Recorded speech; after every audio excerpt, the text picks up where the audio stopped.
him. That's the OG.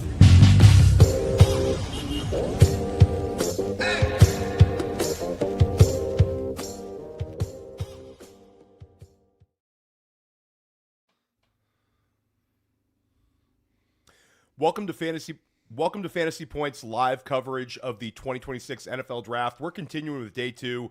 Theo Gremminger, Brett Whitefield, and Scott Barrett. Guys, we had a lot of fun with day one. The first round was incredibly lit. Tons of fantasy relevant picks were made. And Scott Barrett, we're going to have a ton more today on day two. Just a little list of some fantasy relevant players that were selected on day two. Devon Achane, Jalen Hurts, Derrick Henry, James Cook, Breece Hall, Kenneth Walker, Trey McBride, Sam Laporta, George Pickens, T. Higgins, Nico Collins, Rashee Rice, and let's not forget about Jonathan Taylor. Scott, this is like, if you're a dynasty manager, this is one of the best days of the year. What's your excitement level for day two of the 2026 draft? Yeah, very excited. You know, we still have Eli Stowers, Denzel Boston, Jonah Coleman, Elijah Surratt. And you look at the next, 12 or so picks here, and there's some juicy landing spots. We got the San Francisco 49ers, the Buffalo Bills, the Kansas City Chiefs, the Miami Dolphins, the Cincinnati Bengals. So I'm excited here. Yeah, this is really where you can pull away from your league mates in a rookie draft is nailing these day two fantasy relevant players. And that's why you're tuning in. And that's why we're here to help. Yeah, and we ran Pure yesterday as a company. The 2026 NFL Draft Podcast, Brett Whitefield and I started it this year. We both finished in the top 14 of the national contest. I think that's a record, Scott and Brett. I don't think there's ever been a fantasy company that's put two into the top 14. Brett finished 14th. I won the whole thing. Pretty awesome, Brett. We were really dialed in, and I think we're going to be dialed into today as well. Your thoughts about today? Is there any pick in like the early portion of round two that's got you super excited? No, I'm going to jump in here. Okay, go ahead. You need to let this breathe, Theo. Right, you need to take your victory lap. For those who don't know, this is like the biggest thing. You know, everyone in the industry does 15 different mock drafts. And I don't know that anyone puts in more effort than Theo, who reads every single mock, does the research. And so I was worried he wasn't going to get his submission in under the deadline. My editor was like, hey, I haven't heard from Theo. It's, 10 p.m. I'm panicking here. And so I'm texting Theo. I'm DMing Theo. And then finally he's like, oh, don't worry. I got it in just under the deadline. It was such a mess. I had 3 trades and I did this. And it was just amazing to see that, I don't think anyone put in more effort than you, and you were just so beautifully, wonderfully rewarded for it. Yeah, no, for me, I was really excited about it. I really appreciate the kind words, Scott. I got a bunch of texts, a bunch of DMs from people in the industry. Shout out to Evan Silva. You get a $500 prize. That's a new fantasy points thing. We'll double it next year if you win. Whoa! But why don't you talk about your process a little bit, Theo? I mean, don't give away too much so people can steal and beat you next year, but. Well, I think, first and foremost, it's like drafting. For me, it's like drafting. So anybody's sort of like, hey, how do you do okay in competitions like the FFPC main event or Underdog Best Ball Mania or any of the NFFC high stakes contests? And I'm like, drafting, in order to be a good drafter, you have to keep drafting. And like, the more you do it, the more locked in you are. You sort of start picking things up. I also really followed the beat reporters this year. I think that a lot of times there's fake, but when there's smoke, there's fire with the NFL. And then really it's talking ball with Brett Whitefield on a daily basis. Brett is so dialed in on the real team needs. So you read some of these guys in national. I mean, listen, there's a lot of guys out there who are associated with being great at NFL draft and mock drafting and all that. Some of those guys finished below 100. I'll take Brett Whitefield as like a person to talk to every day over a lot of these quote unquote like locked in guys with sources and all this kind of stuff, because Brett's really strong at evaluating the true team needs. So podcasting with Brett, talking with Brett, also give a shout out to Cody Carpentier of Roster Watch, who's a good friend of ours as well. We had a chance to podcast with him. Talking to these sort of guys, like I think that it just kind of shows you that fantasy football, we kind of get a bad rap in terms of like actual football, but hey, we crushed it, man. Nobody else got 2 in the top 15, and I doubt anybody will get 2 in the top 15 next year unless it's Brett and I. So I was really happy to do that, and I'm just proud to represent Fantasy Points and represent such a locked-in company with such awesome ball knowers. So yeah, it was awesome to win it, and I'll try to win it again next year if Brett Whitefield doesn't take it away from me. Yeah, but Theo, you were so locked in. I don't think anything impressed me more than last night. Just your knowledge and understanding of like random ACC offensive linemen who weren't supposed to go in round 1 of the draft. So, dude, you're such a renaissance man, and yeah, thank you for representing Fantasy Points and coming home with the gold, folks. This is what I tell you: Fantasy Points, we're the best. You know, we. On every single level, this is a site you want to be with. And if you want to check us out, we had the best DFS projections in the industry last year. We have the best mock drafter in the game. Use promo code POINTS26 for 15% off. This expires once Mr. Irrelevant hears his name called. This is the best discount you're going to get until your fantasy league drafts. We can help you with bets. We can help you with DFS. We can help you with dynasty. So come on over, join the dark side, join fantasypoints.com. Last night we had a number of people say, hey, I just cashed a bunch of draft bets and it paid for my subscription for the next few years. That's one of the perks you get by joining Fantasy Points. Yeah, and we have so much content coming out over the next couple of months, next couple of weeks. Big shout out to the Dynasty Points crew and my Dynasty podcast, Dynasty Life, as well as School of Scott. A lot of people watching our feed here play in Dynasty leagues, and they have rookie drafts coming up. For a lot of people, it's 1 week from yesterday. It's like from the start of the NFL draft, usually there's a week buffer, sometimes a few days. So make sure you're checking out Fantasy Points Dynasty YouTube as well. Make sure you subscribe to School of Scott, Dynasty Life, and Dynasty Points. The best Dynasty coverage in the industry as well over at Fantasy Points. We got to talk about tonight, and we got to kick it over to Brett Whitefield because, Brett, I want to throw out 2 sort of rumors that are going around. Denzel Boston, who we're both really, really high on, there's been some smoke that he might go off the board as the number 1 pick in the 2nd round. A couple of big national media reporters are jumping onto this one. How good a landing spot would it be for Denzel Boston to end up a San Francisco 49er? I mean, it would be tremendous. You have a dusty Mike Evans. I think Evans is still good, but the end is nigh for him, right? And Ricky Pearsall can't seem to stay on the field. And then on top of that, Denzel Boston's an awesome player who should have went in the 1st round, and he's a great route runner, separator, body control. I mean, elite hands. He's got multi-positional versatility, which we know Shanahan loves. I think he kind of gives them like a supercharged Jawan Jennings kind of feel. It'd be an awesome fit, to be honest with you. Yeah, and we see up on the screen, Adam Schefter tweeted about how the 49ers have had talks throughout the day about trading the 1st pick of round 2. So I think if somebody does come up, it's going to be for Denzel Boston, the wide receiver out of Washington. Make sure you're tuning into Fantasy Points YouTube and also subscribing to the 2026 NFL Draft Podcast.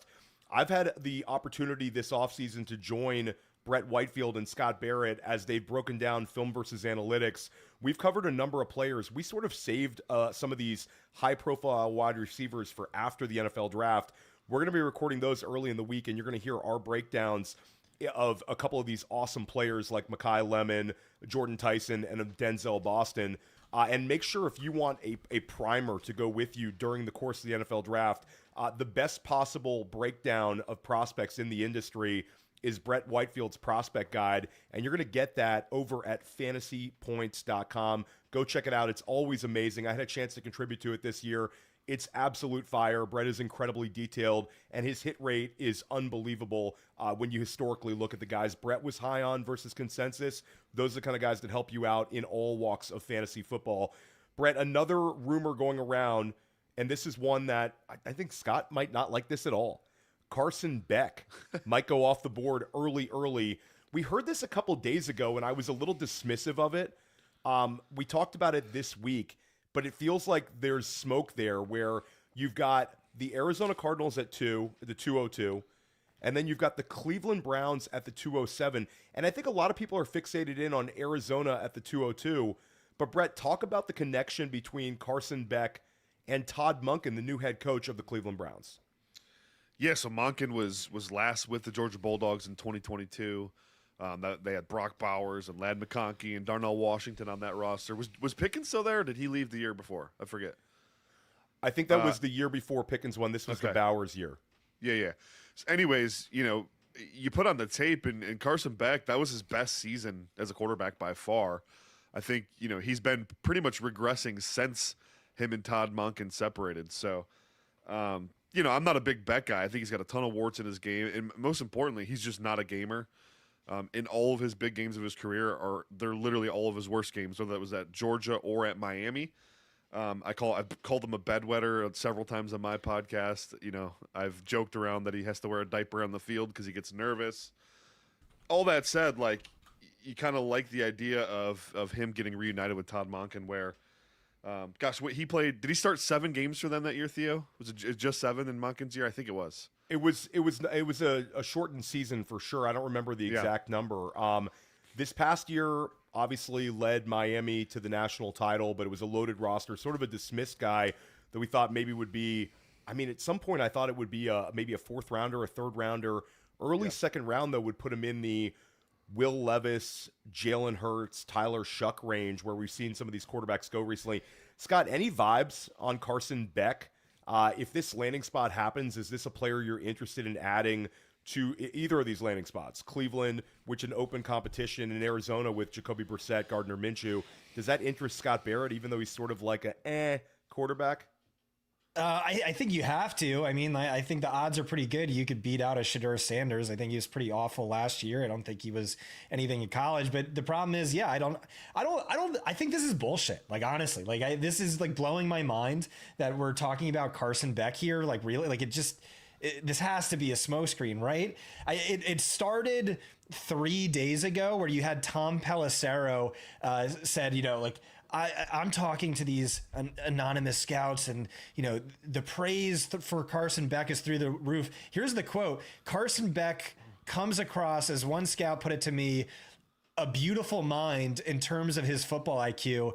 And are they trolling Tom Pelissero? Is this a joke?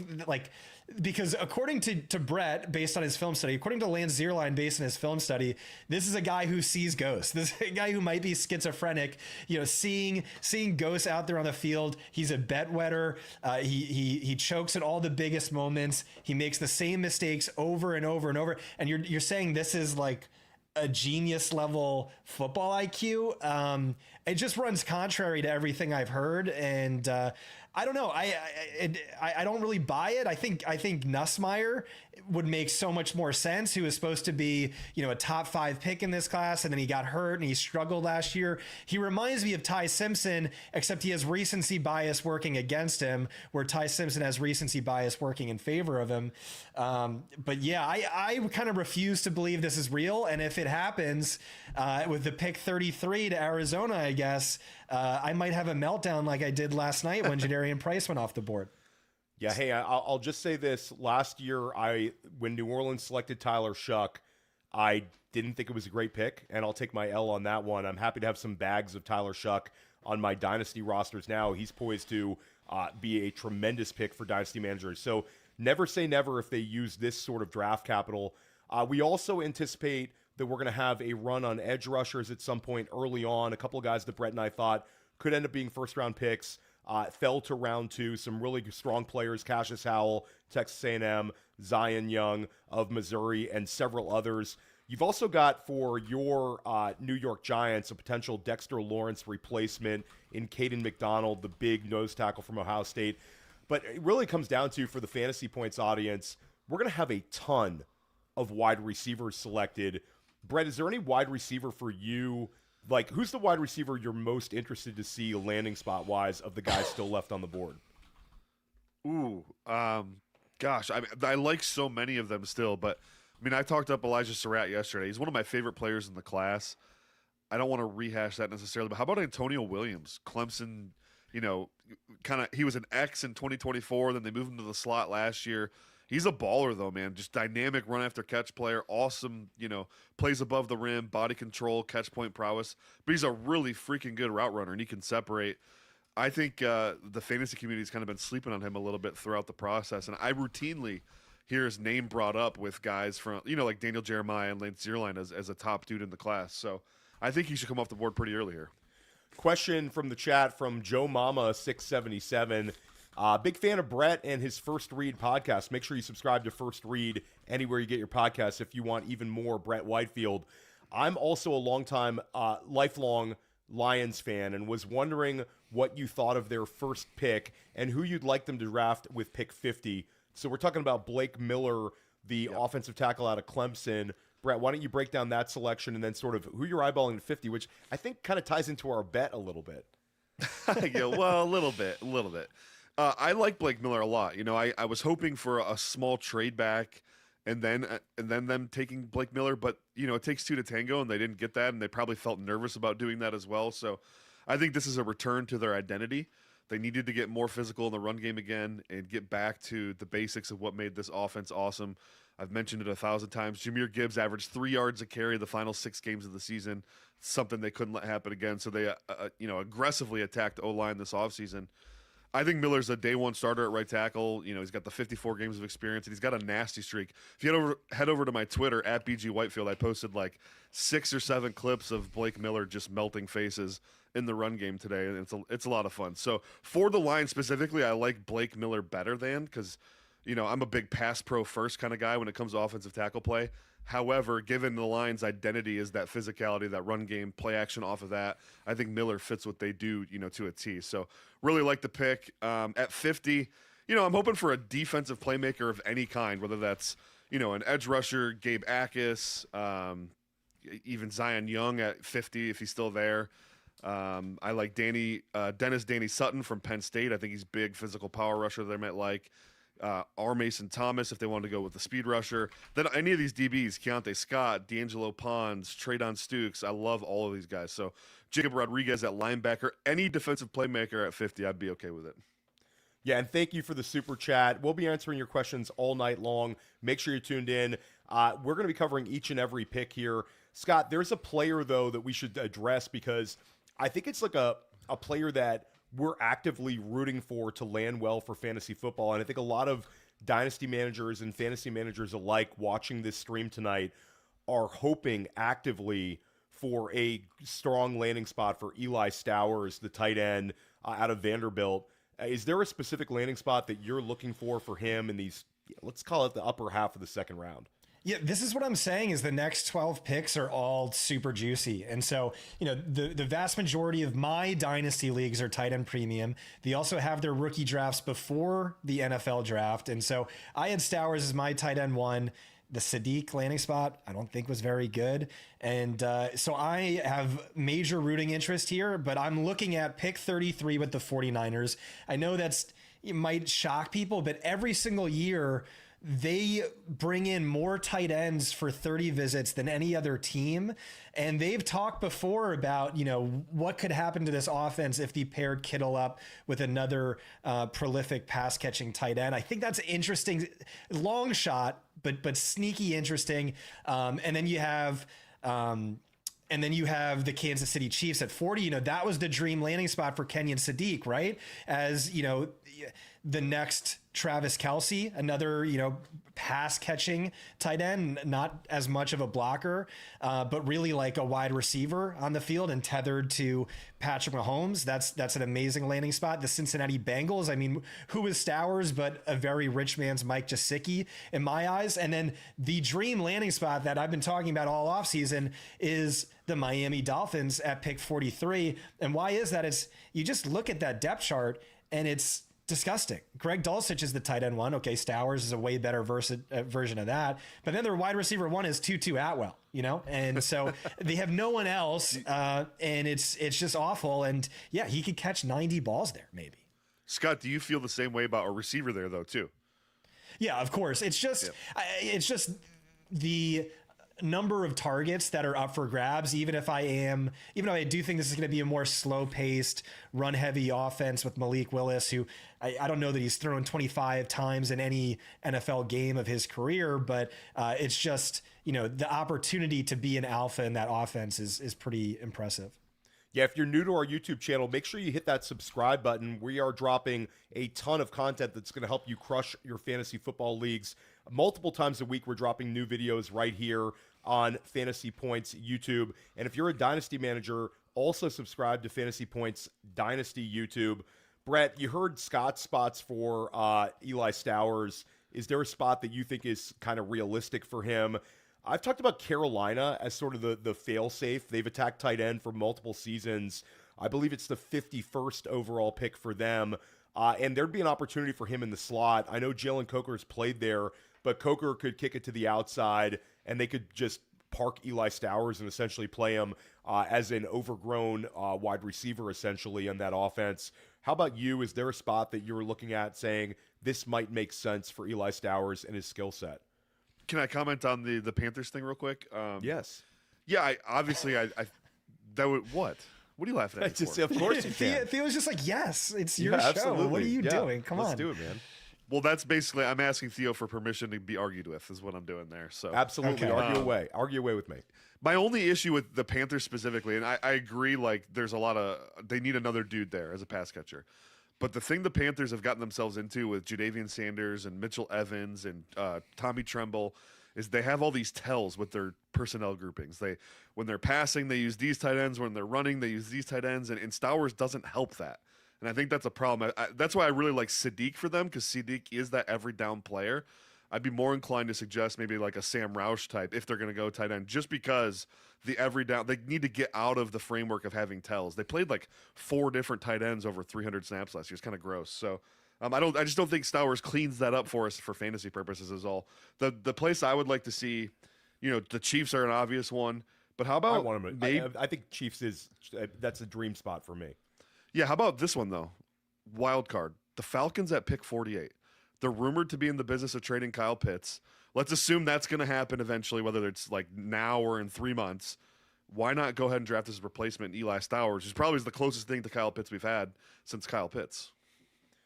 Yeah, I think it's a very interesting one. Again, it's Eli Stowers is the one we're going to be rooting for.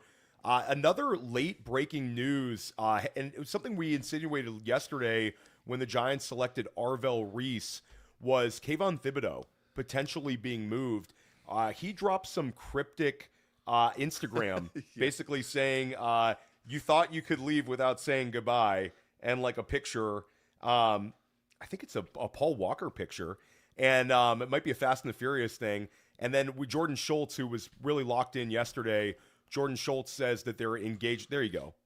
I'm correct on that. That's Fast and Furious. Let us know in the chat. Yeah. Brett Whitefield, you probably know that one. Yeah, that's Fast and Furious. Yeah. Okay, there we go. Brett's locked in. And Jordan Schultz saying basically Kayvon Thibodeau could be moved. We're going to keep an eye on that one.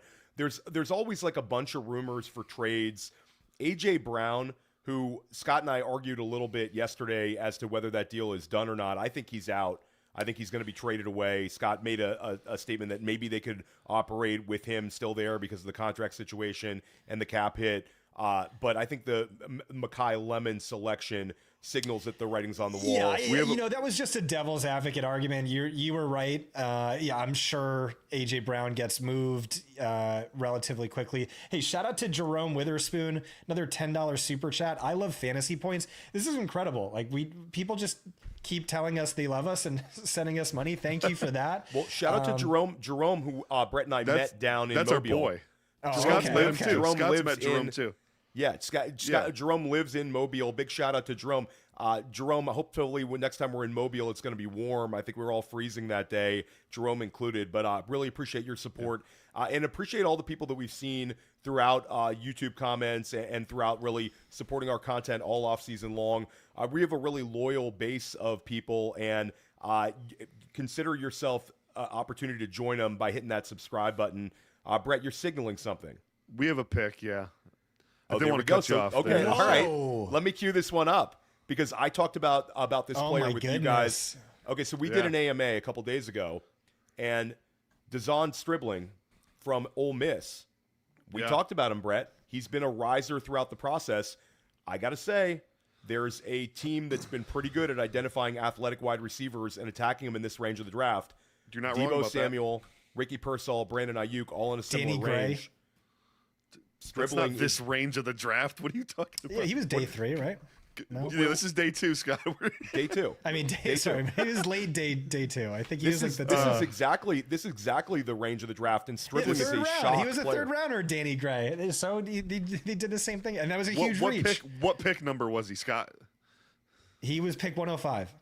Yeah, we're 70 picks apart. All right, and this is a worse, more egregious reach on a speedy deep threat. Well, the way they play this here, isn't Brett, a reach, Brett. This is This big is for Christian absolutely a McCaffrey. gigantic reach. Where was he on your board? I was definitely lower on him than most. Let's see. You had him. You had him top 50. I guarantee you didn't. No, I guarantee I had a day 3 grade on him. He was barely in my top 50 fantasy Oh, wait, hold on. players. He was 91st overall, so day 2 grade. You know, wide receiver 15 for me. Biggest reach of the draft so far. Okay, he's 26 years old. Okay, so He's not- just to is he clarify, really? this is one when Trinidad Chambliss took over at Ole Miss as the quarterback.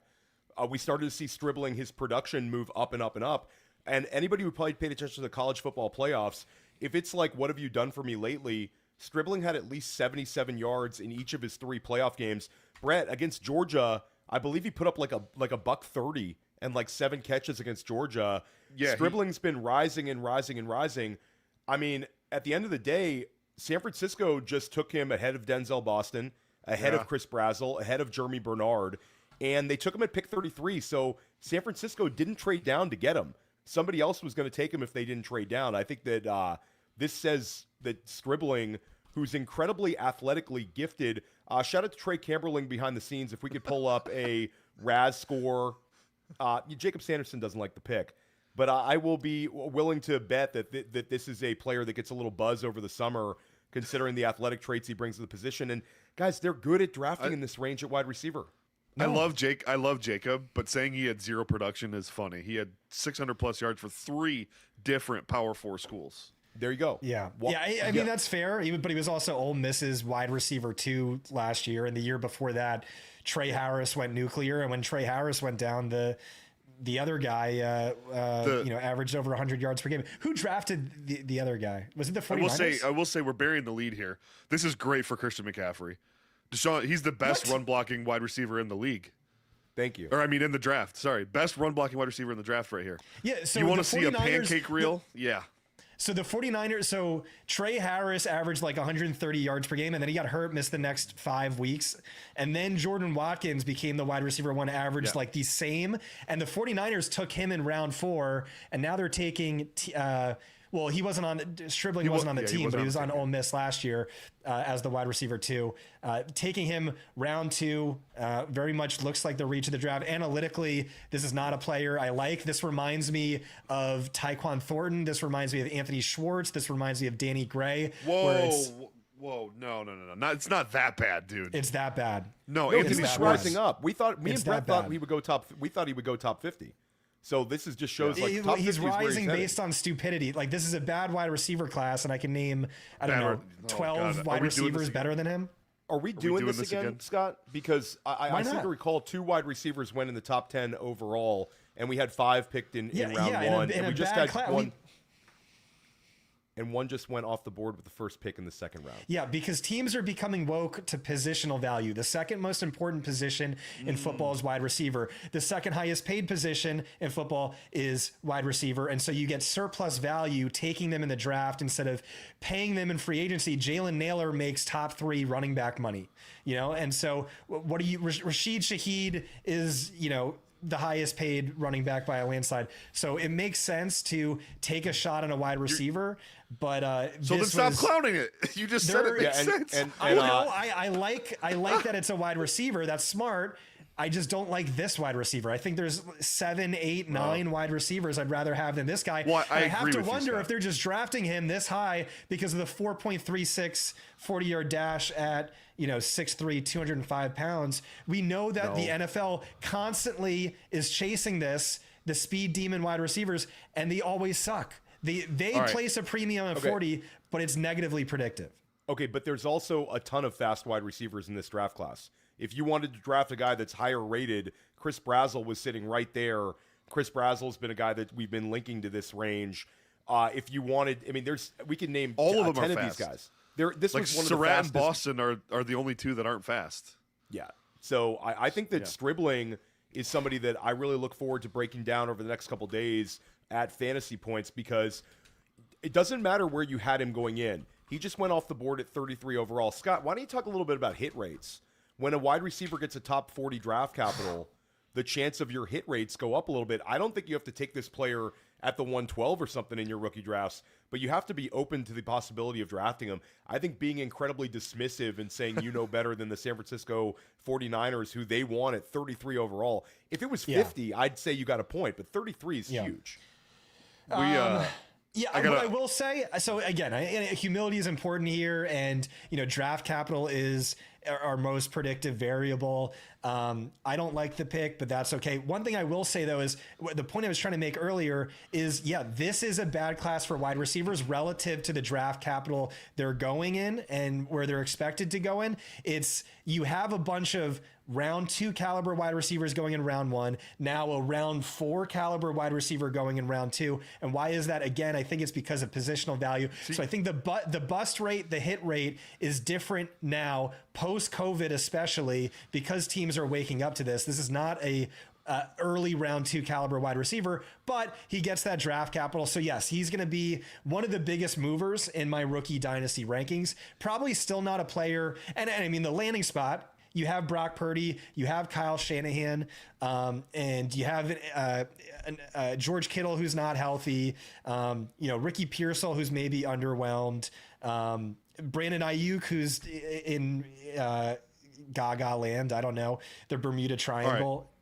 Let's for argument's sake, I want to be clear. This wide receiver class is awesome. Don't listen to Scott. It's a great wide receiver class. The proof is in the pudding. Also, the NFL is agreeing with my evaluations on all these guys. They're all going where they're supposed to go, except for maybe Stribling. But anyways, tier rating. What do we got here? Jets tier. I'll go D. I'm going to go D as well, because I'm going to keep somewhat of an open mind. I see Ryan Heath in the chat saying we don't need to be open-minded about this one, but thank you. Again, 33 overall, guys, and he's got elite athleticism on a team where they've had some hits there at wide receiver. If Ricky Pearsall doesn't get shot, the story might be a little bit different about how good a pick that was. Let's talk about the pick that was just made, though. Chase Bisontis, who had a lot of steam as a possible first-round pick, ends up being selected by Arizona. So the Carson Beck thing was a lot of smoke. Arizona ultimately goes with one of the higher-ranked guards in this draft class. Brett, your quick thoughts on Bisontis and his ability to affect the game. And now we've got my guy Jeremiah Love with another offensive lineman in front of him that had a lot of steam. Yeah, Bisontis is a stud. I mean, he really is. He's a great run blocker, clean and pass pro. A lot of guys that I really like, Scott DiBenedetto, who helped me write some of the O-line profiles this year. Like, he's a huge Bisontis guy. Getting him in this range, he's going to tell you that's one of the biggest deals of the draft. So O-line gurus love him, which tells me he's going to be really good. So, and my Bills source, who I don't have sources with everybody, but I have a really good Bills source, thought that the Bills were going to take him. So Arizona takes him right ahead of Buffalo. And now we've got the Buffalo Bills on the board, potentially another wide receiver selection. We've seen some people in the comments here actively rooting for Chris Brazzell to go off the board. I think if Buffalo wants to go with an interior offensive lineman, Manuel Pregnon from Oregon would be the next highest rated one for Brett and I. Brett, which way do you think Buffalo goes here at 3? Am I casting a wide receiver? We two picks are in, actually. The Bills took TJ Parker, edge from Clemson, and the Texans have traded up to the 36th pick, and they've selected Caden McDonald of Ohio State. Okay, so we'll get back to those picks in a minute. Tristan in the chat says, can we please get Thor and Scott's post day 1 dynasty rookie? I guess am I Thor here? Yeah, I'm not Thor Thor. Nystrom. I am Theo Gremminger, but Thor Nystrom, shout out. That's we like okay. him too. I've been called worse. And Scott, we're gonna do at the end of round 2. We're gonna do an updated dynasty ranking. So stick with us till the end of round 2, and we're gonna rank the guys drafted last night with the players drafted tonight. We're gonna give you an on-the-fly rookie rankings. I think I'm going to be a little higher on Stribling than Scott. But 2 of our highest-ranked defenders go off the board here. TJ Parker, who I had mocked in my first round. TJ Parker, really a strong player from Clemson, goes to the Buffalo Bills. And then you've got Caden McDonald, who, Brett, we talked today about McDonald being the pick for a shout out to Henry and Emily. My kids are watching in the chat. So big shout out to those guys. James also had a flag football game, which I'm missing. So my third child is not here. But Caden McDonald, nose tackle, this would have been the ideal Dexter Lawrence replacement, Brett. Your thoughts on Parker and McDonald, who had first round pedigrees fall just a couple spots at the beginning of round 2? Yeah, I mean, Parker, his best tape was 2024. The whole Clemson team kind of regressed in 25 outside of Blake Miller. And, you know, if you stand on that 24 tape, you see a power rusher with a lot of developed moves. He's got a lot of ways he can beat you. He's good against the run. Just the tape wasn't great. But, man, down at Senior Bowl, Theo, he looked like a dude. You talked about the get-off-the-bus mentality. That's a guy you're not looking forward to seeing when you get off the bus. So I like that one. Caden McDonald, man, he didn't go in the first round. He would have been the fewest snaps ever played for a first-round defender. Instead, he goes just like, a few picks into the second round here. But he's also a stud, penetrating nose tackle. Very much resembles the way Dexter Lawrence plays. Not quite that big, but still a very big dude that's got some penetration skills despite the size. I'm not willing to drop this point, guys. Banger tweet from Ryan Heath. I got to bring it up. Every skill position, player the 49ers have drafted on day 2 in the Kyle Shanahan era: Dejon Stribling, Cameron Latu, Tyrion Davis-Price, Danny Gray, Trey Sermon, Debo Samuel, Jalen Hurd, Dante Pettis. Take out Debo Samuel, and that is like the worst. Like that's an almost impossibly bad hit rate. There's also, who is that running back they traded like 5 picks for? Joe Williams. Do you remember Joe Williams, Theo? Yeah. Throwback? Yes, absolutely. Fourth that rounder. kills my narrative here. I'm trying to take a little bit of an optimistic approach with Stribling. Shout out to Ryan. I look forward to breaking it down with him as well. All I'm seeing now is, for the record, Ryan Heath just compared Dejon Stribling to Debo Samuel. It's right on his Twitter account. So shout out to Ryan for doing that. The Jalen Hurd one. No, the Jalen Hurd one's actually a pretty good comp. Very similar players. So wasn't he like a positionless weirdo? Yeah, he was. Should we tier make these real quick? Yeah, let's go to the tier maker, please. Okay, so Caden McDonald, I think, is close to A or I'm S. gonna go A. Yeah. Yeah, A tier. The Chase Basantis pick, when you put it into context for Jeremiah Love, I think has to be at least a B tier. You just drafted a running back at 3, and you just drafted a really good offensive lineman from the state of New Jersey, Scott. So Chase Basantis, I think we're going to go B or A here, Brett. Where do you want to go? I'm probably going A. I'm just double checking where I had him on my board. And I get a bad rap for overgrading, but TJ Parker also has to get a pretty high mark from Brett Whitefield. Let's go B for Basantis. And then for Parker, let's go B as well. I like Parker, but there's a lot of edge rushers. It's really deep, and there's a reason he probably fell to the second round. So, and shout out to the chat. Let us know in the chat where you would have these players on the tier maker. S tier at the top, A, B, C, and D. We're going to be covering each and every player all night long. We're going to run out of real estate on the tier maker. Shout out to Trey Camberling behind the scenes for our amazing graphics. Shout out to the entire team at Fantasy Points for their support throughout the week. Guys, let's keep this one going. Scott, your Giants are on the board here. What do you want them to do? They just made a pick. It's in. Oh, well, let's announce it. Brett, go ahead and announce the pick. Tennessee cornerback Colton Hood, not Jermod McCoy. Okay, so I love press Colton man Hood. corner, big physical corner. He'll come up and tackle, defend the D gap a little bit.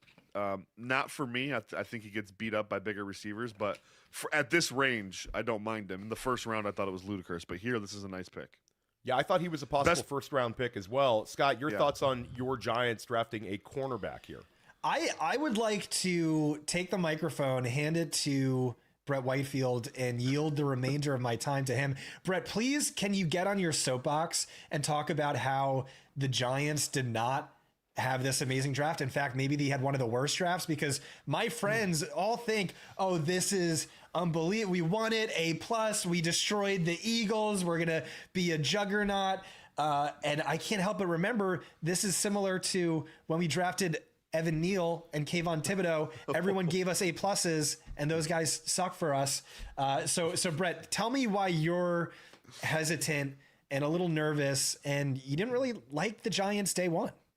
Well, it's just a classic case of John Harbaugh galaxy braining his way through a draft. And when you really break it down, do I like Francis Maui-Noah? Yes, I think he's a good player. Do I like Arvell Reese? Yeah, I think he's got potential to be a good player. But you spent 2 premium picks, 2 top 10 picks on devalued positions in the NFL, off-ball linebacker and guard. That's where they announced they're playing Francis Maui-Noah at guard. And not only did you do that in the top 10 of the draft, twice in the same draft, you picked guys that weren't the best player on the board at their position. So at 5 overall, if you wanted an off-ball linebacker, you could have picked the consensus, clear-cut, can't-miss, blue-chip prospect, Sony Styles. And if you wanted a guard at 10th overall, you could have picked the best guard prospect since Quentin Nelson. They did neither. They galaxy-brained it. Best guard since Quentin Nelson. And here's the thing, too. John Harbaugh's track record drafting linebackers is about as bad as what Ryan Heath just put up with the 49ers drafting skill players on day 2. It's really bad. Like, it is scary bad. They finally hit one when they traded for Roquan Smith, but they had to give up a first-round pick for it. Yeah, if I'm a Giants fan, I'm not excited. However, Colton Hood, they finally dip into the premium position well, and they get a guy that can man one of their more valuable positions there in New York. But man, whoo. Hey, so I mean, how much of this is you? Are you alone on an island here, or is this fairly consensus that if you view this as a guard, which is what they said, and you view this other player as an off-ball linebacker, they weren't the best ones at their position? Yeah, Styles versus Reese at off-ball linebacker, consensus Styles is better. The argument for Arvell Reese is maybe he turns into an edge rusher, but they announce he's going to play off-ball linebacker, and they have 2 edge rushers with big-time draft capital or on a big-time contract blocking the pathway for Reese to get on the field there, so he has to play off-ball. And then as far as the tackle guard thing with Maui-Noah versus Ione, that one's probably a little more 70-30 in my favor, where I think there is a small faction of people who liked Maui-Noah at guard and might have liked him better than Ione. Yeah, and shout out to the chat who thinks we are mispronouncing Maui-Goa. It is Maui-Noah. That's how you say it. Big Frankie. Yeah. That's what and a shout out to Scott Barrett, completely dialed in on his pronunciations of all the last names of the guys that are going to be drafted tonight. I'll agree with you, Brett, on the Styles over Reese if you're going to play him there. I think Styles for like a win now mentality. Reese is people are chasing the Micah Parsons, and they clarified where they're going to play him on the inside, but they're also going to move him all around as sort of a weapon on defense. I think he's got a lot of room to run. Doesn't always work. Yeah, always works. It doesn't always work, but when it works, doesn't ever work. It works. Micah Parsons is one of one, man. We keep chasing these unicorns. You know, and I do that's like how Caleb Williams ends up the first overall pick because we want Patrick Mahomes 2.0. This is a Max Toscano take. Is positionless players are the future of the NFL, and that's true on offense and that's true on defense. So, you know, it's maybe not a Harbaugh Max knows. Toscano take. No, you could fire up Madden 1994 Brett, and the commentary is saying that. I mean, Jesus. I think the Patriots have been doing that for a while, predating like 20 years during the Super Bowl run. We are anticipating this next selection. Las Vegas Raiders, Scott, they started out their draft, of course, with Fernando Mendoza, made a small little trade down here. This could be an offensive skill position player. Actually, no, it's not. I talked to Brett earlier, and I said that this could be Emmanuel McNeil-Warren. They instead go with Treydon Stukes, the safety out of Arizona, who's been an extreme riser. We talked about him on the 2026 NFL Draft podcast. I think about a month ago, I had him as the final pick in round 2 going to the Seattle Seahawks. Brett, we have been talking about Stukes and moving him up and up and up. All Big 12 defender, has the versatility to defend wide receivers, play basically all over the secondary. Really, really strong prospect. Speaks volumes that he goes ahead of McNeil-Warren, and Vegas makes him the second pick in the Clint Kubiak era. Break down how you see Vegas using Treydon Stukes, the safety out of Arizona. Stukes is incredible. He's got a full season starting at outside corner. He's played both safety spots. He's played in the nickel. I think he's got 500 snaps at all 4 of those positions. Like, really awesome player. He sat out in 2024 with a torn ACL and earned the nickname Coach Stukes because he basically turned into their defensive backs coach and then got better. Came back from the ACL in 2025 and was a better player. This guy, he was on my radar for a potential Lions pick at 50. Obviously, goes way before that, so I was a little off on that. But man, really fantastic player. What I love about him too is Vegas needs talent in that secondary, and he kind of has the skill set that they can just get their best 5 defenders on the field in the secondary, and he can just fill one of those spots. You don't have to worry about he's a left cornerback or a strong side corner. Like he just plays wherever you need a guy. He can play the other. He can fill one of those spots. So big fan of this pick. They were really, Jeremy Chin and Isaiah Palomalo, not exactly world beaters at safety position. So I'm guessing he'll slot into one of those safety spots. Let's go and grade it in our tier maker. Let's first do the Colton Hood pick. Colton Hood to the New York Giants. Where is your lean with this one, Brett? Maybe it's got to be in the C or B. Yeah, I'll go B for Hood. And Stukes, I think, might be in the A tier. I think he could be your difference Stukes, maker. I'm going A for sure. Okay, so we're we locked do have and another loaded. pick here, Theo. Okay, go ahead and announce it, Brett.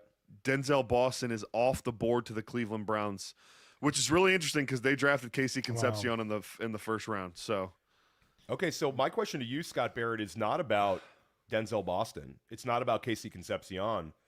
It's about Harold Fannin Jr., who was fantastic last year as a rookie out of Bowling Green, led Cleveland in targets, receptions, receiving yards, receiving touchdowns, and did it as a 21-year-old coming out of the MAC. A lot of the argument for Harold Fannin Jr. is that he would end up being the number 1 target on the team again. Now they draft 2 wide receivers inside of the first 40 picks in the NFL draft. Does this do anything to should this do anything to my Harold Fannin Jr. enthusiasm, or is it overblown and the pie just got larger? No, I mean, especially when your quarterback is going to be Shedeur Sanders or Deshaun Watson, it's not great to add even more target competition in the mix. I think Casey Concepcion is far more concerning to Fannin just because of the redundancy and overlap in roles. We talked about Concepcion as, a rich man Zay Flowers. That's exactly the comp Andrew Berry made in his post-draft press conference. And so I think he's going to get Zay Flowers like usage. And what was that like in Baltimore? It was really high target per route run. It was a lot of screens, which is good when you have a bad quarterback like Shedeur Sanders, but that's also very much, what we would be expecting from Harold Fannin. So it's a slight ding. I was much more bullish on KC than Boston. And I know you guys love KC, but also very high on Boston. I'd say Boston's in for a rougher time just given the quarterback situation, but Fannin and KC, at least, the low ADOT, the high screen rate, they can overcome it, especially in a PPR league, to a much greater extent than Denzel Boston, to me, who was more of a downfield, deep threat. I think if you're a Cleveland Browns fan, you should really, really like this pick and what they've been able to do in terms of improving. Brett, the needs for Cleveland coming into the draft were offensive tackle, and they addressed that in a major way with Spencer Fano. And then they add Casey Concepcion, and we absolutely love that pick. Now they add Denzel Boston, so they've really improved their wide receiver room, and they've really improved their offensive line throughout the offseason. But from a fantasy perspective, guys, I hate this. I hate this because now you got 2 wide receivers. One of them will probably hit better than the other. That's always how it sort of shakes out. And a lot of times, Brett, it's not the first drafted one; it's the second drafted one. So I was Tucker Kraft, Luke Musgrave, Mark Andrews, Hayden Mark Hurst. Andrews, Shout out there Thomas you go. Tipple. There you go. Yeah. This happens a lot. I mean, last year we saw it with Dylan Sampson, Quinshon Judkins. Isaiah Likely and Charlie Kolar. Is that another tight end? Guys, these trade terms are insane. Theo, you're absolutely correct. The Giants were about to take Caden McDonald. Look at Houston moved. Gosh, that is a lot to give up to move up 2 spots in the second round. That is crazy. This is one to unpack. So basically, if you're now we have another pick. So Brett, we're going to start seeing the edge rushers going off the board. Another player that we had thought could be a dark horse as a first rounder was R. Mason Thomas. The edge rusher out of Oklahoma. great high motor player. Kansas City just adds another one. So Kansas City's really remade their defense. Mansour Delane, Peter Woods, the defensive tackle out of Clemson, and now R. Mason Thomas. Your thoughts on R. Mason Thomas, and then Scott, we're going to get back to this Browns wide receiver situation. Yeah, undersized speed rusher with, I would say, super duper lateral twitch. Not super explosive in his first step, but that lateral twitch and bend is crazy. Like he can get like parallel to the ground as he's running, totally, unlocked hips and ankles, flexible guy. That's a missing link for the Chiefs. They don't have a player like that on their team, so they've pretty much all big power edge setters. So getting a speed rush element there is really fascinating for them. Yeah, get it. I agree. I really like the pick. We're going to grade these next couple picks, but let's quickly, Scott, just go back to the Cleveland situation for dynasty managers, fantasy managers alike. Yesterday, I had a couple conversations with people outside of Fantasy Points saying that Casey Concepcion had a pathway to potentially be the most productive rookie wide receiver of all these players drafted because he'd have a clear opportunistic wide receiver one role.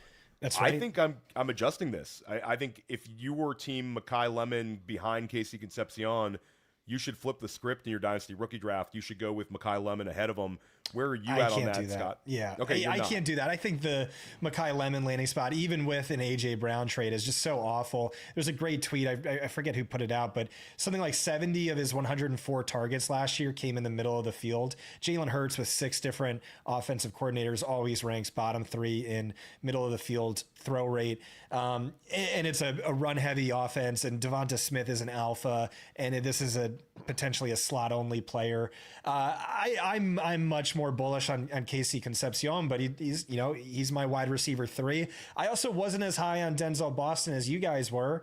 And I don't know that they had this in their plans or if it was just, hey, I can't believe this guy's here. Let's take it. It's a position of importance. But again, I think they really saw something with the Zay Flowers role that we all saw pre-draft. We made that comp. Andrew Berry made that comp. Todd Monken talked about it, where this is just like a better, bigger Zay Flowers. And like, that's the role in this Monken offense you want. It's not the wide receiver opposite him. It's, kind of the lower ADOT, high screen, yak guy. And so, yeah, I don't want to overreact too much.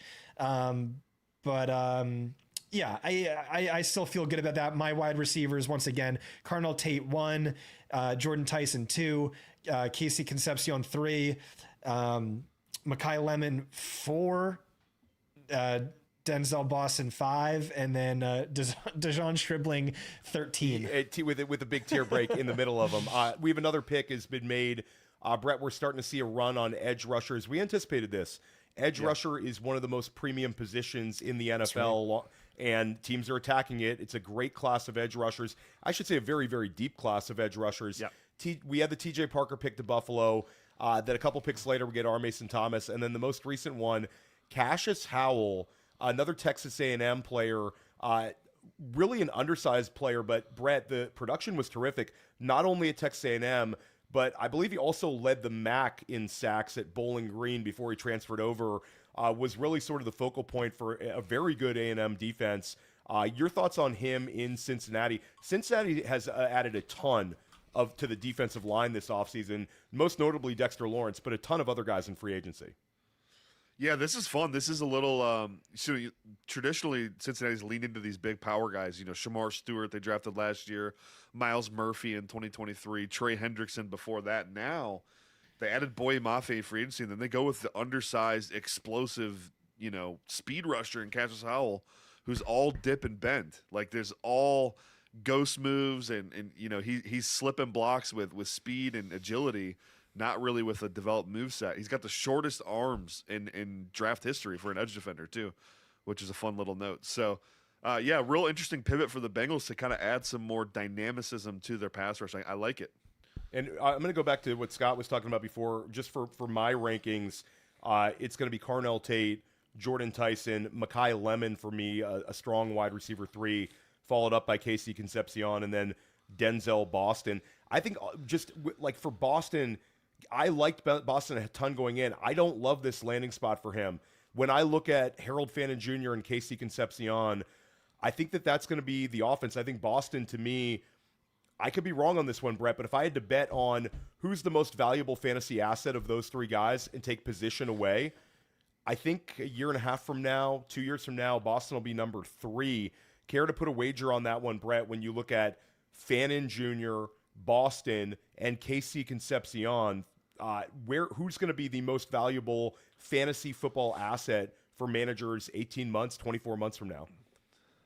It's a great question. It's hard for me because, we still need a quarterback savior to enter the picture here in Cleveland, right? Until we get that, it's like, I don't know how relevant any of these guys are going to be, unfortunately. But the thing with all three of them, though, is KC, Boston, and Fannin Jr., they're all kind of QB agnostic in the way they play the game. They don't have to have, because Boston is an underneath, dominant, short area quickness route runner. And I'll also throw one other thing out there, Brett. One of the things I liked about Denzel Boston in the process, and I said this on a couple of podcasts, is I thought his versatility was a little underrated, where he could end up being a big slot. Now I don't see that. Yeah. I think that situation, he's strictly an outside wide receiver for Cleveland. Yeah, but maybe this is sort of answering your question, where Todd Monken, we know he's going to have a tight end rotation of sorts. Fannin Jr. is not an every down player as it is. Maybe Fannin Jr. takes the hit at the end of the day. And I know we like him. He's one of the hardest tackles in the NFL. But, I mean, the reality is, like, Monken Jr. is going to implement multiple tight end sets, and they now have the receivers to play 3 receivers. That's a little scary for Fannin Jr., I'm not going to lie. Another pick has been made, 42nd overall pick. The New Orleans Saints, who selected Jordan Tyson yesterday, just took Kristen Miller, the big defensive tackle out of Georgia. Hands down, the toughest person named Kristen in the country is Kristen Miller. Go for it, Brett. My wife's name is Kristen, bro, and she's way tougher than it's a joke about about the guy being named Kristen. It's kind of cool. I know. Not Christian, Kristen Miller. Talk about Kristen Miller. New Orleans really a strong draft with Tyson, and now they get a strong interior presence with Miller. Yeah, Kristen Miller is part of this cluster of D tackles where, like, none of them really had true first-round grades. Caden McDonald, Caleb Banks. I know Banks did go in the first round, but Kristen Miller, Lee Hunter, where they're all like kind of nose tackle-ish type guys. They all played primarily in the A-gaps. Christian Miller, on the other hand, though, I think he's got a ton of potential as a B-gap player, as a 3 technique, 4-eye, where he can use that length and that power and first-step quickness to be more of a penetrator. I'm not saying he won't play nose at all in the NFL, but I think he can operate as a B-gap player and kind of give you something next to a Brian Brisset, who they drafted a couple years ago, who's going to be also a B-gap player. So they have a couple guys who can shoot gaps. I think that's exciting what they're doing on the front there. Let's also just kind of keep Jacob. A candle burning here for one of our dream landing spots for Eli Stowers. We are currently on the board here, Scott, and the runout's pretty solid here because Denzel Boston, I think, would have been the pick for the Miami Dolphins. He's off the board. So Eli Stowers landing right here with the 11th pick in the second round would be absolute fire. We're going to have the pick shortly here. Nothing yet. I get a text from Danny Kelly, the Ringer. Boston to the Browns is horrific. So he really hates that pick for Boston's fantasy upside. Is there any quarterback who can go there? Joe Flacco, is that the best free agent quarterback or trade quarterback? Well, I think that there was some linking of Beck. I think it's actually going to end up being, if I had to put money on it, I think it's going to be Shedeur Sanders this year. I think that Munkins praised him but also saying that there is going to be some sort of a competition. But I think ultimately they're going to go with Sanders and probably address the long-term answer in 2027 draft, where there's a ton of quarterbacks that we anticipate will go in the first round. I mean, Brett, if we had to throw a number on it, probably 5 or 6 quarterbacks, I think, go in round 1 next year based on the depth of the position. I know a lot of people hate that because they were promised that this year. I'm not doing That's that. where I'm at. I'm not doing that convo. I'm doing it. 5 quarterbacks go in the first round next year. Let's keep this one going. We are eagerly anticipating a potential Eli Stowers landing spot here. Let's go ahead and do a tier ranking. Denzel Boston, I mean, I want to give it the Jets tier because it's so gross for fantasy that he went in the same place as Casey Concepcion. Or do you want to take the high road and say he's a really good player, they improved their wide receiver room, Brett? I mean, I would give it an S personally. Yeah, 18 yeah. So for fantasy, it's a C or a D. For NFL, it's an S. So Okay, so we'll split it. We'll go S tier for Brett for the official NFL grades. We're gonna go S tier, but I am sickened by top 20 it. player on my board. I got to go S tier. So S stands for sickening for Theo Gremminger here. I hate the pick because I don't like seeing him double up. I want to see him split it up here. I was hoping Denzel Boston in San Francisco, and I shouldn't have even talked about it in the pre-show. We basically made it happen. Let's talk about the breaking news real quick. The Cowboys are acquiring linebacker D. Winters from the 49ers, sources tell Ian Rappaport and Tom Pelissero. Oh, wow. All right. Do we have a pick here for the Miami Dolphins? Not yet.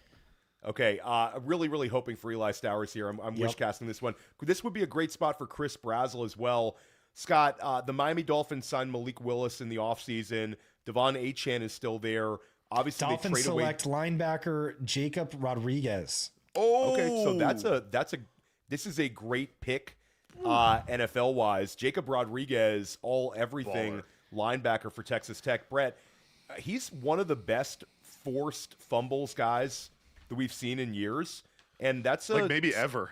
Yeah, that's a stat. That's a stat that is pretty static. From if you force fumbles in college, and you get the opportunity in the NFL, you generally force them as well. So like Rodriguez's story's pretty cool.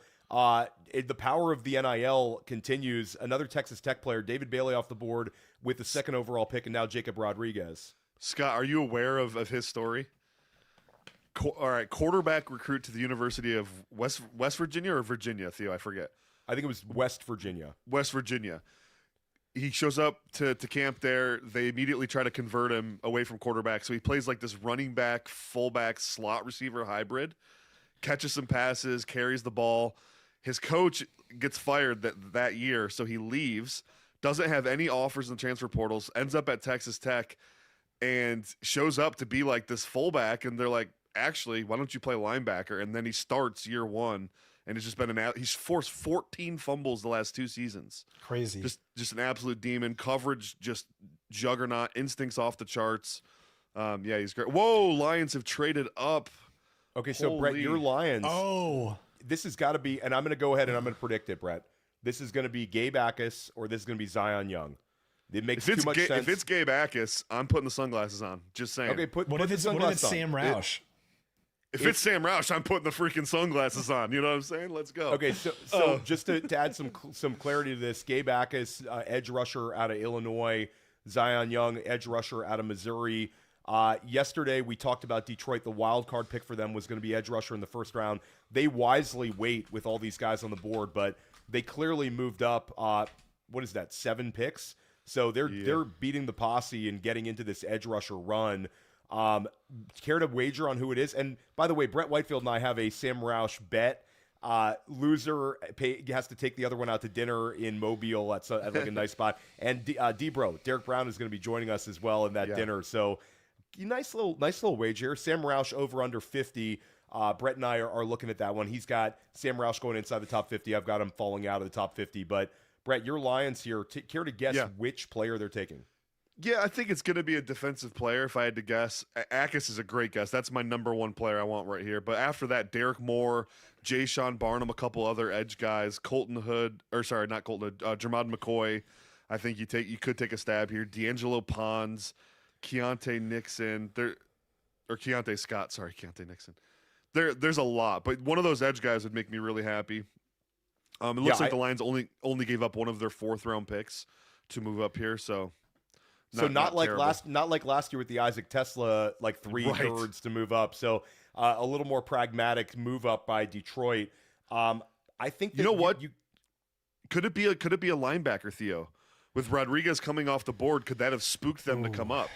Jake Galde looks like a Lion to me. If I'm going to guess on which linebacker, I think Anthony Hill Jr. Anthony maybe Hill Jr. He's got that CJ downhill, Allen. stick his face in a fan kind of mentality, but.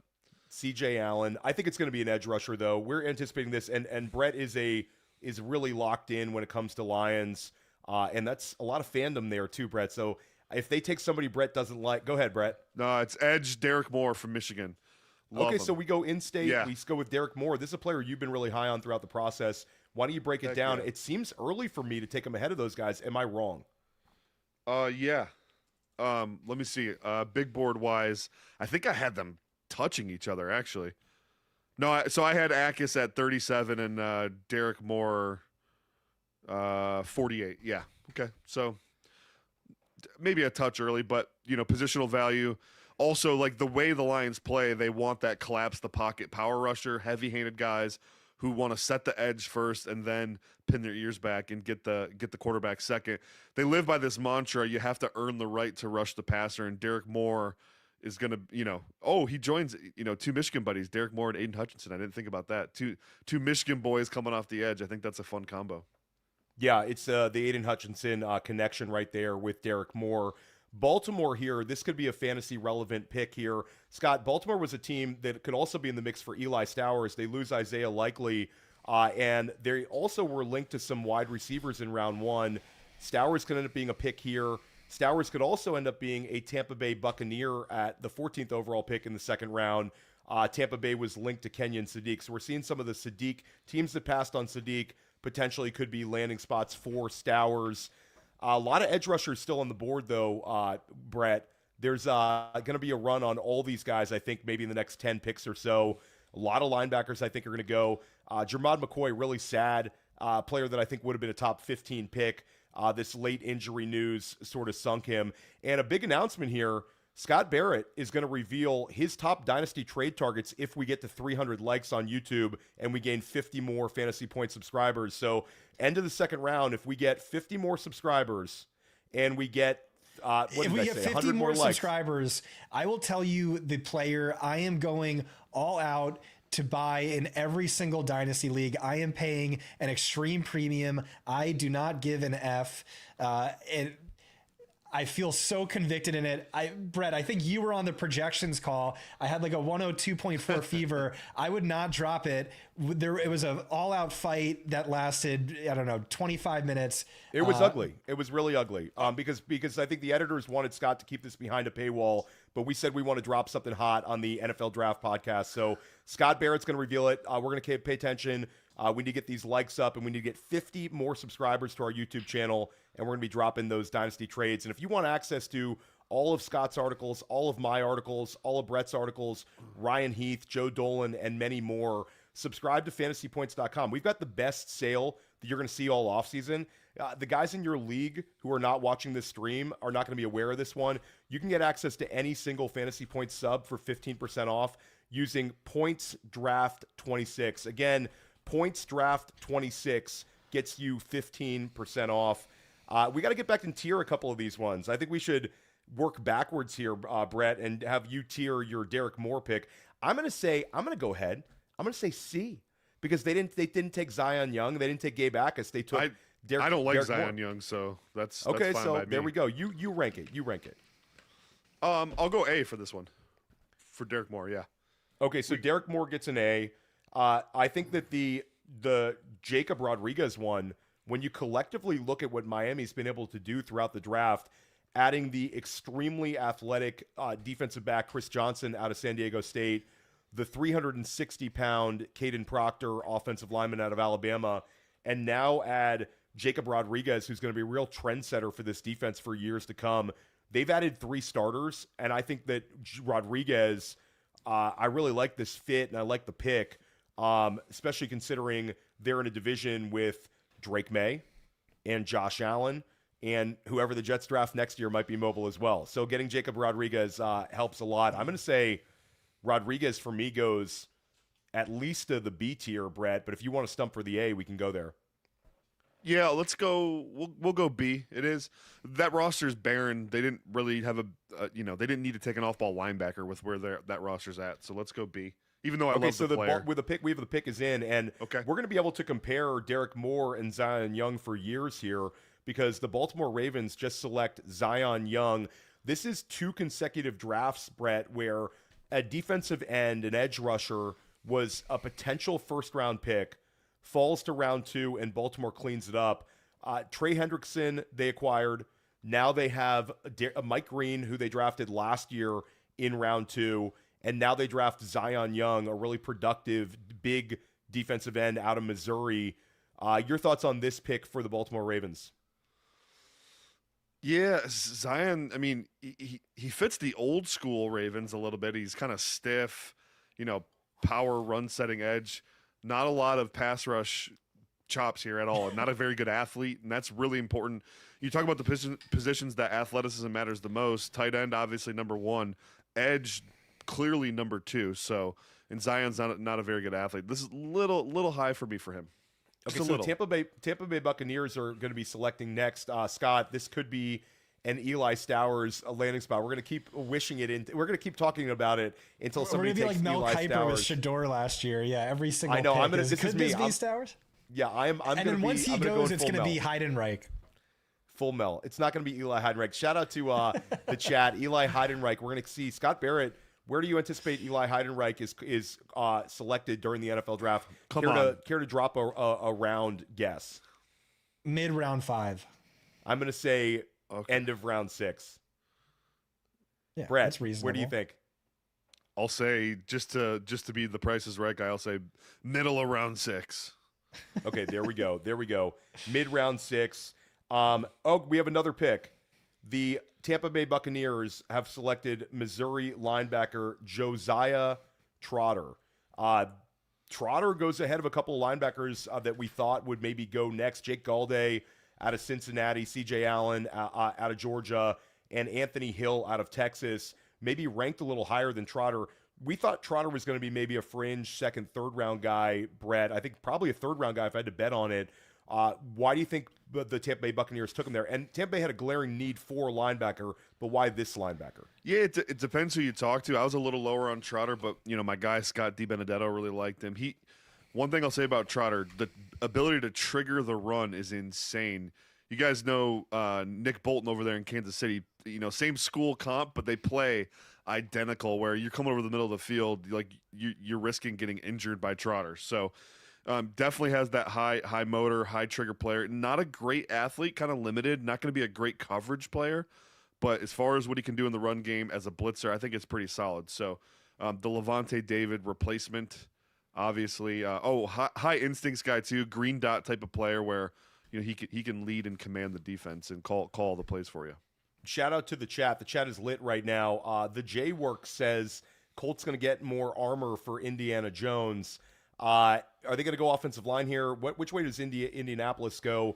They did not have a first-round pick. I'll say that this is could potentially be a wild card fantasy football pick. They've been linked to some wide receivers here. And with the 15th pick in the second round, there's still some fun ones on the board. Nicholas Palmisi, who dropped some super chats last night. Hope you're doing well, Nicholas. Really thought my Jags were going to trade up. Well, night's not over, and they have a bunch of third-round picks, so Jacksonville could be making a trade up here. Eli Stowers still on the board. Can we wishcast this? Trey, could we scroll down a little bit and look at the next few picks? Atlanta, Brett, you talked about Atlanta.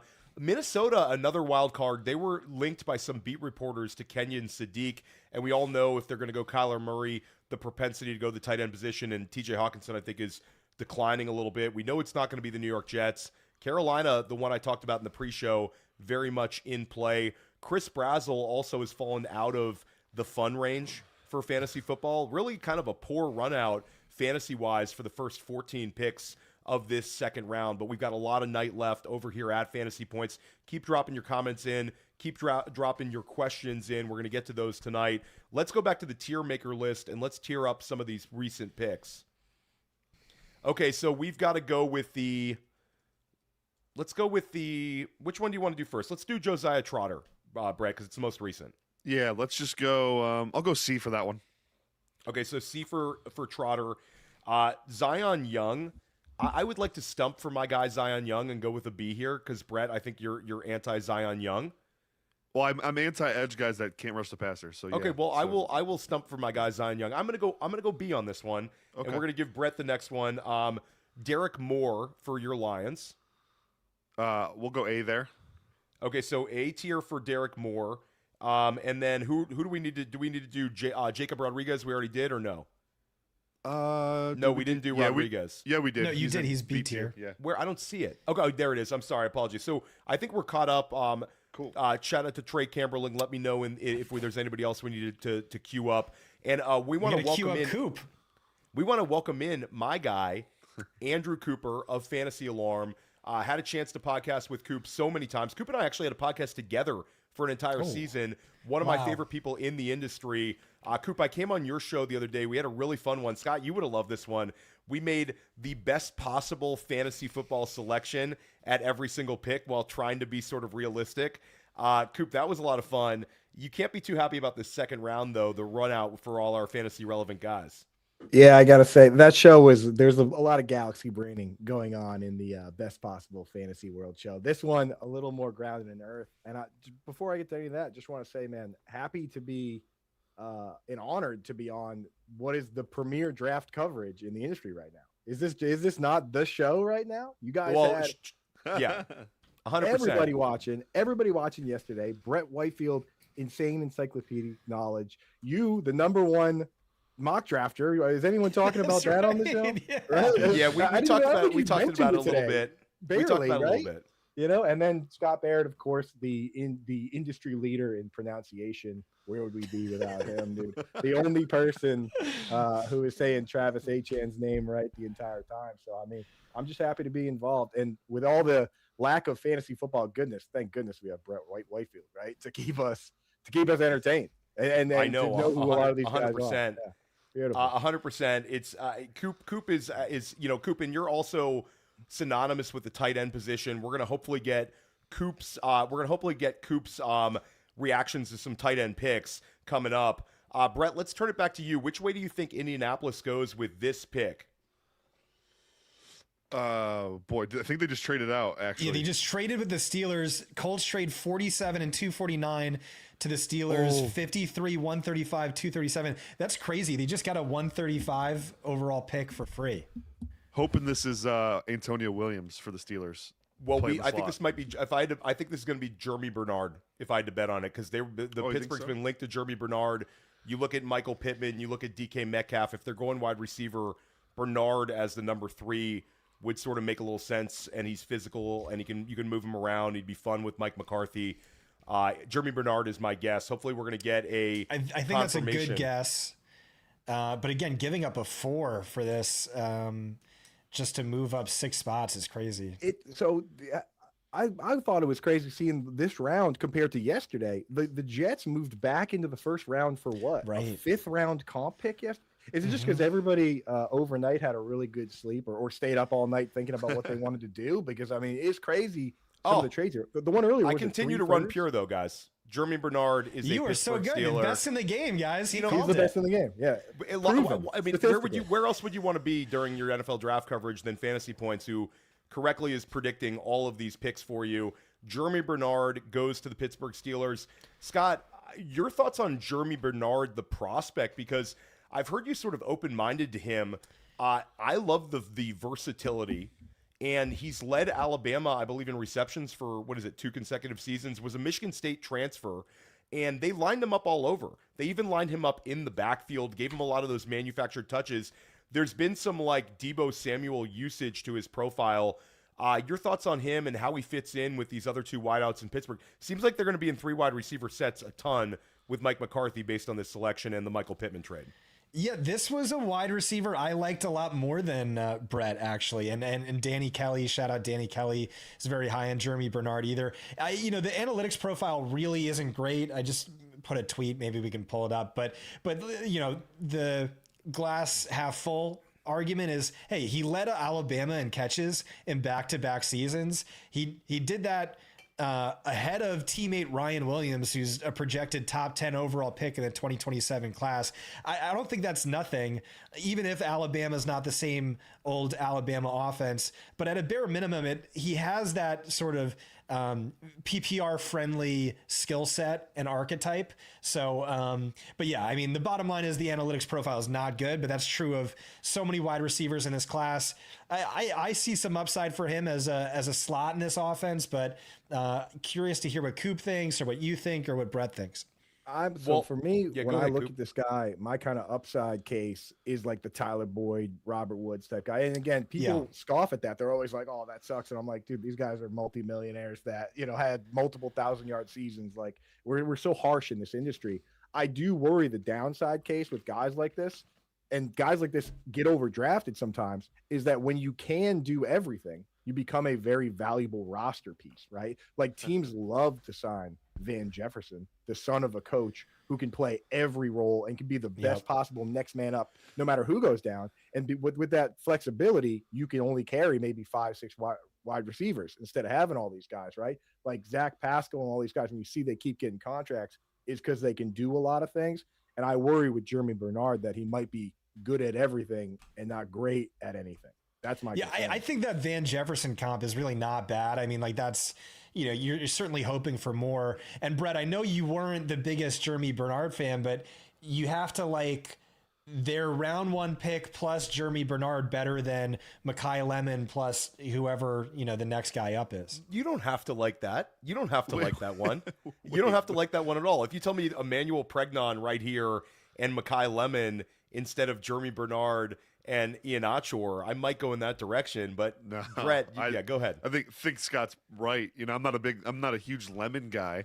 Also not a big Bernard guy, but I am a big Max INHR guy. So I definitely like the combo of Bernard and INHR better. Anyways, Bernard, I think Coop nailed the analysis. Kind of a jack of all trades, master of none. Yeah. My play style comp was somewhere on the spectrum between Robert Woods, who Coop also mentioned, and John Mechie, pre-cancer John Mechie when he was coming out as a prospect. They're very, very similar players. So I do worry that like he doesn't do one thing well enough to be like this fantasy dominant guy. Maybe high end one day he's a strong wide receiver too, but I think that's even unlikely. Yeah, and 16 overall here for Atlanta. This could be a fantasy relevant pick.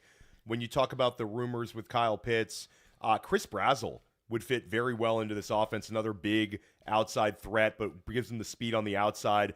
Coop, we had a question in the chat that I thought was really poignant, and Coop loves being talking about like this well-rounded fantasy analyst, but you get typecasted in a lot of shows because you are one of the best in the industry when it comes to tight end evaluation. Make sure you check out Coop's article, his Yin and Yang tight end article. It's one of the better weekly appointment articles if you want to extract value at the tight end position every single week. I think you won the FSWA award for that article, right, Coop?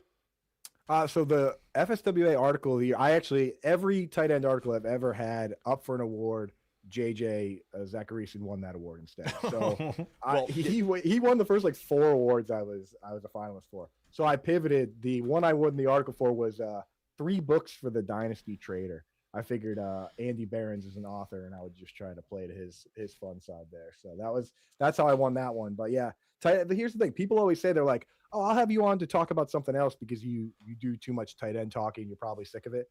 I'm literally never sick of it. I love talking about that position. I'll talk about everybody, but I mean, I love it. So what you got for me, man? Yeah, we're going to get right back to that one. Let me just quickly announce the pick. The Atlanta Falcons select Avion Terrell. AJ Terrell's brother is now an Atlanta Falcon. We continue to see McCoy falling further and further down into the second round.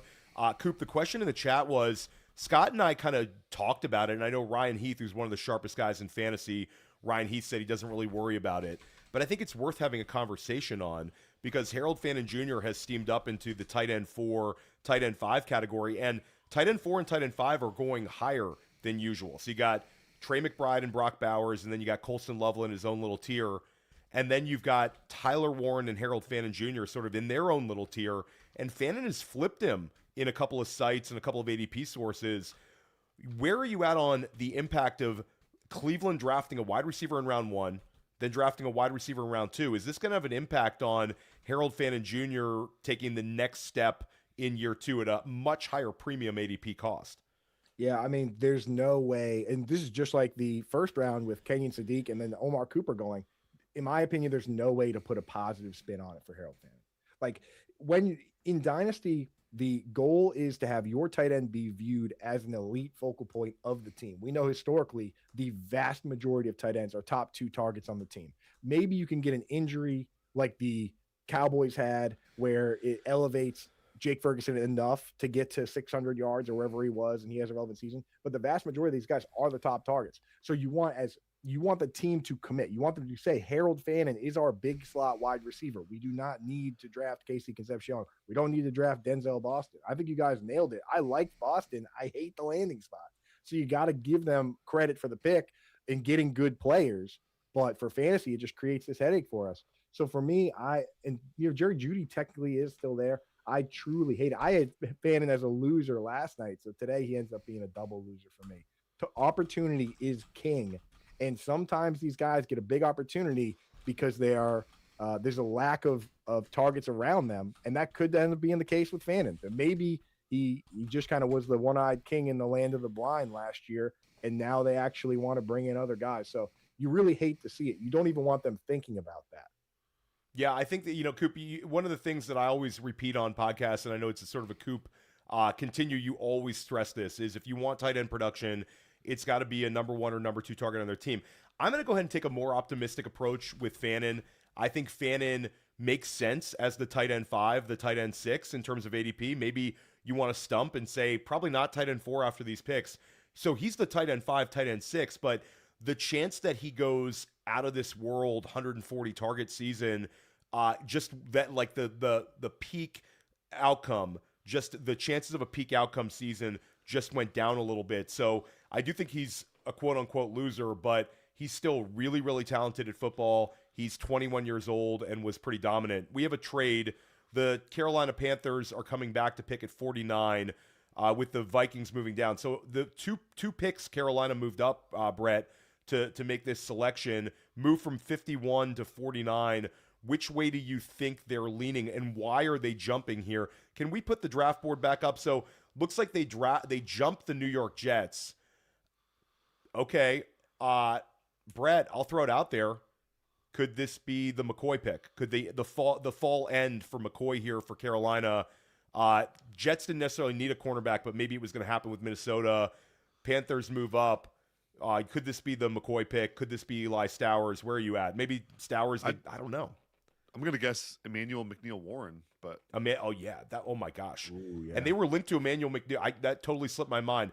Emmanuel McNeil-Warren, we had mocked as a first rounder in we probably did 12, Brett, over the last couple months, but we had McNeil-Warren as like a first rounder in maybe 5 mock drafts. Athletically gifted safety out of the defensive back factory that is Toledo. We're seeing the AJ Terrell and Avion Terrell. I mean, that's pretty awesome. Brothers on the same team. I mean, that gets you hyped. That's amazing to see that. We always kind of forget, we rip off so many picks, but like the story behind every player and their pathway to get to the NFL, it's always one of the coolest things in the NFL draft when we all back it up. But Terrell brothers, pretty cool stuff right there. But Brett, go for it. Maybe take over. Yeah, the pick is in actually. Up. Yeah, it's nose tackle Lee Hunter, another Texas Tech D lineman. He's a fire hydrant. He's basically a tree with roots in the ground. Doesn't move super well, but he ain't going nowhere. So, this is interesting because the Panthers 2 years ago had historically one of the worst run defenses ever, and they have made massive strides the last 2 seasons to correct this. Hunter, another addition on that D-line that's going to really solidify what they do. Panthers defense on paper is disgusting. So, pretty big fan of this one. They're, again, going from historically bad run defense to probably going to be a top 8 run defense this year by my estimation. That's pretty juicy. Yeah, Lee Hunter, another player who was down at the Senior Bowl. Just, the impact of NIL and the transfer portal. Texas Tech has got the bags. And Texas Tech, all 3 of their players that have been drafted so far, David Bailey, Jacob Rodriguez, and Lee Hunter, all transferred to Texas Tech. So the new day in college football, David Bailey was the highest selected player ever from Texas Tech, and Texas Tech's going to have a few more players drafted tonight. Let's go back to the board here. Oh, let's take this chat question from Big Diaz Energy. Scott, I feel like we're back in our Reddit AMA. Big Diaz Energy. I had to say that one nice and slowly. Depressed about Niners pick. Talk me off a ledge. Scott, let's have actually I'm Coop's not the thoughts. right guy to talk you off of a ledge right now. Coop, can you make a bull case for Stribling so we can talk Big Diaz Energy off the ledge?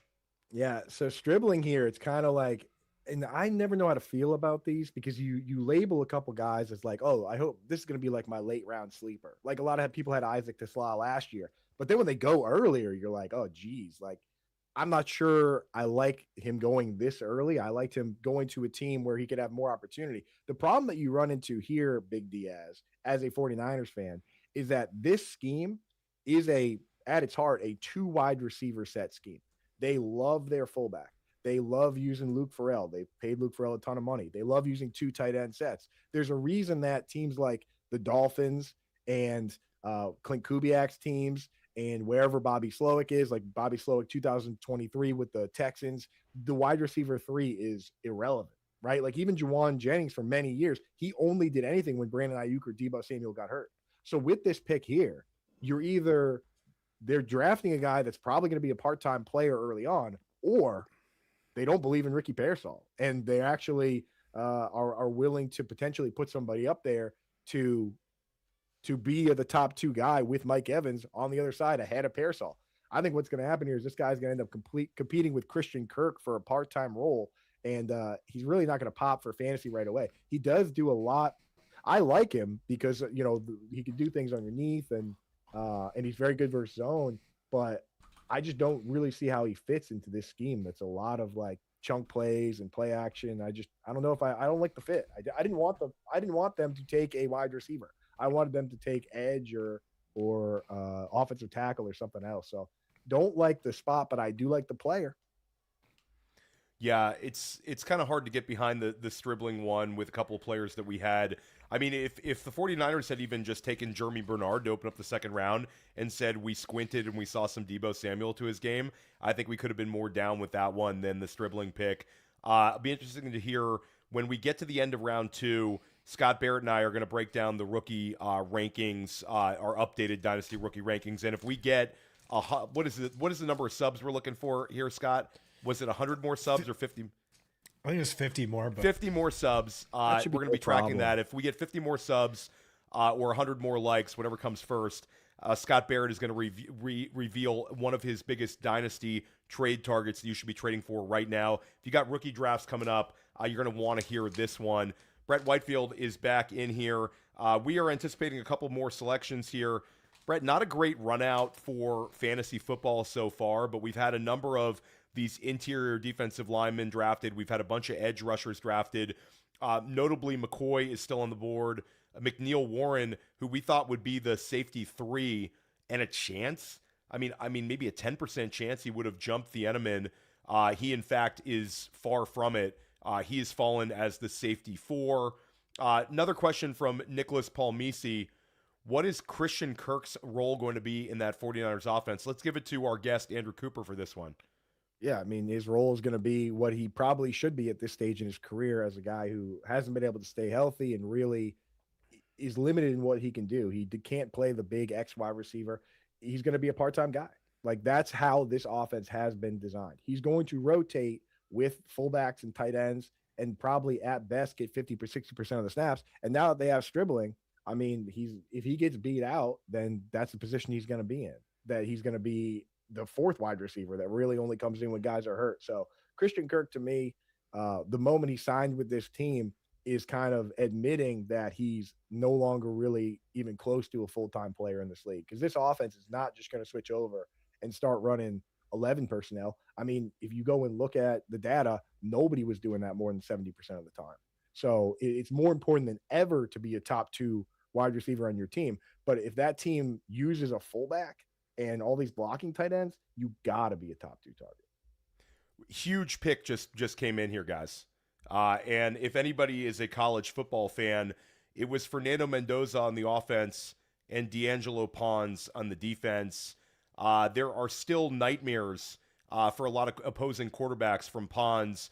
Pons, cornerback, goes to the Jets here. The impact he's going to have on Aaron Glenn's defense this year, Brett, he's short, but he's a great tackler, outstanding cornerback, but he happens to be 5'9". Brett, you're muted. How tall was Chris Harris Jr.? It's one of my favorite all-time players. Sorry about that, guys. I'm here. My working comp for D'Angelo Pons. You know who it is? Chris Harris Jr.? No, Aaron freaking Glenn. Oh wow. There we go. There we go. I have no idea what Aaron Glenn played like. I don't remember. He was a bulldog, a pit bull. Sorry, a short king pit bull. You know what? D'Angelo Ponz reminds me a lot of Amik Robertson, a guy that Aaron Glenn brought over to Detroit when he was there. Short, physical, man press corner. Despite the stature, he'll bite some kneecaps, bite some ankles. So I love this move. I think he's a day one starter for them. We get Brandon Stevens off the field finally, and D'Angelo Ponz as a day one starter. Day one nickel corner? No, I think he plays on the outside. He's an absolute dog. Yeah, I mean, 46 and a half D'Angelo Ponz inch vert at his pro day, which is crazy. and 60 plus tackles at the cornerback position is nasty. Like D'Angelo Ponz is a dude. Really, if you're a Jets fan, this is a really, really fun one. I think the Jets fans are really going to love Ponz. Let's do our tiers, though, guys. We got to catch up on some of these tiers.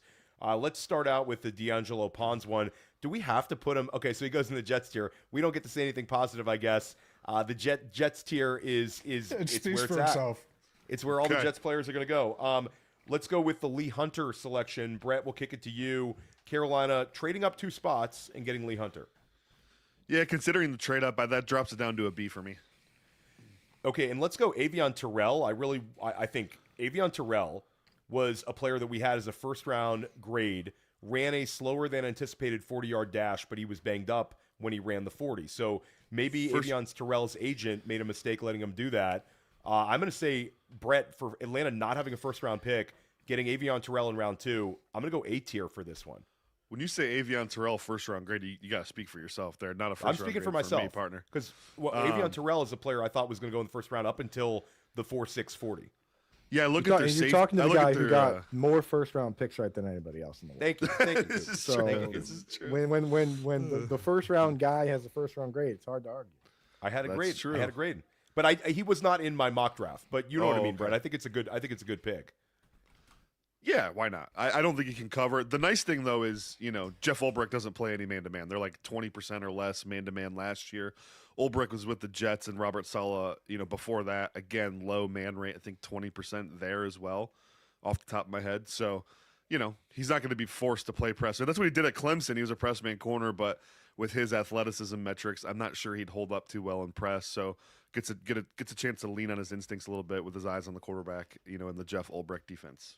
Okay, so where are we ranking? Oh, you put him, okay. Terrell. I was going to put him C, but Okay, so go ahead and put him B, put him C, whatever. I'm going to defer to Brett on this one, but I do think the interesting one for us to rank is going to be Jeremy Bernard, and I'm going to get Scott's thoughts on this one. We're workshopping Scott's thoughts. Shout out to any Office fans out there. We'll have the T-shirts made by the summer, but Scott's thoughts on these. Scott, when I look at what they've done, it's got DK Metcalf, Michael Pittman Jr., and now you get Jeremy Bernard.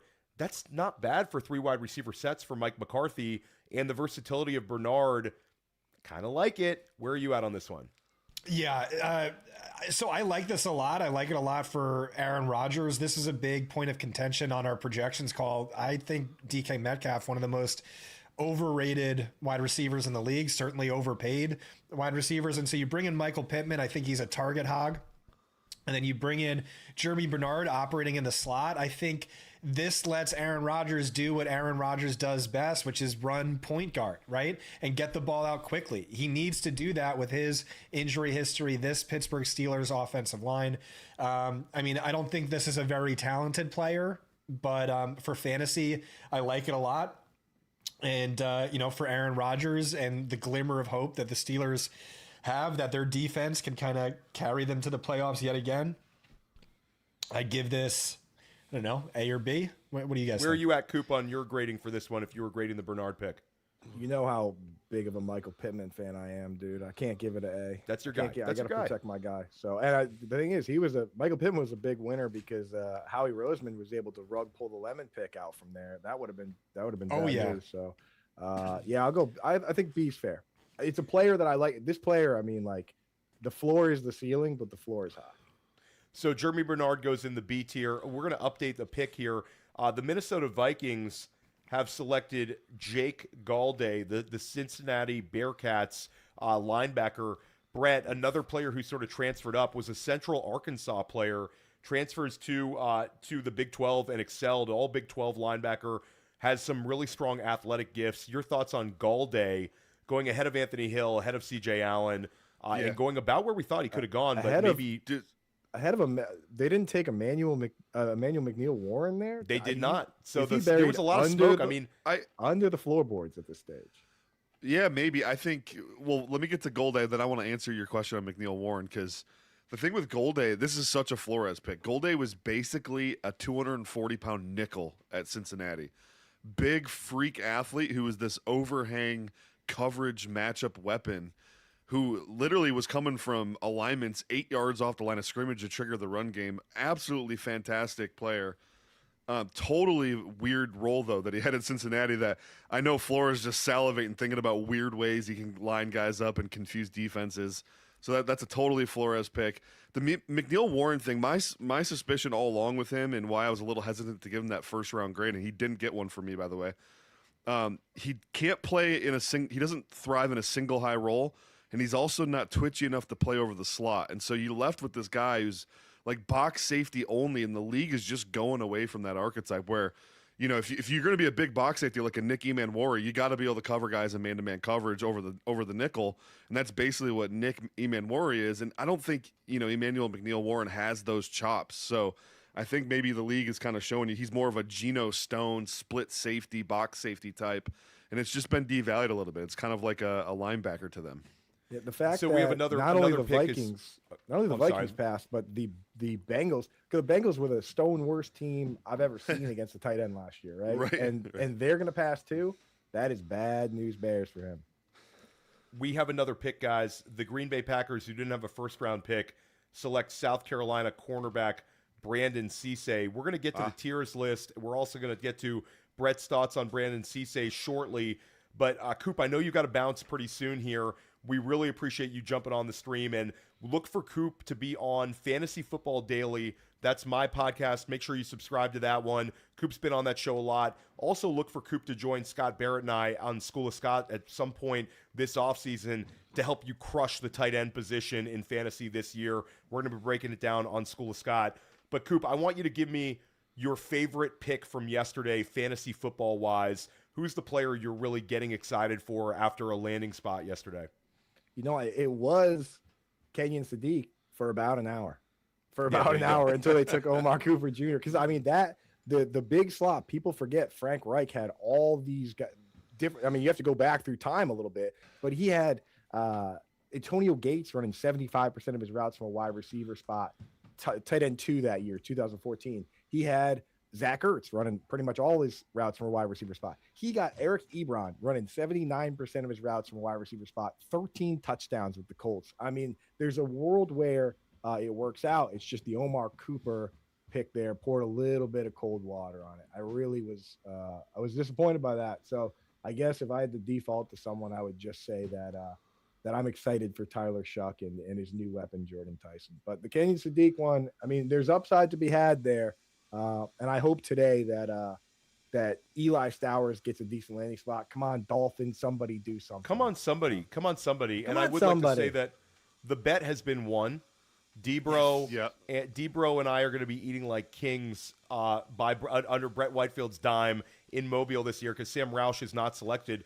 Eli Stowers not selected. A depressing night for the tight end whisperer Andrew Cooper so far. But we got a lot of night left, Coop. Let everybody know once again where they can find you. Yeah, find me over at Fantasy Alarm. I'm on the SiriusXM show over there. We were on 5 to 7 today, but usually 6 to 8 p.m. I'm on Thursdays and Fridays as well as Sunday morning. All my stuff lives at Fantasy Alarm. A lot of free stuff over there too, and the Fantasy Alarm YouTube channel. But for tonight, I just love that to get an opportunity to come on and chop it up with the best of the best. Folks in the chat, please. I see some of you guys on Twitch. Get over onto YouTube, hit like, and hit that subscribe because I want to hear what this top secret trade is that Scott's got cooking up. So get those subs going. And after I put the kiddo down and eat some grub, I'm going to be hanging out in the chat too. Because where would you rather be on Friday night than watching the draft, hanging in the chat with 500 of your best good buddies here on the Fantasy Points channel? Am I right, boys? Yeah, you're the man, Coop, and we really appreciate you, man. Cheers, Love guys. you, Coop. Have a good night, bud. Love it. Bye. Yeah, make sure you're checking out all the content that Andrew Cooper's putting out. You're going to expect to see him right here on this channel. Make sure you hit that subscribe button. We're going to be dropping a ton of fantasy information as well as NFL information that's going to help you absolutely crush your fantasy seasons this year. Great quote here, Brett, talking about D'Angelo Pons, the selection for the New York Jets. Fernando Mendoza says that this is the best corner I've ever played against, that I've played or played against. He is the top of the totem pole, and he gave me a lot of trouble. He picked me off a couple of times. A game changer. I mean, this was a slam dunk selection. You made the comparison to Aaron Glenn. Let's get back over to our tier maker list, and let's update a couple of these guys. Oh, whoa. Okay. Now we're cooking with gas here. Oh, whoa! boy. Actually, another double up though. Now I'm a little sick thinking about this. I know this is yeah. Sorry, Scott. Kenyon Sadiq's going to be ranked ahead of Eli Stowers because Eli Stowers just went to the Philadelphia Eagles. Mekhi Lemon already there. Dallas Goedert blocking him for year one. But like this is what they did, right? This is their MO. They had Zach Ertz and he drafted Dallas Goedert. They have Dallas Goedert. They're drafting Eli Stowers. Goddard's on a 1-year deal, right? No. I think isn't it a 1-year extension though, Scott? Yeah, it's a 1-year deal. 1-year deal for Dallas Goedert. You sure? Right? I remember it. I guess you're right. Let's clarify that. We're going to clarify that behind the scenes. We've got our salary cap expert listening in. We're going to get the clarification shortly on the Dallas Goedert selection. But C.J. Allen, we missed this one too. C.J. Allen goes to the Indianapolis Colts. We'll break that down in a minute. But let's get back to Eli Stowers. I mean, if the Eagles didn't take Mekhi Lemon, this would be the greatest thing ever. We'd have a scenario where A.J. Brown gets traded, and we're going to use Eli Stowers as this sort of weapon, basically play him at wide receiver. Instead, he's associated with a target hog in Mekhi Lemon, and I'm higher than Brett is on Mekhi Lemon, but you don't draft Mekhi Lemon, move up for Mekhi Lemon if you're not planning to utilize him. He's not some sacrificial X speed guy. He's a guy that you're getting targets for. So this is not a good run out for Stowers, in my opinion, or am I wrong here, Scott? Yeah, I'm sorry. I think it really hinges on this contract thing. It's 1 year, $7 million. 1 year, $7 million. Yeah, so that's big. That's big. It's a bunch of void years in the Dallas Goedert contract. Yeah, it looks like this is their tight end of the future. And for a guy who's really raw, we were talking about Jacob Rodriguez and his background as a quarterback. I love Stowers' background as a quarterback. I think it's fascinating. He highly regarded recruit, but he has to beat Haynes King, who is Brett and I's favorite sleeper quarterback in this class, the fastest white boy quarterback of all time based on the 40-yard dash. And then he transfers, but he has the misfortune of having to compete against Diego Pavia. And so it was Haynes King top 10 in Heisman voting last year, Diego Pavia top 3 in Heisman voting last year. And in a different world, maybe this guy is like a great quarterback, but no, he's like, all right, let me convert to the tight end position. In his first 6 weeks playing the tight end position, he already has more career 60-yard games than Kenyon Sadiq had his entire time at Oregon. And so, yeah, there's a ton of upside for this 99.9th percentile athlete who caught a ton of balls, was super productive. And so I gravitate towards upside. You need that in fantasy, right? Where you have the safety net of the waiver wire to fall back on. You want to gravitate towards upside. With Eli Stowers, I just see a tremendous amount of upside. Maybe a little bit less in this offense with Mekhi Lemon, with Jalen Hurts, with their run-heavy tendencies. But it's a player I like, a player I'm convicted in, and a player I'm not going to get downgrade too much. I mean, look at Goddard's success over the years, and Stowers, I think, ideally has more pass catching potential. Okay, so I'll say this. I'll say this is another Howie Roseman win draft, where every year we go back and we say Howie Roseman attacked this position and extracted value. We've seen him double tap defensive backs. We've seen him double tap guys in the front seven, and this year. We're hearing all these guys like Scott Barrett saying what a bad class this is. Well, Howie Roseman went out and drafted 2 pass catchers from this draft. I'll say this, Scott. I'm not gonna lower Eli Stowers. I had Eli Stowers, I believe, as my tight end 13 overall in Dynasty in the tight end rankings heading into the NFL, maybe tight end 14 heading into the NFL draft. I'm going to drop him slightly just because the ceiling outcome for year one just went down. But when Dallas Goedert moves on, Eli Stowers steps in. You've got A.J. Brown headed out, and you've got Mekhi Lemon stepping in. So Philadelphia, heading into 2027, is going to have a 28-year-old Devonta Smith, Eli Stowers heading into year 2, and Mekhi Lemon heading into year 2. That's pretty nasty right there. So I like this one. Let's and go. If you can't draft him in your rookie draft, he might be an ideal buy low. I know Colson Loveland, Tyler Warren, Brock Bowers went off as rookies. That's the exception historically, not the rule. But a Trey McBride did absolutely nothing his rookie season, and then was free, behind Zach Ertz, and then free to acquire. And so if you can't draft him in your rookie draft, don't sweat it too much. Probably an ideal buy low in the second half of this season in Dynasty. Yeah, and our FFPC viewers, we got a lot of them. We got a lot of really sharp people out there. I'm going to be doing something over on Dynasty Life over on the Fantasy Points Dynasty channel, talking about FFPC rookie draft strategy. Eli Stowers is still a player that you want to get access to. And a shout out to the Los Angeles Chargers media team. Social media in LA is absolute fire. This is just such a great tweet. But we have another trade that just went down. Let's update the picks, Brett, first. The New England Patriots traded up to 55 with the Chargers to get Gabe Akis, the defensive end from Illinois who had 11 sacks this past season.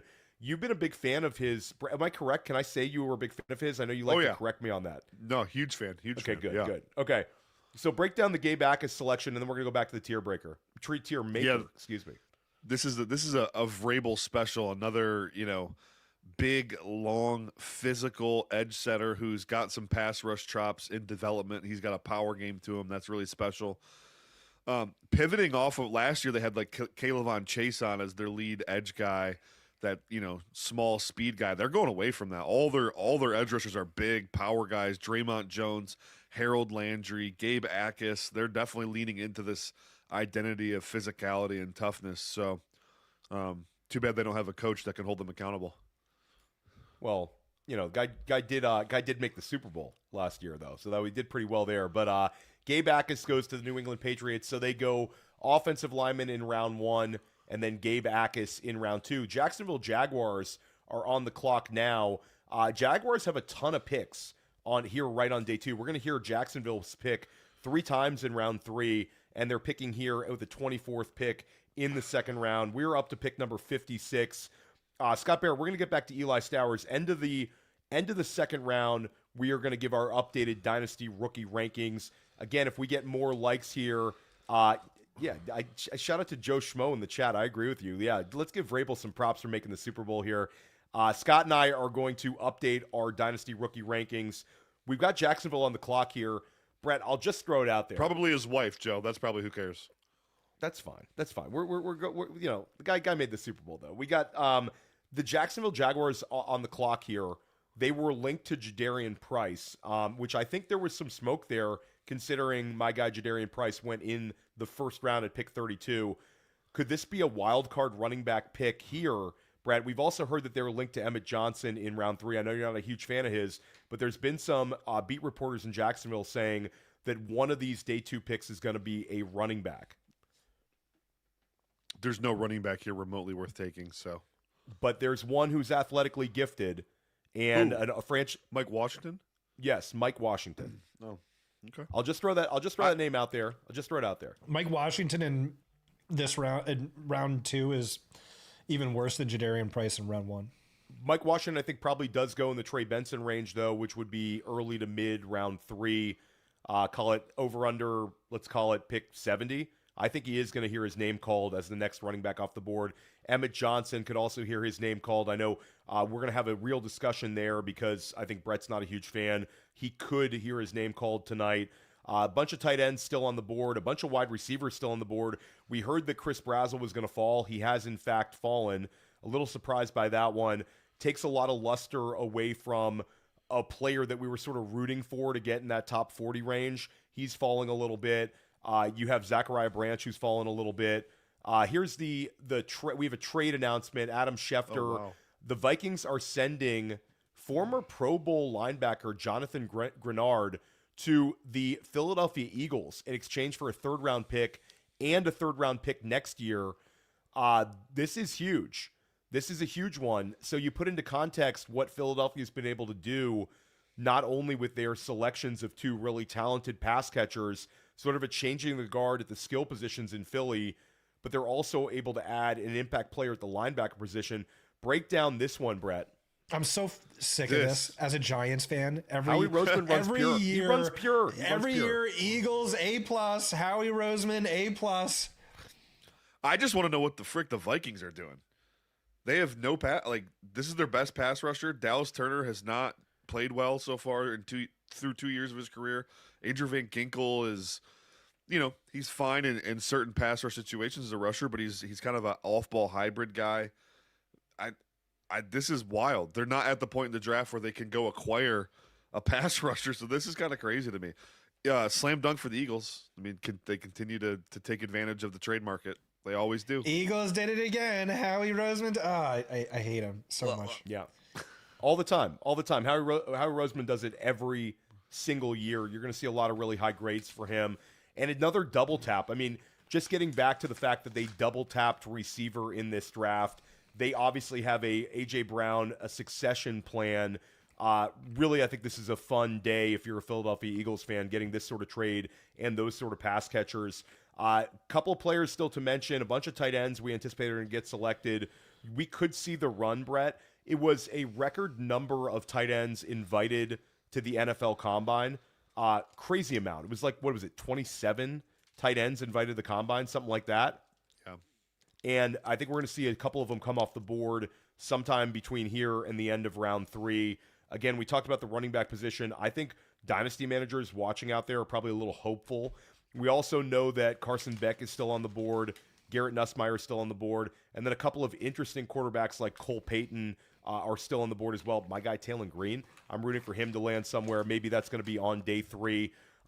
And just in terms of players we thought were going to be drafted higher, it's sad. Jermod McCoy continues to fall. A player that we thought could go top 12 a couple weeks ago. The injuries. It's Will Johnson. This is past Will Johnson territory. Will Johnson was upper half of the second round last year out of Michigan. He fell. Jermod McCoy is falling considerably. Emmanuel McNeil-Warren still on the board. Chris Bell is a player that I'm really excited about. Brett tonight, the wide receiver out of Louisville, a player we might have to wait for, but he's still on the board. And of course, I feel like we're on Chris Bell watch. I feel like that's the next. Certainly, based on Brett's board, had a round 1 grade on Chris Bell. Speaking of another Chris Brazel isn't shaking the Tennessee wide receiver allegations by any means right now. What does that mean? No, it means that. What do you mean? What does that mean? You Tennessee just called me players, to ask me about this, Scott. What are you talking about? That's what. Yeah. So, Ooh, another tight end off the board. Let's announce it. Texas A&M tight end Nate Borkacher. Remember? Okay, surprise. Remember this? Run blocker. Yeah. This is a let's throw the pick up on the board when we get it. This is a gross one. This is gross, but this makes you kind of like the pass catchers in Jacksonville, and we knew they needed to add a tight end. This does nothing to challenge Brenton Strange. Brenton Strange is locked in. Shout out to Ryan Heath, has talked about Brenton Strange as sort of an underrated dynasty value tight end in a good offense. I had Sigmund Bloom on one of my pods. He said he could be the next Tucker Kraft if things sort of shake out his way. And then you got BTJ, still a Jaguar, along with Parker Washington, who Scott Barrett is talking about a lot this offseason, and Jacoby Myers. So is James Gladstone the fakest sharp of all time? I mean, seriously, this guy is. I mean, first of all, it's not a very important or valuable position, a run blocking tight end. And second of all, like even when teams draft them high, it never works out. Darnell Washington might be the best one, but you had, who was it? McKitty with the Chargers, and there was guys. There's a bunch of these guys who do nothing. Didn't they pay one in the offseason or something? Oh, they brought in a couple. Nah.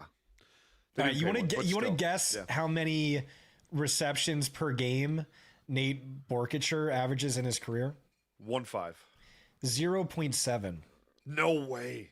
Yeah. Let's go to the tier maker and let's just in put him 5 in years. In put him 5 the Jets years, tier. two catches, 6 catches, 5 catches, 6 catches, career high 19 last year. Yeah, and we would have like Sam Roush, I would have Jack loved Sam Endries. Roush. There's so many of these guys that would have made sense here, but hey, they go with the blocker.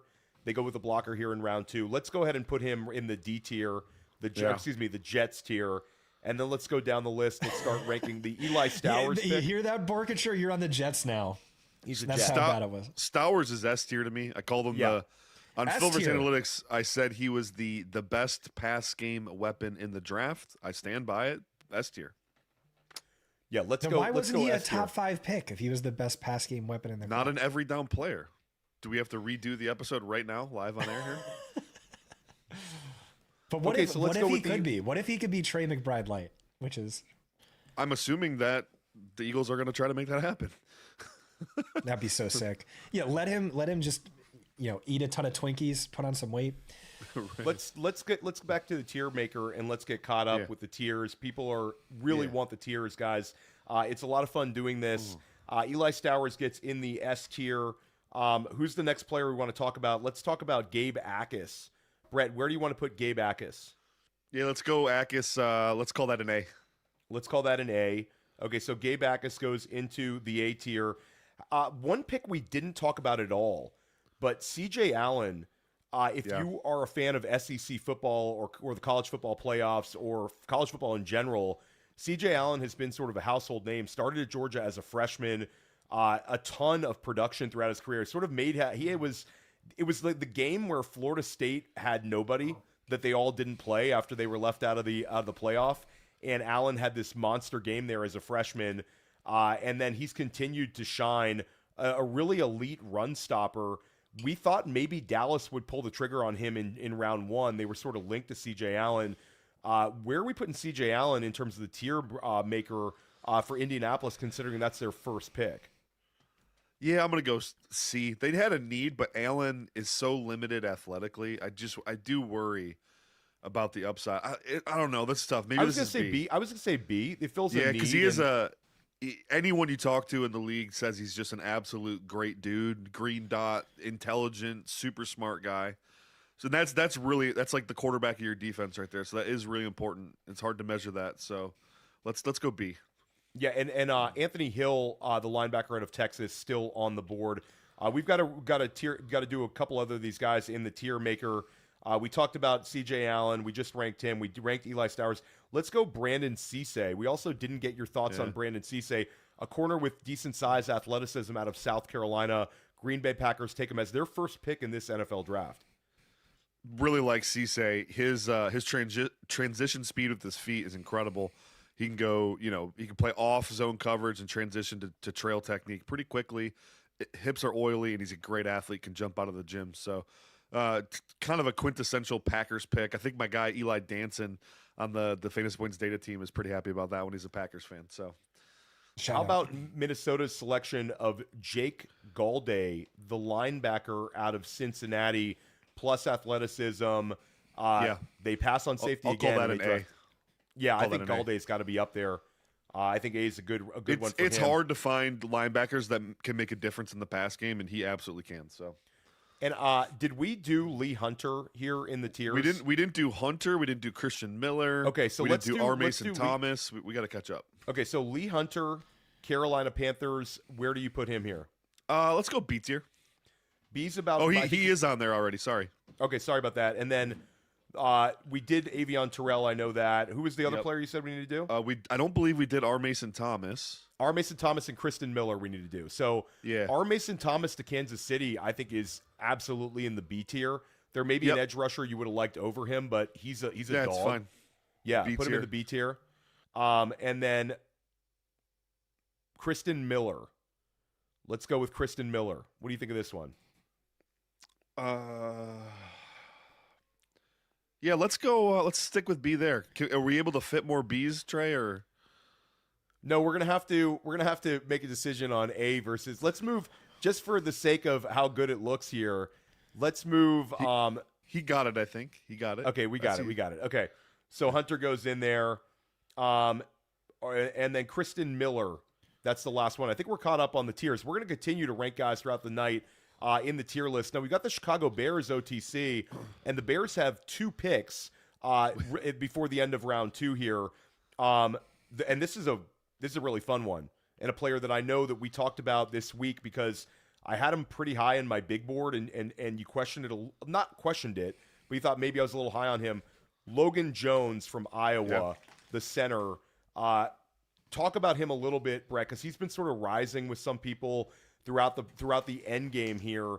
Another Iowa lineman. What's actually kind of a little bit surprising if we look at where we were at 2 months ago, Jennings Dunker, who we anticipate will hear his name called on day 2. If I told you in December that he was the second Iowa Hawkeye drafted in the NFL draft, you probably would have pushed back on that one. But Logan Jones. I think the team or the league clearly views Dunker as a tweener. So it's like, is he a tackle? Is he a guard? We're not sure. Logan Jones. There's also a clear need here in Chicago where Garrett Bradbury is their current center after the unexpected retiring of Drew Dahlman. And Bradbury just hasn't been good for a long time. And so I think they kind of really needed to, take a swing at the position. It's a little early, but I'm not going to crush him for it. Logan Jones, he was Tyler Linderbaum's actual successor in Iowa. He was the next starting center. I think he played 5 years there. Am I wrong for saying that, Theo? No, I think that's actually correct. Logan Jones has been on the field a ton for them. Very interesting pick. We also have an interesting trade. The Cleveland Browns have traded up to pick number 58. So they move up 12 spots in the second round here. Ooh, could this be? Too. Okay, so announce the pick here, Brett, because I don't see this one. Emmanuel McNeil Warren, the safety from Toledo. Okay, so at this range of the draft, I mean, okay, and I'm going to say it. Okay, these teams, history tends to repeat itself. Last year, the Cleveland Browns stayed in state in the MAC, and they selected Harold Fannin Jr. in round 3, and he was a major hit. Now they stay in the MAC again. They go to Toledo, and they draft Emmanuel McNeil Warren. I mean, I think the Browns have had a hell of a draft in terms of improving their team. And you look at the capital that they've been able to acquire from the Travis Hunter trade last year, things just continue to get better and better for them. Again, they double tack wide receiver. We don't love it for fantasy, but for what they've done to their team, huge win. Offensive-minded head coach. You get 2 wide receivers there. And then they draft the stud left tackle yesterday. So Emmanuel McNeil Warren, great value here at this point in the second round. Maybe break down how you see him fitting, Brett. Well, yeah, I mean, Mike Ruttenberg, the Browns DC, is going to play. I talked about him needing to land in a scheme that's going to play some split safety looks, and hey, that's what Ruttenberg's going to do. So I think this gives him an opportunity to get those deep safety reps as a split safety, and then he can come play in the box when you're in single high. So this was a good landing spot, the right scheme for him. Brown's just adding good player after good player. It's not necessarily great for fantasy because of the cannibalization of the receivers here, but man, it's they're improving their team for sure. We have a trade up here. The Tennessee Titans have traded up. It's the Bears have traded back. Tennessee is going to be OTC here. That'll be an interesting one. And then we have the pick beforehand. The Houston Texans were anticipating that pick as well. Let's go back to the tier list and let's get Logan Jones and Emmanuel McNeil Warren queued up. Okay, so Emmanuel McNeil. Okay, I'm going to stump for, based on the value that they get at this point in the second round. I think Emmanuel McNeil Warren should go in the A tier. But your call, Brett. Yeah, can go A tier for Emmanuel McNeil Warren. I was going to say C for Logan Jones. I think that's fine. I think going Logan Jones in the C tier is fine, just based on where they selected him. I think if he was the 77th pick instead of the 57th pick, I think we would have a little bit of a discussion here. And we kind of have a face melter, Theo. Well, we have one pick that I want to update. The Titans. They continue to add impact players here. They traded up and get Keldrick Falk at the end of round 1. They draft Carnell Tate, who I think Brett and I would say that's going to be the next wide receiver 1, the first one that they've had since A.J. Brown at some point in his career. Scott Barrett might push back on that one. But they get Carnell Tate, they get Keldrick Falk, and now they draft Anthony Hill Jr. Brett, you talk about a linebacker, 6'3", 230, tons of athleticism, and was an impact player for Texas from his freshman year. Really, really fun one. Oh, and we've got a fantasy relevant one. This was the face melter I wanted to talk about before. Okay, I'm sorry about that. I jumped the gun here. No, you're good. You're good. Yeah. Okay, so let's talk about Marlon Klein. Oh boy, we talked about Marlon. And okay, here's Scott Barrett. Here we go. But Marlon Klein, he's athletic. Every Michigan tight end goes to the NFL. He's your thoughts on Marlon Klein here? He can absolutely ball. Guys, Theo, Scott, and I are in a group chat that's always going on College Football Saturdays. And, gosh, it was back in September, Theo. I think I was like, yo, this Marlon Klein might be as good as Colston Loveland. Like, he's awesome. And then he got hurt, unfortunately, and missed the rest of the season. So Marlon Klein can ball, though. Big, long, athletic, freak of nature tight end. Awesome blocker, catch radius. And how about he's from Germany? Chops. From Germany. From Germany, yeah, yep. Michigan has this weird stream of German players. They always have like 4 of them on their roster. And Michigan basketball as well, where Wagner was a German, played for them. Both Wagners. Yeah. Both Mo and Franz. Wagner. Yeah. Wagner. Okay, so we're back here with the LA Rams are going to be on the clock. Scott, not really excited about the Klein selection. Scott, do you have any thoughts on Klein? Yeah, I'm a big Cade Stover guy. I know he's gotten hurt in back-to-back years, but I do know the coaching staff is really high on him. Klein, I don't know, is this another run-blocking tight end? He had 24 catches last year and 13 the year before that.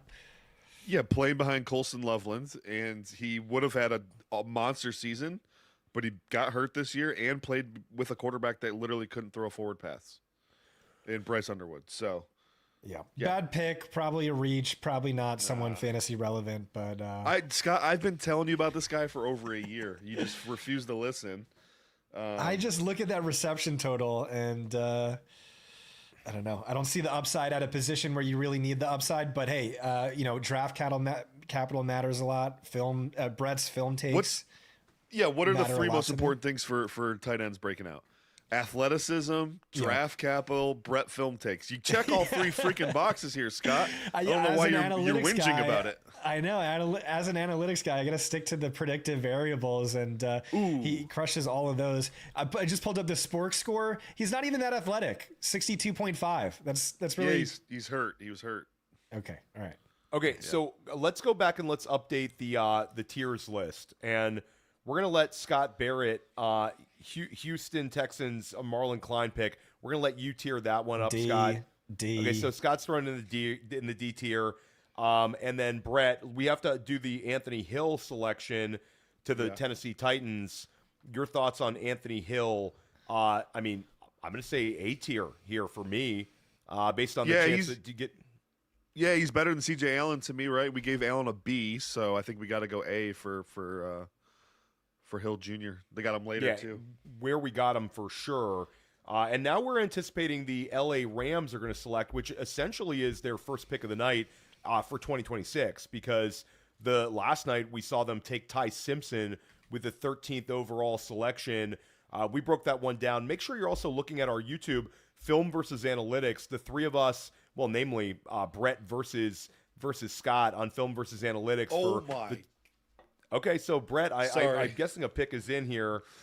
The Rams are impossible, dude.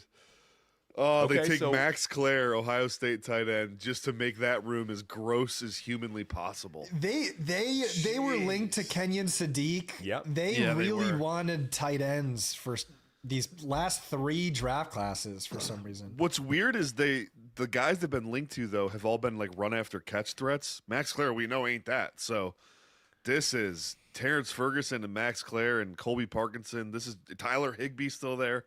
Just gross. Yuck. Okay, so I will say it's not the fact that Terrence Ferguson is there, the overlap there, and certainly Parkinson, but they're playing a ton of tight ends. And when I'm looking at landing spots for Max Clare, getting attached to Sean McVay, if Ferguson's going to be some move tight end, an athletic move tight end, I actually think this makes me want some access to Max Clare. The fact that they're going here and getting him inside of round 2. I want access to whatever tight end is going to hit in a major way in a Sean McVay offense, and maybe it's going to be Max Clare. Yeah, good luck predicting that. Good luck predicting that is fine. but I'm not going to have to pay that same capital that you're going to have to pay with a Sadiq or an Eli Stowers. I think Max Clare is a player to target a little bit late here. Rams are really weird here. I will say that if we're looking at it from a scheme perspective, if they're going to play all these tight ends, it consolidates the real targets to go to Puka Nacua, and Devontae Adams getting older. So this could end up being a big Puka year. I know he's had an interesting offseason, the rehab and all that, but Puka Nacua could absolutely melt faces in fantasy football this year. And he avoided a potential Mekhi Lemon in round 1 and now gets another tight end in round 2. So the Denver Broncos are next. This is going to be Denver's first selection. Scott Barrett, they traded for Jalen Waddle. I mean, we loved it on School of Scott. We broke it down, the School of Scott podcast. But what is your thoughts on how Jalen Waddle is going to be this year, his impact in Denver? Yeah, like I said, I'm really bullish on Jalen Waddle. It's a player I've always had a lot of conviction in, and I really like the fit, especially from an NFL standpoint and how he complements Cortland Sutton. But I want to go back to Max Clare. You raise an important point, is like anytime you have a skill position player going to the Rams, that is massive for fantasy, because Ryan Heath and I do Anatomy of a League Winner every year, where we study the players who are actual difference makers, who actually help you win or lose your fantasy leagues. And in any given season, there's a relatively few number of true power law players, difference makers that can swing the balance of your league. But if you look back over the last 6, 7, 8 years, who those players were, overwhelmingly, they came from McShanahan style offenses, but no offense more so than the Sean McVay offense. So nothing better than being a fantasy eligible player tied to a Sean McVay offense. But I did want to get Brett's thoughts on this. We know that last year, the Rams played a very high percentage of 13 personnel, maybe the most that we've seen from an offense in like over a decade. Do you think that plays a role here? They really want to get Ferguson on the field alongside their new fancy tight end and have one of Puka, Devontae Adams off the field, because that's what they did last year and it worked out pretty well for them. Yeah, they're a really strange team where they played 13 personnel more than they played 12 personnel. 12 personnel, just 10% of their snaps, 13, like 30. But they were super run heavy out of 13 personnel, like 60%. I guess that's not super run heavy, but pretty run heavy out of 13 personnel. So I don't know that that's like, I don't know if that's a good thing or not. Yeah, they obviously want to keep doing that though. They're riding the wave of the big personnel. So Claire's just not like, he's not an inline guy. He's not a guy who's going to offer you utility as a 13 personnel player because he can't block. So it's a really strange pick to me, guys. But. Yeah, I mean, well, look, we know, and I want to throw it out there. A couple years back, we know that they tried to get Brock Bowers, and I think he's just been chasing the tight end position and see sort of the value his offense has, how successful they can be as a running team with the threat of playing those multiple tight ends. We saw Colby Parkinson this year have a career year based on touchdowns. And I will say that if one of these tight ends can separate from one another, Max Clare is probably, I think, a little bit better, cleaner bet than the uber athletic Terrence Ferguson. Not sure how that's going to shake out fantasy-wise. Devontae Adams eventually is going to retire, and you're going to have an opportunity where it might be a rookie wide receiver with like year 2 Max Clare and year 3 Terrence Ferguson. So you can't discount these guys. If you have a deep dynasty roster, you want access to guys like Max Clare, and Terrence Ferguson just becomes free after this pick. We have another trade. The Buffalo Bills have traded up. The Denver Broncos have traded back. I will throw out the interior lineman, Emmanuel Pregnon, would make a little bit of sense here for Buffalo. Chris Brazzell would make some sense. It's going to be a secondary player, would be my guess. They need depth at corner. They need depth at safety. This be the end of the fall for McCoy? No, I don't think Brandon Beane would do that. He's too analytically driven to take an injured player. I would guess. Gosh, let me see who's next on my cornerback list. Keith Abney, David Davison, the Ohio State corner. Yep. Bonison. Yeah, probably. He fits their scheme a lot. Shout out to our friend Cody Carpentier. That was one of the I think he's higher on Igbonason than anybody who does the evaluations. He had him a second-round grade. So we'll keep an eye on that pick for Buffalo. And, Scott, we're going to get back to breaking down fantasy football. Again, we're keeping an eye behind the scenes on the subscribers to this channel. I think we're nearing the level where we can actually reveal some of Scott's dynasty trade targets. We're also going to update our dynasty rookie rankings as we get a couple more of these skill position players in there. And just a reminder, if you want access to all of Scott's articles, all of my articles, all of my rankings, Scott's rankings, all of Brett Whitefield's prospect guide, Ryan Heath's articles, and our award-winning projections and tools, fantasypoints.com is the place to be if you want to dominate your fantasy leagues. And you have the best sale all year long right here. Use the code PointsDraft26, and you're going to get 15% off of any Fantasy Points subscription, including the award-winning Fantasy Points data suite, the best source of data, analytics, you name it, statistics in the fantasy realm, in football, in fact.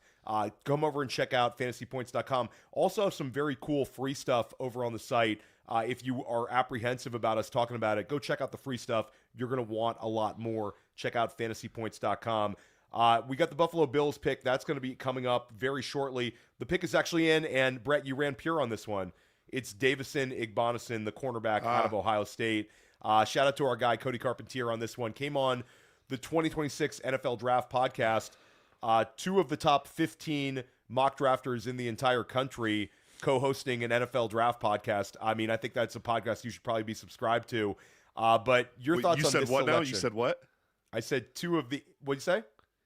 Cody and I tied for 14th, so that was 3 of the top 15. 3 of the top 15. Yeah. So shout out to Cody Carpentier over at Roster Watch. I mean, no reason to shout him out except for I really like him, and we've had him on a bunch of our pods. But Alex Dunlap and Cody Carpentier both came on the 2026 NFL Draft podcast. Both did a great job dropping knowledge. So check those guys out at some point. Brett, this selection for Buffalo, your thoughts on it? Yeah, I like Igbonason, probably not as much as Cody. I don't think anybody likes him as much as Cody, but it's funny because when you have a defense as good as Ohio State's was, and they have all that star power with Caleb Downs, Sonny Styles, Caden McDonald, Arvell Reese, it's easy for a guy like Igbonason to kind of get left by the wayside. But he was a baller, man. Played a lot of football for them, really good outside corner, truly dominant. And so I think he just was overshadowed by the other stars, but man, he fits the Bills system to a T. I think he's got tremendous instincts. Really nice pairing with Maxwell Hairston now and Christian Benford. I'm kind of curious if they're going to play one of those guys in the slot. Maybe Igbonason can play in the slot, actually. He did do a little bit of that at Ohio State. So, good tackler. And I know, Sean McDermott's it's mandatory.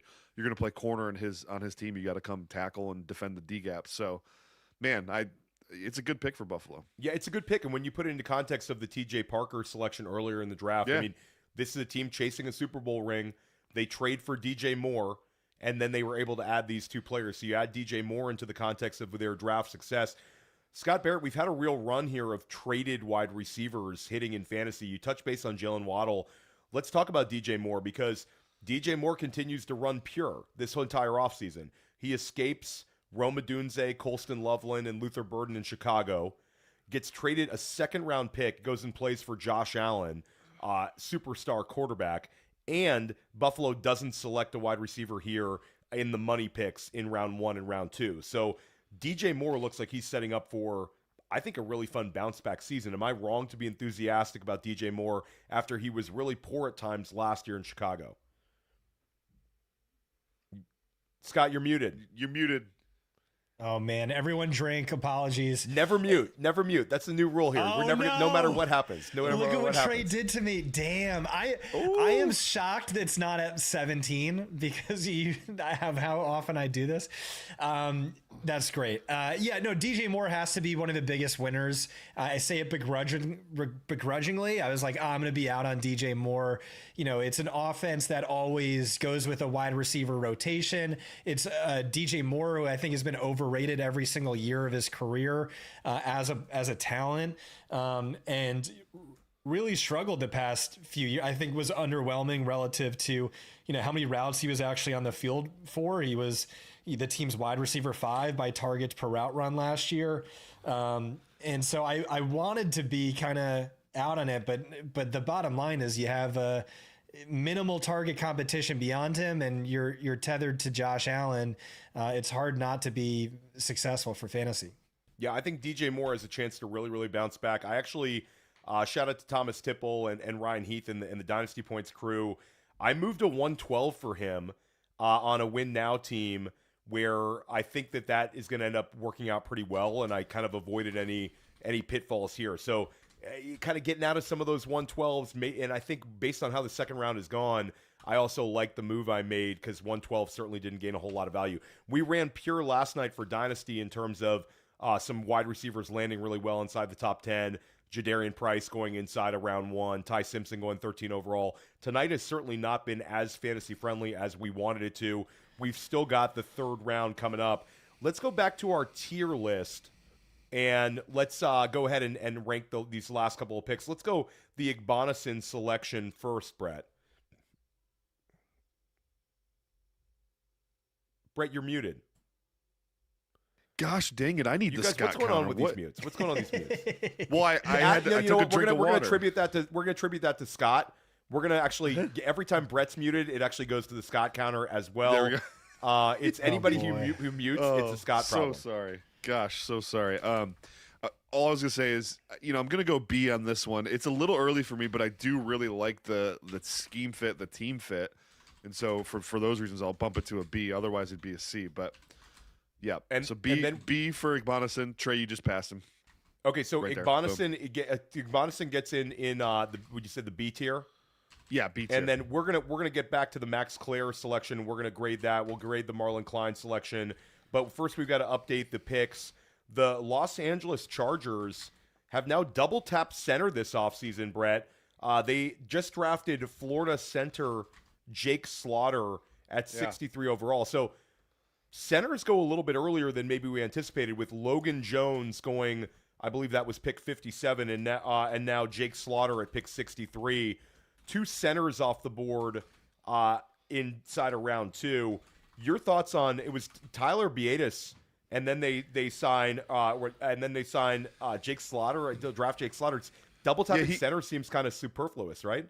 No, he's going to play left guard for them. They had a vacancy at left guard. He'll slide. He's got the girth and the punch to play left guard. So pretty confident he'll play left guard and be the swing center if something happens to Biadasz. But yes, I mean, Slaughter can ball. He's got reps at guard that are, I think, better than his center reps probably. So we'll go ahead and just I think mentally I'm slotting him in at left guard for the Chargers.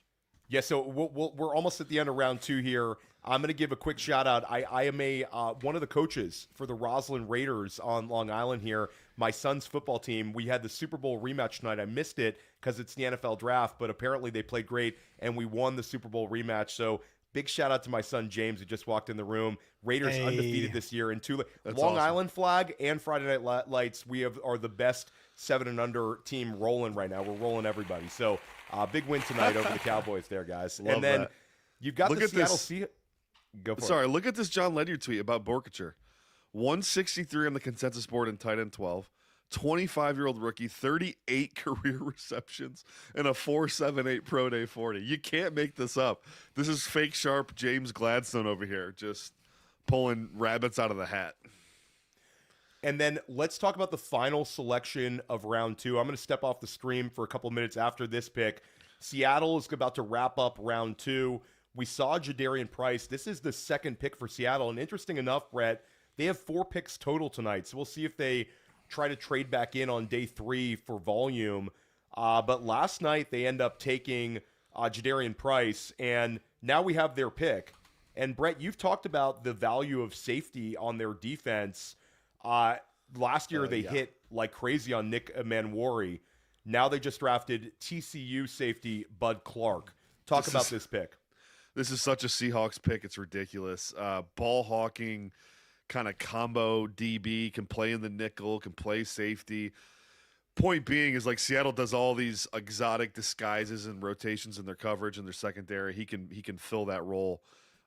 Really, really fun pick for them to go with Nick Manwari and Devin Witherspoon and all the multiple type DBs they have. So that's a fun pick.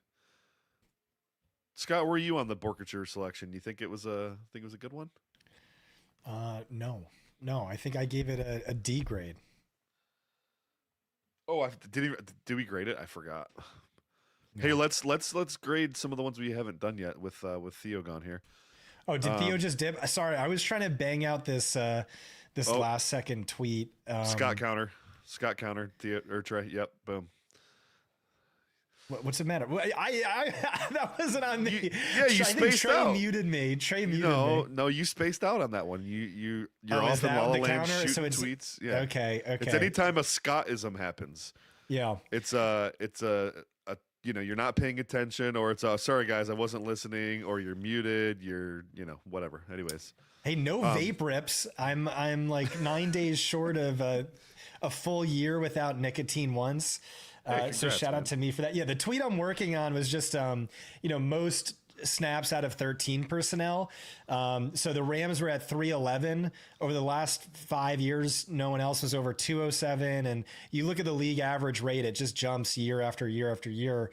And maybe this is like a new thing. Maybe this is a new hack. You certainly heard it with the Jets press conference where, Aaron Glenn was asked, hey, I thought you said Mason Taylor is going to have a big year. And he's like, he is going to have a big year. We wanted to get this second tight end. This is a feature, not a bug, because now we dictate what the defense is going to do, how they're going to play us. If they go base, we're going to throw the ball. If they go nickel, we're going to run it. And we know that's, Ben Johnson's MO. That was so important to him. And go ahead. No, you finish your thought. Sorry, I didn't. Okay, and so, and that's also what Seattle did last year. That was a big part of their run. And so maybe this is, one of the new wrinkles to the current meta game in the NFL. You think could 13 personnel be one of the top efficiency hacks going on right now? Oh, no. It for sure is. It for sure is. Okay. Why is it? Drew Petzing started with this with the Cardinals a few years back. Because you dictate what the defense does. When you play 13 personnel, you force them to get into 3 linebacker or heavier defensive personnel. If you have athletic tight ends, you then can hit them with pop pass, play action, play pass type stuff where, you're getting matchups. You're dictating matchups. You're getting athletic pass catchers on linebackers. That's a win for the offense. And then if they refuse to match you in base, and they're going to come and play nickel against 13 personnel, well, then you're going to run the ball down their throat. So it's a nice, it's a nice forced move. Like in chess, you have forced checks or forced king moves. That's kind of what that is. So we have Carson Beck to the Arizona Cardinals, though, Scott. Oh, wow. This is well, at least it was round 3 technically, correct. And not round 2. That makes me feel a little bit better. For sure. I'm never going to something Chris Wecht and I really disagree on, but I'm never going to clown a team for taking a dart throw at a quarterback in the 3rd round or later. I think it's the most important position in football, and you should consistently every couple years make a dart throw at QB. And worst case scenario, you hit on your long-term backup. That saves you money on that contract, right? Because a good backup quarterback costs between $8 and $10 million a year. So why not make these dart throws, save some money, and then you potentially develop your guy into a starter at some point. And I think Beck has some starter level traits. It's just, he's kind of a mess between the ears. Right. And so even if you think he has no upside and this is still a great upside pick, that you should do that just because it's the quarterback position is the most important position in football by a mile. So if you get a guy who's even like a below average starter, this is a gigantic win in round 3, and anything better than that can really reshape your entire franchise like we saw with the 49ers and Brock Purdy or Dallas and Dak Prescott. Yeah, and maximizing that rookie contract as well. Yeah, well, think about it this way. I mean, Jacoby Brissett's making $8 million a year. He's asking for a raise, right? So they're going to get him to probably about $14 million a year. Well, if you just develop that guy on a rookie deal, then you don't have to worry about it. He's making a couple $1 million rather than 14. So, right. Yeah. What's up, Theo? Welcome back. Yeah, thanks, guys. I missed the Carson Beck pick, so getting caught up listening to you guys on the Carson Beck selection. Interesting one. I mean, Scott, 3rd round pick here, the hit rates, all that kind of stuff. Where are you at on how dynasty managers should approach Carson Beck? Do you want any access to him, or is it simply becomes a much worse bet when you get down here into round 3? Well, yeah, the hit rate is awful, but I mean, just looking at the situation, you have Jacoby Brissett. There's very not a lot of allegiances there, and he's threatening to hold out. And so, yeah, he has a real chance of starting week 1. I don't think he's as talented as Jacoby Brissett, though I also don't think Jacoby Brissett's anything special. But yeah, just a team that is probably like in their front office, like they're open about, hey, let's get Arch Manning next year, right? And so I think he's going to start real games. And, in Superflex, just the importance of the quarterback position. This is, not a player I'm clamoring to draft, but he's a relevant guy now. Yeah, I mean, I think it depends on sort of the depth of your dynasty league and also the steam in the summer. With a guy like Carson Beck and the fact that it's Arizona and the fact that the competition is Jacoby Brissett and Gardner Minshew, there's a chance he could have an ascension over the summer. Played a lot of high-level college football. I wouldn't bet on it. I mean, Jacoby Brissett was really good for us in fantasy last year, and I would bet on Jacoby Brissett, but you never know with some of these younger players.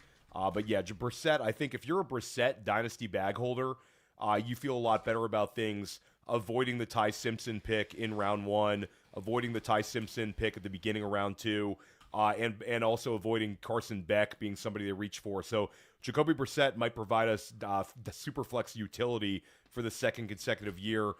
Round 2, we have it up on the board. Just a nice graphic right here. Bud Clark was the last pick. Stribling the first pick. Some really interesting picks. Brett, when we look back on round 2, what was your favorite selection? I bet I can guess your favorite selection. Well, go ahead and guess then. Your favorite selection is D'Angelo Pons of the Jets at 50. Yeah, you nailed it. I got know a you cluster too of well. 3. Yeah, you do. I got a cluster of 3. Gabe Akis to the Patriots at 55 is nutty value. I love the Pond selection. Love the Derek Moore selection to the line. So actually, you know what? Shout out Brandon Cease of the Packers. I actually really like that one too. Yeah, I love the Anthony Hill Jr. pick by the Tennessee Titans. I think we've seen a dramatic change this offseason with what they've been able to do. They take last year's number 1 pick, Cam Ward. They give him Wan'Dale Robinson, a chain mover, a slot who's familiar with the Brian Daboll offense as a free agent signing. Wan'Dale's also very young as a free agent. I think he's still 25 years old, 24, 25 years old. And then you draft Carnell Tate with the 4th overall pick. And then you're able to back it up and add elite athleticism with Keldrick Falk and then Anthony Hill, one of the more athletic linebackers and one of the most athletic edge rushers with immense size. So really like what we've seen here. Looks like we have a pick to update. Tyler Onyedem to the Denver Broncos at pick number 66 here. This is a player we talked about, Brett. I thought could end up going somewhere in this range. He's been rising up a little bit. There's been some beat reporters associated with the Houston Texans sort of in that Texas area that are familiar with Texas A&M that thought he was going to rise up. He was linked to the Houston Texans a little bit. So another big interior lineman for the Denver Broncos, who have an absolute unit of a defense. Your thoughts on this selection? Well, they needed some help in their run defense, so I do like this for them. It's early for me. I actually didn't get around to scoring him fully, so not going to find him on my big board, but they needed a big, long, physical guy. I feel like he can do some Zach Allen type stuff in the pass game. It's a little raw right now for him, but he has that first step burst. He's got the length, and so maybe as Zach Allen starts to age a little bit, they can kind of develop Onyedem into that role. It is a little early, but it's all right. We're getting some pushback in the chat here on the Carson Beck, saying that he had a 73% completion rate and was 37-6 as a starter. We should be a little bit higher on him. Brett, your thoughts on that pushback? The completion rate for Beck, you think that's something where he's extremely accurate, or it was just the systems he was in? When you're breaking down Beck, how do you grade his accuracy? Yeah, I'm gonna guess that's either hey Derek, hey boys, Hey. either a Cardinals fan, guys. a Georgia Bulldogs fan, or a Miami Hurricanes fan. But no, I'm kidding, Shannon. Anyways, no, I mean Beck, accuracy's never really been his issue. I think he can function. He can run an offense. It's functional. The nitty-gritty of playing quarterback, though, is a mess. His feet get all messy. He had this UCL surgery, too, back in at the end of 23. Arm talent has not looked the same. He can't push the ball down the field the way he used to. Mm-hmm. And then big moments, collapse. you can't get through his progressions cleanly.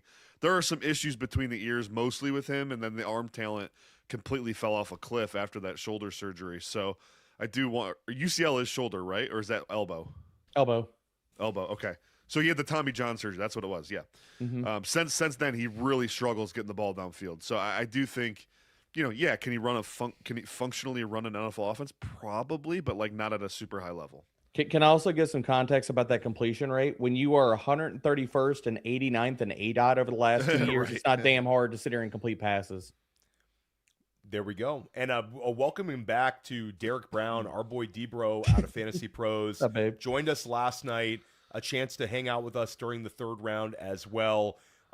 Big shout out to you for joining us. We had so much fun last night, D-Bro. And a big shout out to our chat. Chat is not only lit, but very, very knowledgeable. So really appreciate you here. If you have questions, make sure you drop them in there. And if you're enjoying our stream, make sure you hit that like button and subscribe to the channel. It doesn't cost you anything. Helps us out a lot. D-Bro, give us your favorite pick for round 2. Ooh. I mean, I would say, dude, I Borkature.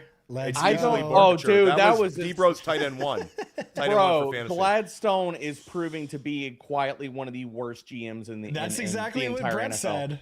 He Fake is sure. quietly and very loudly quickly becoming a damn buffoon. He's an idiot. Maybe it's But, because he's like 16 years old. I mean, my whole problem is like, even if you wanted to do it, did you have to do it in round 2? Like, if you wanted to take that archetype of player. So, I mean, my whole thing was, I honestly, I mean, come on, guys, the Browns are killing it. I love what they're doing in the draft right now. Like, they've remade their wide receiver room. They've drafted 2, and Brett, I know you're with me on this. Like, 2 of my favorite wide receivers in this entire process. And like what they did with getting Fano, I really like it a lot. What did I miss with comments here? Nothing, D-Bro. I don't understand. You're a lightning rod here. You're a lightning rod. You're I've had 2, so I've not hit the over yet. 2. So Can we talk about the Browns actually? Can we update a pick? Can we update a pick and then you can talk? Oh, yeah, Let's go go. ahead, go ahead. The Las Vegas Raiders draft Auburn edge Kenyon Crawford. Brett, they drafted Traydon Stukes in round 2. Now they draft Kieran Crawford out of Auburn in round 3. So you go Mendoza, and then you go with 2 pretty athletic defenders. Stukes, we were really, really high on that selection. Where are you at on this Crawford selection? Yeah, he's another big, powerful. There's a lot of these guys in this draft, big, powerful edge setters that can rush the passer. My hot take on Crawford was his tape last year actually better than Keldrick Falk's. Falk has this profile where he's super young and got all the physical traits, but he really hasn't developed that game yet. Where Crawford's a more complete player right now. I don't think the ceiling's as high as obviously, which is why there's a 30 pick gap plus between them, obviously. But Crawford's tape in 25 was excellent. So this is pretty good value for the Raiders who need help on the edge. the main account's not wrong. The main account's not wrong. D-Bro crushing energy drinks. Guys, we got a lot of fantasy football relevant players left on the board. Very disappointing to see Chris Bell fall into this range. Very disappointing to see Elijah Surratt fall in this range. You got a lot of potential slot receivers. You've got guys like Ted Hurst. You got guys like Lance out of North Dakota State. There's a number of wide receivers we think are going to hear their name called on day 2. Now we're in round 3, and we're rooting for it. We also have a number of tight ends that we think also could have their name called. And then we're in the range where we might see another running back go off the board. As expected, Jadarian Price and Jeremiah Love were the first and second running back off the board. And now there's been a massive gap between, the entire round 2 was running back less. But we could end up seeing 1 or 2 in round 3 here. So we're going to be breaking it down from a fantasy football perspective. Why don't we, let me double check and make sure there's not a pick, because I know people want Theo, I wanted to rap about the Browns really quick, if you don't mind. Well, can I just do one quick update? Because the Eagles have made another pick. The Eagles have selected Markel Bell, the offensive tackle out of Miami. Brett, he's not small. 6'9", 346. He's a big boy. Yes, 6'9", 3, almost 50. He's a monster. Real high floor, low ceiling kind of guy. Movement skills aren't really there, but the power in the hands, obviously at that size. pad level gets all kinds of out of whack with the height, but it's hard to get around those guys in pass pro, man. They're huge wingspan, huge, arm length, so he can latch on and ride you around the arc. It's a nice high floor pick for the Eagles. And then I cut you off when I updated the pick. What were you about to break down for us, Brett? Yeah, something philosophical changed with the Browns last year in their front office. They killed last year's draft. They traded back, got that extra pick this year with the Travis Hunter trade, end up still landing Mason Graham, then Carson Schlesinger, Quinshaw Judkins, Harold Fannin Jr. I even like Shedeur Sanders in the 5th round for them. And then this year, they're just crushing it too with killing it. Casey. Yeah, I mean, with Spencer trading back again, getting Spencer Fano still, Casey Conception, Denzel Boston, and then Emmanuel McNeil-Warren. I want to know what changed. They completely changed their process. It's pretty obvious. And I want to know, did they hire somebody? I got to investigate this. But just wanted to shout out the Browns. 2 drafts in a row, just absolutely crushing it. These are some Howie level drafts, dude. Like these are really good draft classes. What is this? What is this? What are we doing here? Just what? Well, what is going on here? Like, what am I even looking at? And what are we talking about here? The Carson Beck against I think it's Jacoby Brissett. The Carson Beck selection here. I understand that we've seen some of these quarterbacks win the job over, but for me, Jacoby Brissett, the experience he had last year, I think that they roll with it. Maybe we see Carson Beck if they start out like 0-6. What's the bar you think for Beck to get on the field here early on, D-Bro? He could be their week 1 starter. The bar is very low. Yeah, if Brissett wants to hold out, it's not like he's amazing. The only reason his numbers were so pumped up for fantasy last year is because they were dropping back so freaking much. Like, he wasn't good on a per drop back. Like, go to the Fantasy Points data suite. Pick out a category and tell me which one he was actually good at. He wasn't. Oh, Roushey's off the board. Wow. Oh, wow. I guess we're getting dinner, huh, Brett? No, it was Theo's getting dinner. Yeah. That's what I'm saying. Theo and I are getting dinner. So I don't know how you got lumped in. I don't know how you got lumped in. I did get lumped in last night. Theo, on the record. Listen, you were a witness. Derek, I'll take you to Chick-fil-A, and then I'll pick a nice Oh, spot no, for baby. We're eating good at Senior Bowl, bro. Got to tell you something. Whatever. Okay? Mm-hmm. Well, anyway, Sam Roush is dead. He's the Cole Kmet replacement. Colson Loveland's a beast. That sucks. So all the tight end landing spots are garbage. What's going on with this? That really sucks. What are the Rams doing? Can we just go into tiers real quick and just drop this into the Jets tier? What is Les No, Snead Sam doing? Roush is too. Do not slander Sam Roush like that. This is a great pick for the Bears. It sucks for fantasy. It's awful for fantasy. Pick. Yeah. If you're in a points where per can we trade block Cole league, Kmet to if we're the Bears? Come on, guys. No. I'm saying All right, Roush S tier. He's the man.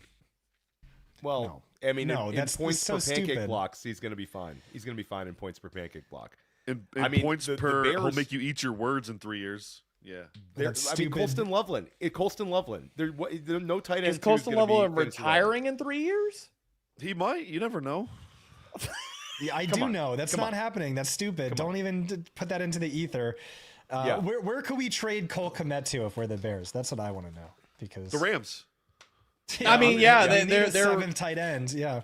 Yeah, The I Miami mean, Dolphins, they just guys. drafted tight Miami end Dolphins. 4 for their freaking depth. Like honestly, is Les Snead trying to just make Sean McVay want to quit and go to the broadcasting booth? Like, I don't understand this, dude.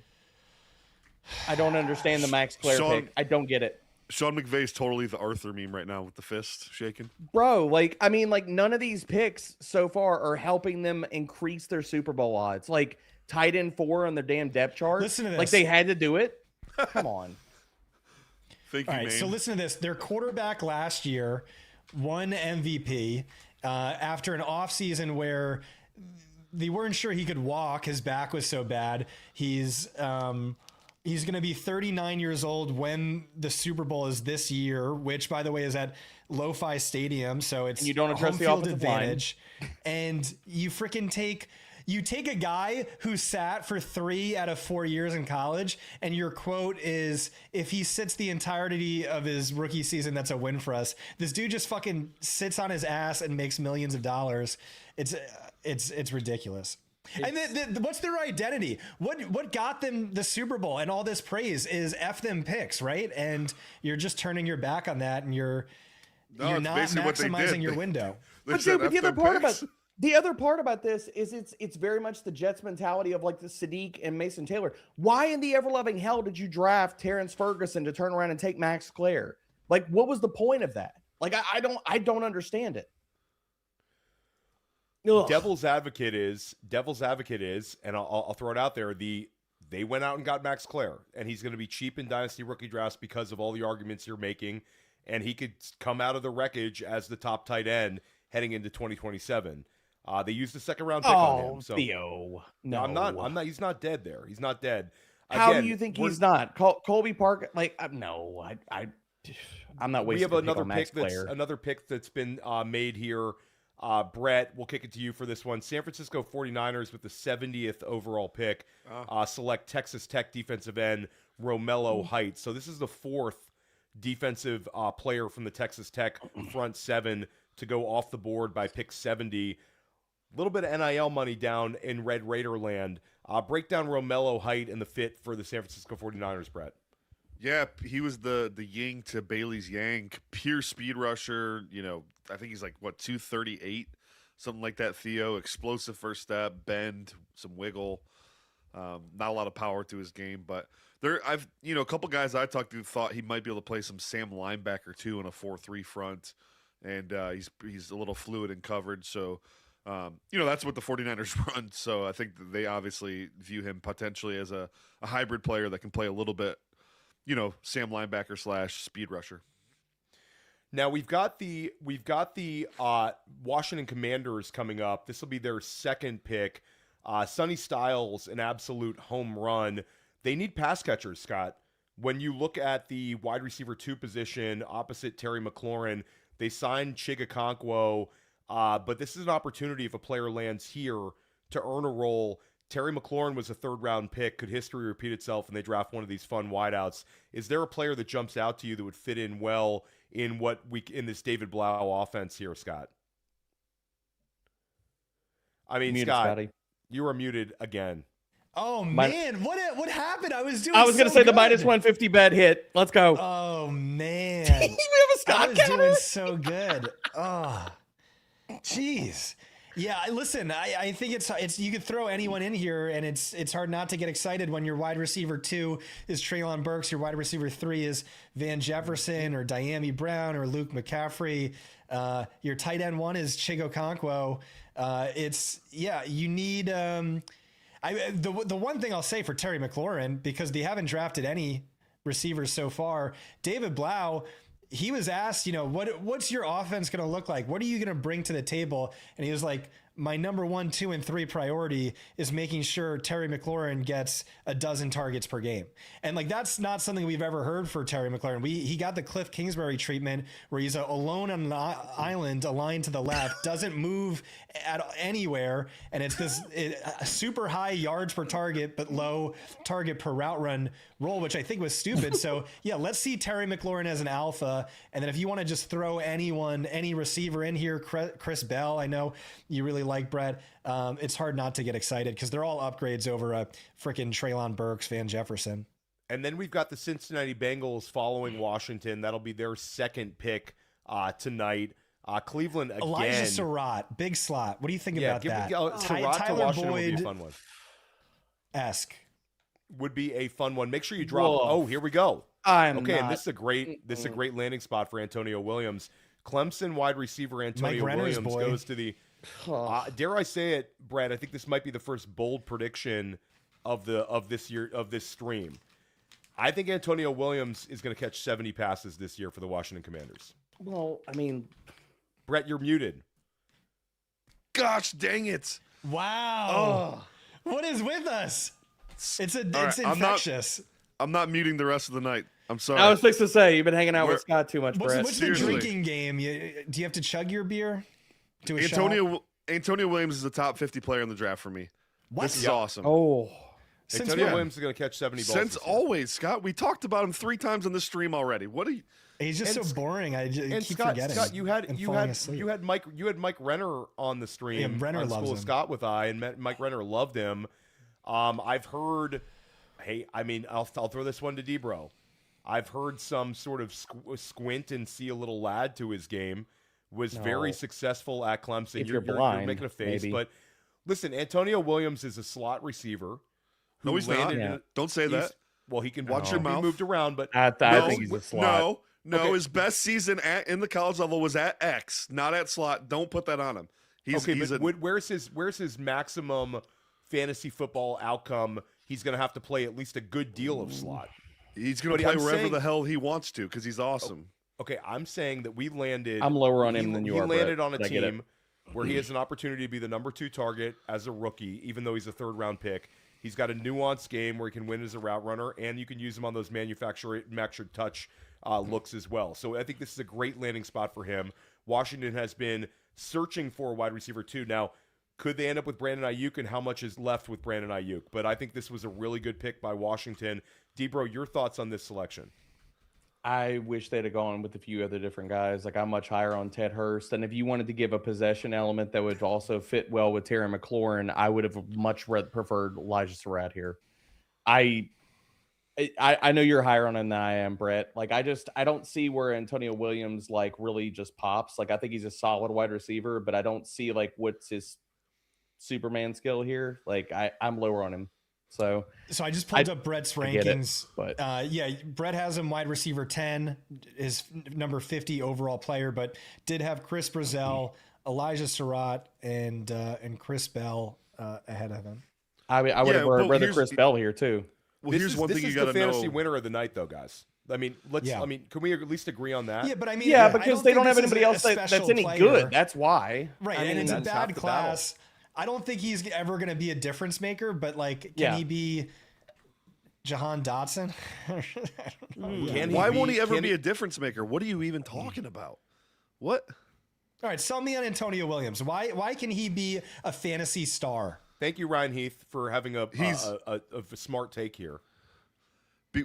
All right, I'll lay it out really cleanly. S tier body control. The number 1 most important trait for a wide receiver is body control. Why? Because it opens the door to success for run after catch opportunities and route running. It translates in both those facets. He's already pretty good as a route runner. He's really good after the catch. He's got positional versatility, and he's got the holy grail: good hands, body control, toughness, effort, competitiveness. Everything you want out of a receiver that can play all 3 wide receiver positions. Clemson's offense under Clade Kubnik was so bad last year, they had to move him to the slot because Klubnik couldn't get the ball outside the numbers to him. No, it was that's fair. embarrassing. Yeah, And I love Klubnik was a love- train wreck last year. I love Yeah. Terry McLaurin. I love Terry McLaurin, and I think he's a bounce back candidate this year. I think he's a post type sleeper. I think you should be drafting him. And if you're a dynasty manager, it's a veteran mercenary pickup that can get you 2 years of production here. This doesn't affect that. But one thing about Terry McLaurin is, what's the ultimate target ceiling for him, Scott, if he runs pure here?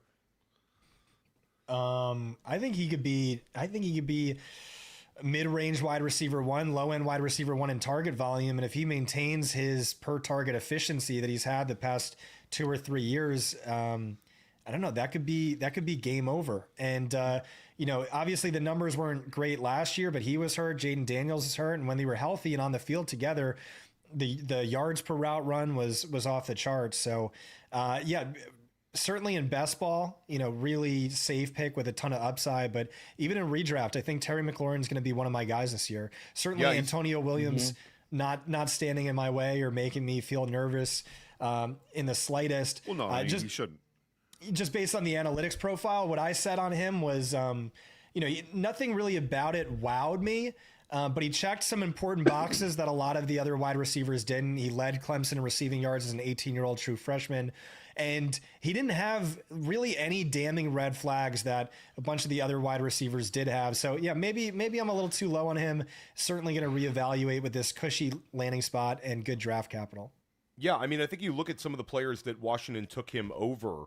I think they've got a plan for him. Another pick is in Cincinnati Bengals selected Washington cornerback Takario Davis. Brett, we talked about him sort of as another one of these guys rising up boards. I mean, Jermod McCoy, guys, this is just a heartbreaking run out for a player that's extremely talented and extremely athletic. I think there's a ton of fear in the NFL about a regression of injury here, multiple injuries for McCoy. You hate to see this for a player like that. We had Jermod McCoy. This is big time. Yeah, go for it. Okay, so now we're cooking with gas here. Brett, you made a sicko comparison to Scott Barrett and I. Who was the tight end you compared Oscar Delp to? I said there's a range of outcomes in where Oscar Delp is the next George Kittle. And I think okay. Can I double down on that? I said it on the Fantasy Pros show. I said he has the upside to be Colston Loveland if everything comes together. Okay. Oh, you guys are crazy. Dude, he is 4.4 speed. Barrett, you're not gonna let me. You're not gonna hate on this. No. Well, he also No. never had. Hell no. He never had Nope. more than. Did he ever have a 25 reception season at Georgia? And he was freaking dominated Georgia, by bro. Zachariah Branch Georgia. this past year. Zachariah what Branch, was, who stinks, who had 4 times as Yeah, many screen merchant catches. Zach Branch. Yeah, let's hype him up. Hey, And Theo, never had No, as no, many I'm not catches as hyping him. Darnell I'm Washington making in the same a offense. devil's advocate to Oscar Delp. No, but I do you're think- trying to confirm your Zach Branch priors, Theo. Okay, I love yeah, you, that's but fine. Theo, I do like Zach. I do like me some Zachariah Branch, and I'm rooting for him here, guys. Just call it- But I'm I'll just say giving you Oscar honest. Delp here. When we look at Oscar Delp, it's a pretty good landing spot. But Juwan Johnson's established in this offense with Tyler Shuck, at least for this year. And then you've got Jordan Tyson, who's an alpha wide receiver that they took at 8 overall, and Chris Olave, who had 150 targets last year. So Delp is another one of these tight ends that we can throw into the, hey, 2027 could be his year bucket. There's no chance that he could have a meteoric rise, barring a Juwan Johnson injury and a Jordan Tyson injury like the same time. So I don't. Oh man, another fantasy one just came off the board. Okay, so let's update Giants? this. Yeah. Another tight Okay, end. here a really fun pick here. The New York Giants have selected God. Notre Dame wide receiver Malachi Fields. I thought you were going to say this a is a running very back, and I interesting- was going to tilt my face off.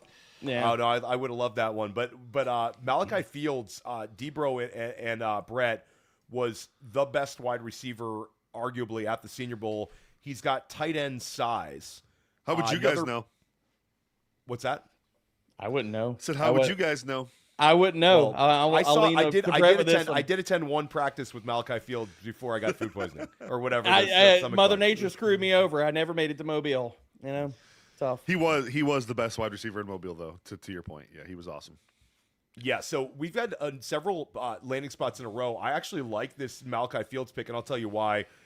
For fantasy purposes, Darius Slayton is 29 years old right now. They lose Wan'Dale Robinson. They sign Isaiah Likely. Isaiah Likely, I think, is going to fast track in this offense. Malik Neighbors is going to miss some time to start the year. So Malachi Fields, I think, could end up being on the field in 2 wide receiver sets. Am I too bullish here on this one, Brett? Oh no, I mean, I don't know how much fantasy production he'll have. This is a classic Scott ism where it's like Fields is probably more functional to the team as a football player than he is fantasy guy. You know, big run blocking wide receiver X type who gives you some downfield ability, but like I don't know that he's ever going to be a huge target guy. It's a great comment. Guy hating on the tight end size. Yeah, okay, that's fine. But it's a good comment. Tight end size is for a wide receiver is a bug, not a feature. From Imam Amami Burger. So that's a good comment. I'll give you that. There's not too many guys Malachi Fields size that are dominating fantasy football. That's for sure. This is Oscar Delp playing lacrosse. That's pretty sick right here. Dang. Shout out Chris Hogan, another all-time great lacrosse player who is better at Lord. lacrosse than football. I'm going to pull up Delp's profile to see where that's from. I'm in prime lacrosse country here on Long Island. We're going to see where Delp played his high school lacrosse. And then we are waiting here. Miami is going to have another. Oscar Delp was West Forsyth in I believe is that Georgia guys for high schools. West Forsyth. I wouldn't know. So yeah, we're going to say that's How good could he have been at lacrosse? That's not prime lacrosse territory there, guys. Can I give you the fever dream for Oscar Delpierre? Yeah, go for it. We already got Chris George Olave- Kittle. How could you beat that? The run out here. Chris Olave is a free agent after this year. The Saints are not a guaranteed to sign him to a long-term deal. Juwan Johnson is old as dirt, and he's only commanded targets when there was nobody else around him. So, I mean, really, like, his path here is pretty clear, man. Like, that if that athletic upside hits, it's going to hit in a big way. We also see in the chat. So we've had some sort of and I'll push back. Okay, the chat's going to say Ben Sinnott, and we're going to talk about Luke Schoonmaker, two also super athletic tight ends who landed in not dissimilar ranges to Delp. Delp again never cracked 25 receptions in college. The thing about Sinnott is that we don't know anything that happened inside of the Washington Commanders room. I don't think that's a reflection of talent. I think there's a lot of other things that we don't know. With taking him in the second round, they bury him on the bench, and then they sign Chigakonkwo. So a lot of things going into the process. I don't think it's a reflection of his talent, but I wouldn't even dignify names like that with a response. We could play that game with every single person picked. Well, there you go. So and so was athletic. I know, but everybody wants to hate on me for it's all good. I learned it from the Scott Barrett, Audric Estime school of using college production and athleticism. We've got the pick is in for the Miami Dolphins. Scott, it's a wide receiver. Care to guess which wide receiver just went off the board? Because nobody's going to get this one. Skylar Bell? No, it's Caleb Douglas out of Texas Tech. What are we doing? Why do they have the worst taste in wide receivers? What is going on? It's very here? weird. So we were hoping for a target earner, a high-end target earner. Caleb Douglas, big part of the Texas Tech offense, but dude, I'm telling you, this class sucks. This class sucks as guys are flying off the board. Going top 35 and Caleb Douglas with a question mark at the end of his name. Caleb Douglas is a big X receiver, another one. He was really good down in Mobile. Unfortunately, I never got around to finishing up his score. It just wasn't that kind of player to me. But, this is a massive departure. I had a first-round grade on him. Yeah, I'm sure. It's a massive departure from Miami, what they've done the last 5 years at wide receiver, where they're going for small, speedy guys. This is a big Romeo Dubs type player, which makes sense, I guess, coming from with the Packers regime down there in the South Florida. Bayou. Let's keep an eye on Pittsburgh Steelers next, because Pittsburgh's been linked to some of these quarterbacks throughout the process here. They took Jeremy Bernard.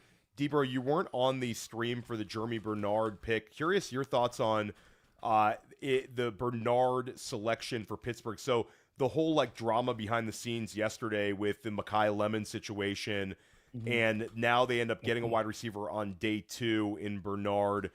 What sort of impact do you think Bernard's going to make there? How does he fit in this offense? I think he'll be a solid wide receiver in the NFL. I just don't see the ceiling aspect, and I don't see the upside for him. I like Bernard. I don't love Bernard. I think taking him in the second round is rich to me. I think if he would have gone somewhere besides Alabama, he wouldn't have gone in the second round. If he would have gone to freaking Michigan State, he would have been a round 4 wide receiver. But again, I think it's a solid selection. It just felt aggressively high to me. Pittsburgh's been linked to quarterbacks throughout the process. They met with a bunch of them throughout the run out. I believe they met with Cole Payton. They were linked to Taylon Green. They had him in for a top 30. We're going to keep an eye on Pittsburgh as a possible quarterback destination here. Nice run out of several fantasy relevant guys going, okay, and here we get a quarterback. The Pittsburgh Steelers select Drew Allar out of Penn State. Are these teams just drunk drafting right now? What are we do? Well, shout out to Joe Dolan in the chat. Not the best year for Nittany Lions fans. Tough year for the Nittany Lions faithful, but Drew Allar was another one of these guys where last summer there were people saying Drew Allar could end up being this top 10 pick. And it's funny because Penn State fans were always sort of like, what? But he's this big quarterback, has a strong arm, seems like an NFL backup quarterback, but he's in a situation where Aaron Rodgers is nearing the end. Will Howard, apparently the coaching staff likes. Care to try to spin this one in a positive direction, Brett Whitefield? No, I don't want to either. I don't want to. Hell no. I had a UDFA grade on Drew Yeah, Aller. same. So, I don't understand how you take him over Cole Payton. I don't understand how you take him. You have Will Howard on the roster. Will Howard's I- like a similar player. I had Drew Aller as my QB 11 of this class behind freaking even Diego Pavia. Drew Aller is not like his consistency and his accuracy, drop back to drop back. It's not good, man. Like people talk about this big arm that he has and stuff like that. Yeah, that led him to 178th and 122nd in deep throw rate. Yeah, big arm really came in handy when he was just a check down machine at Penn State. He can thank Tyler Warren for this. That's all I could say. He could thank Tyler Warren for getting drafted here because he's been hot garbage outside of Tyler Warren checkdowns. I think that the Pittsburgh Steelers faithful were really frustrated by yesterday, especially after it seems like the Lemon pick like leaked to the Dallas Cowboys war room, and they were able to sort of make the trade because of it. And Philly came up and took their guy. Then today they end up getting Jeremy Bernard, and they get Drew Aller. I mean, I like the Inacho pick a lot. I like the Jeremy Bernard pick. I don't like this one. We could even throw it up there if we want to tier list it, just to throw him in there. We're kind of the tier list. We're not going to be updating as much during round 3, but we are going to give our team grades at the end of the night. So let's just, for all intents and purposes, let's throw this in the Jets tier. He's right there. Is there anything below Jets? No. What we call it the Drew Aller tier. Yeah, I did. This is. I don't understand it. This is horrible. It's like basically they just decided to pick him off of a name and they didn't watch his damn film. This is horrible. That's a horrible pick. Yeah, it's also you get a shout out to our. I mean, again, a big compliment to our chat because I see the comments. I mean, there's some really funny ones. There's also some extremely knowledgeable people watching our stream. It just goes to show you guys. And we're not the only ones doing this, so we really appreciate your support, not watching these big networks and instead spending your NFL draft with us. Hopefully you're getting more out of it from a fantasy football perspective and just from a ball knowledge perspective. No commercials here either, guys, but some really, really sharp calls here. They also throw out it just sort of like the cheesy kind of in-state pick as well. Like, it's not like the cool in-state pick like the Cleveland Browns going Harold Fannin Jr. and Emmanuel McNeil Warren. It's sort of like the, hey, let's get the Penn State quarterback here. I don't like it. I think this is a tough one. Tampa Bay Buccaneers coming up here. Their next OTC. Ruben Bain selected. And who did they select inside of round 2 there, Brett? Who, Tampa? Yeah.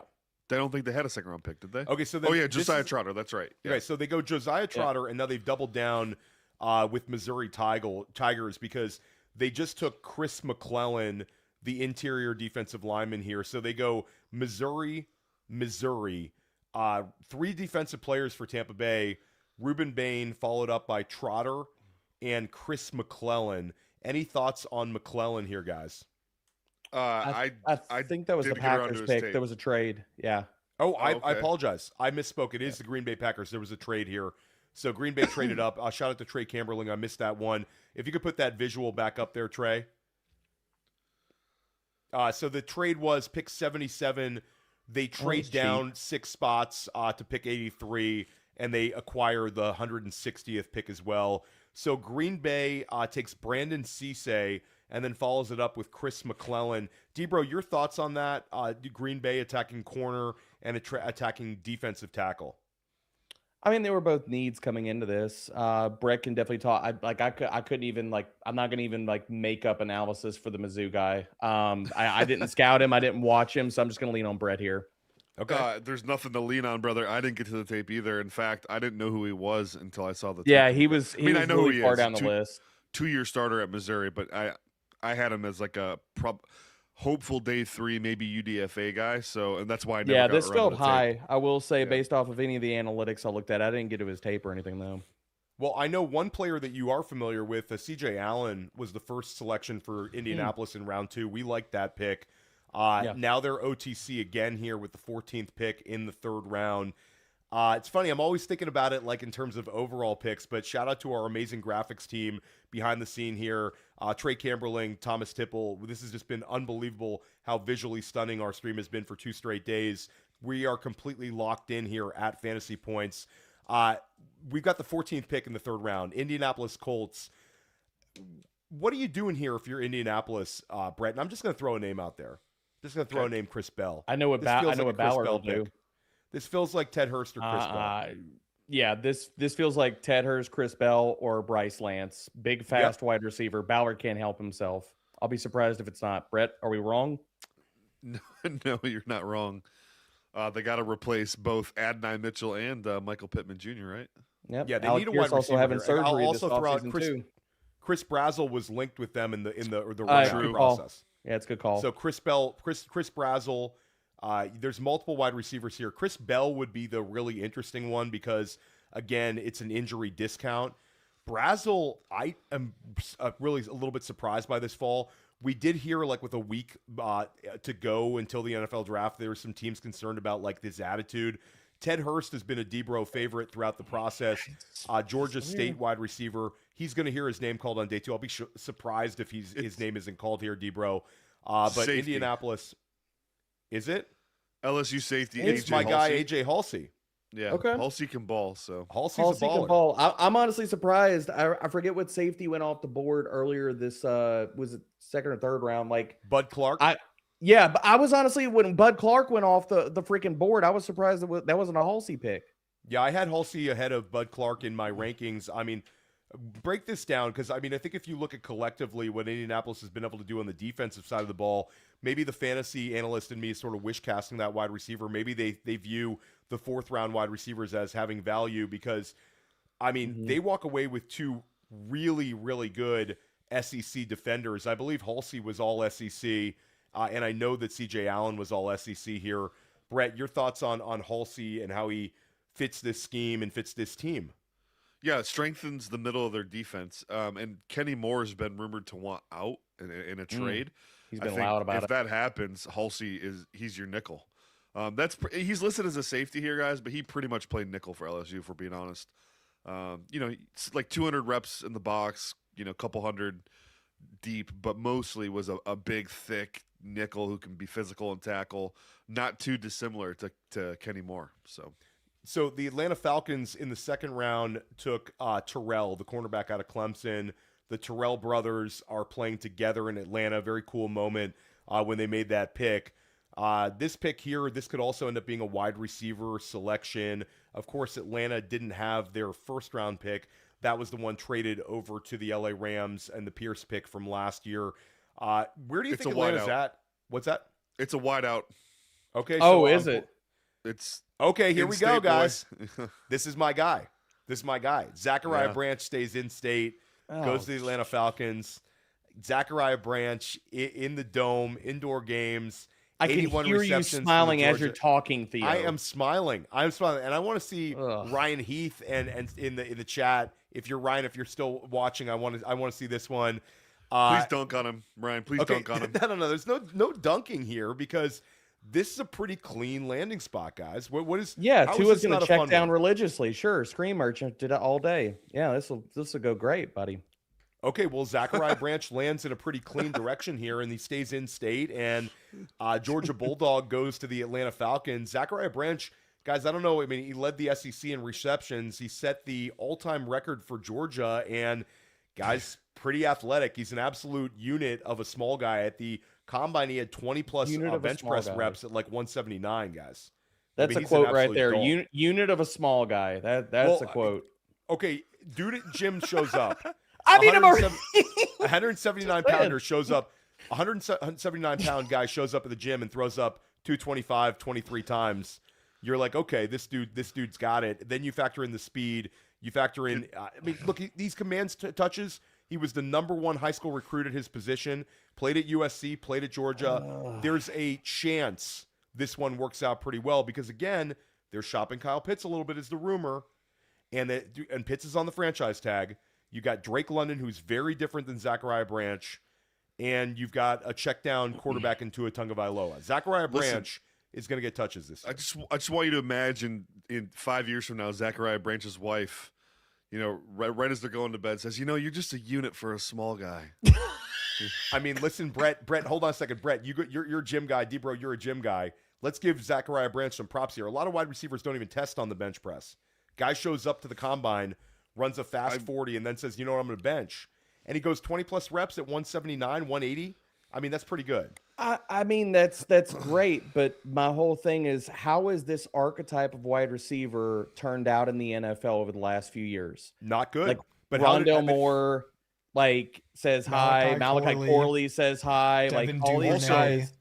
guys, they just Amari Rogers. the KJ NFL Hamler. doesn't draft these guys for what they could become. They draft these guys for who they are. And in this version of the NFL, with a lot of condensed formations, 12, 13 personnel, and he's lived off of screens, like, dude, his ADOT in 2025 is 3.6.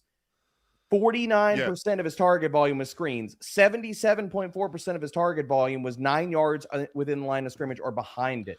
Was Like, that just where this does year or his career? That was just in 2025. Okay. Theo, you know what's funny is No. the guy I compared him to in my prospect guide is Treylon Burks. You want to know why? Fraudulent production. Because No, fraudulent athleticism, fake athleticism. Because okay, the so body I got to push control. back on that one. No, How you is he don't. You got to unathletic? let me finish my point. Yeah. Because Let the the man body finish. control isn't there. His tape is littered with stumbles and trips and just randomly falling down for literally no reason. It's unbelievable how many times this guy's just running and then just all of a sudden hits the deck for literally no reason. I mean, absolutely zero body control in that body. I don't care how fast you can run. If you can't decelerate or if you can't control your body, I mean, dude. Also, shout out to the thank chat. you, Can we thank stop you, thank calling small, fast wide receivers Tyreek Hill? How many No, times it has was- that led people astray? Listen, it's not calling him that. It's saying that there are some plays that are Tyreek Hill-esque, and that's Cody Carpentier is a big Zachariah Danny Branch Kelly guy. said the same thing. He's Okay, not Tyreek so Hill. and He's guys, not, if there's dude. a Come on. 10%, if there's a 5% chance that he's 80% of Tyreek Hill, then you're going to. And if there's a 0.5% chance, Theo, if there's a 7.5% chance he's Tyreek Hill, and the rest of it is he's going to destroy your locker room, it's still worth like taking that player in round 2 because like Tyreek Hill swings an offense to such an your insane percentages degree. are quite high. There's not a 7.5% chance. I said 5% chance. 5% is fine. I'll take 5%. Yeah. That's some Wolf of Wall Street math right there. 95% chance he's Raiders Antonio Brown, 5% chance he's Tyreek Hill. I'll take that in round 2 all day. Let's go a And little what about teammate 95% chance he's Malachi Corley or Right. otherwise? And so like and there you my go. take on him was this is the worst analytics profile of a day 1 or day 2 wide receiver I've ever seen, and that's true. But at a certain point, you're just double, triple, quadruple counting the fact that it's a bad analytics profile. I think Theo's point that, hey, he just set the Georgia record in receptions. So if he is good, this is a PPR friendly archetype, which we like. You have Danny Kelly, legit film guys who are on him. And so the dynasty community hates him. Look at his ADP. It's awful. And so Not all of us, Scott. Not all of us hate him. right. Not I all mean, of us just hate him. looking at ADP. And so I expected to hate Zachariah, but to be his biggest, enemy. And I really don't hate it. And I think this is a good landing spot. So, a long shot, but those are, upside wins championships. Those are the bets we want to be making in fantasy football. Shout I out to want to Stephen give a O'Rourke. shout out. I want to give a shout out to Stephen O'Rourke, who I got a chance to know Yes. down in Mobile. Stephen, an absolute ball knower, and just shows the depth of quality to the fantasy points team. Stephen, an ultimate ball knower, part of the analytics team over here at Fantasy Points. You get access to Stephen and some of the brightest. You mentioned Scott DiBenedetto, a bunch of people Who behind was the a scenes. scout with the Cleveland Browns for 10 plus years before he joined the fantasy point staff. Now he's our O-line, D-line expert. I So just there's want to so point out much though that knowledge Stephen behind- O'Rourke, the protege, has Stephen spoken. O'Rourke is a real ball knower. Really knows his stuff. He's You're the gonna get ass access man. You're gonna Well, let's clarify that. Stephen O'Rourke, it's average separation score. He's not. He's Throwing that out, the ass Scott. man. We have new subs here. Average separation score is one of the amazing statistics you get access to over at Fantasy Points Data. Scott, you got to clarify it. On School of Scott, you don't have to. But here with the NFL Draft Stream, Stephen O'Rourke, ass man. I always say separation score, Theo. Yeah, I average always say score separation guy. score. You got to do it, Scott. You got to do it. Especially when Scott will be describing like a football player and then start talking about his ass without clarifying it. Guys, we have another fantasy relevant pick. The Baltimore Ravens have selected Jacoby Lane, wide receiver out of USC. That's not bad. Brett, I know you like this one. No, why would you say that? Why? What? You don't like this pick? I thought you had a little bit of hopefulness about Jacoby Lane. No. Yeah. So yeah, this is the thing with Theo and I. We talk so much. I think sometimes we forget how long ago we've talked. Early in the process, I liked some early stuff I saw from Jacoby Lane's 2024 tape.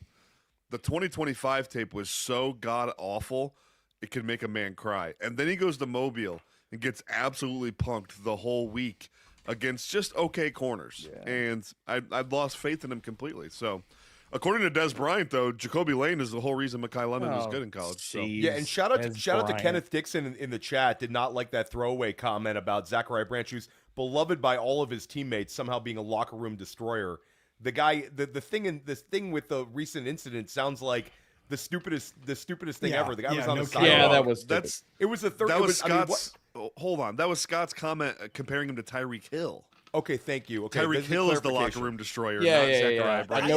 Nobody was crushing it's Branch. It's all a for range that. of outcomes thing, upside versus downside. And okay, so yeah, the we most go. extreme we're, downside is he sucks and he's locker room poison. I don't actually think he is. And yeah, the police thing was very silly. The police thing was $39 made by that the quote unquote arrest on the sidewalk. So yeah, the arrest was BS. That felt like yeah. somebody some mall cop really getting hard up on a guy. So Jacksonville's OTC here. The last pick was atrocious and weird. Will James Gladstone strike again with There's another atrocious a few fullbacks I one? like for them here. So, well, we'll keep an eye on them. We're going to keep what an eye. UDFA level tight end can they draft? Okay, so here? we have another pick that I don't think was a great pick. The Jacksonville Jaguars have selected defensive tackle Albert Regis out of Texas A&M. why wasn't this a great pick? Because Brett, I don't know where you had Albert Regis, but it certainly wasn't a third round grade. It may have been, actually. I'm looking. Okay. All right. Yeah, imagine walking down the street. Oh, it's summertime, and you're walking down the street with an Ass Man points shirt. right now. Ass Man tank. You get can't a wear small, this. so it's nice and tight. Guys, I have this one of is these. The aura. I love how Scott's link did go to a small though. Let's go. Who's this stock model that you guys chose? Who's the stock model for the Ass Man? Come on. That's my brother-in-law. Scott just not selecting extra small No, only because Scott. it wasn't allowed. Guys, okay, so Jacksonville Jaguars, we're going to rank every team collectively. I don't know how long that's going to take, but it's going to be a lot of fun. The Jacksonville Jaguars might be bottom of the barrel here, and we are not getting any running back landing spots here. I'll throw this one out there. The Minnesota Vikings, there's a running back from the state of Minnesota who might go in round 3, and it's Emmett Johnson. They've been linked to the Minnesota Vikings. I'll just throw it out there. Yeah, I'll throw it out there because I want to see Brett try to talk down that landing spot, which would be a You fun think he's going to go above Eli Heidenreich? Really? Yes. Oh, good Lord. Yeah. Is that somebody? Whoa, wait. Out? The Panthers are coming up. Maybe they'll take CMC 2.0, guys. Come on. Do we have a trade? Is that trade announced? No. No. Okay, Hey, so, hey, so if Brett, we could you're be wish serious- casting. No, you're No, wish Can we be Panthers casting. serious pick, for like, just a 3 little picks from them. second? No? Sure. Yeah. Yes, let's okay, Scott. We'll be Brett, serious. tell me about Jacoby Lane's upside, because you said the 2024 tape where he had 12 touchdowns, 4 times as many touchdowns as Zachariah Branch and Mekhi Lemon combined, was off the charts. So, is there real upside here? He was supposed to be a round 1 pick in this class if you look at mock drafts from this time a year ago. Yeah, I mean, I wish I could, talk to a coach or someone that knows him to see if he was hurt or something, but the body control and catch point prowess for him was excellent. That's what it was. His whole game was just catch point, winning. Yeah. Winning vertically, I guess you call it winning, not separating, but getting an angle on a corner vertically and then winning at the catch point on contested catch situations. He is not a separator, though. He doesn't have a very good athletic profile. He's like rail thin. He's like 6'4", Super 190. skinny, Yeah. And you see the play That's strength is a negatively big. predictive, by the way. BMI is actually one of the more predictive stats out there for wide receivers. You're talking Okay, about well, kind of like skinny Keon Coleman kind Yeah, and also, Yeah. Oh, God. That's a good. That's a great comp. Jacoby Lane I'm also had to play with a mega target earner in the Biletnikoff winner, Mekhi Lemon, who was a dominant force inside the Big Ten this year. So Jacoby Lane took a significant backseat to my guy, Mekhi Lemon, right there. Minnesota coming up, OTC. Again, very knowledgeable. Somebody in the comments here said that they have 3 picks inside of round 3. So we're sort of rooting for Minnesota to get a running back, and I'll paint the picture here. Jordan Mason, we've seen him have some really strong moments, but he sort of is what he is, a committee back, a strong handcuff. Aaron Jones is 31 years old right now. So this is a really fun landing spot if we get a good running back here. So we'll keep an eye on Minnesota here to use one of these picks on a running back. And we're sort of at this point wish casting. A lot of the thesis for a Mike Washington, for an Emmett Johnson, I know we are supposed to not care if they go round 4 anymore versus round 3. I still like seeing their name called on day 2. It just shows a little bit more commitment in terms of draft capital, and I expect a bunch of running backs will hear their name called around 4, round 5, but I'm hoping that the guys like Mike Washington, the guys like Emmett Johnson, they hear their name called here. We're also keeping an eye on Elijah Surratt. We're keeping our eye on Chris Brazzell. We're keeping our eye on Chris Bell. We're keeping our eye on a big handful of tight ends here as well to sort of end the night. And we'll throw out Cole Payton, quarterback, North Dakota State. Garrett Nussmeier, LSU, probably falls to day 3. And then the wild card.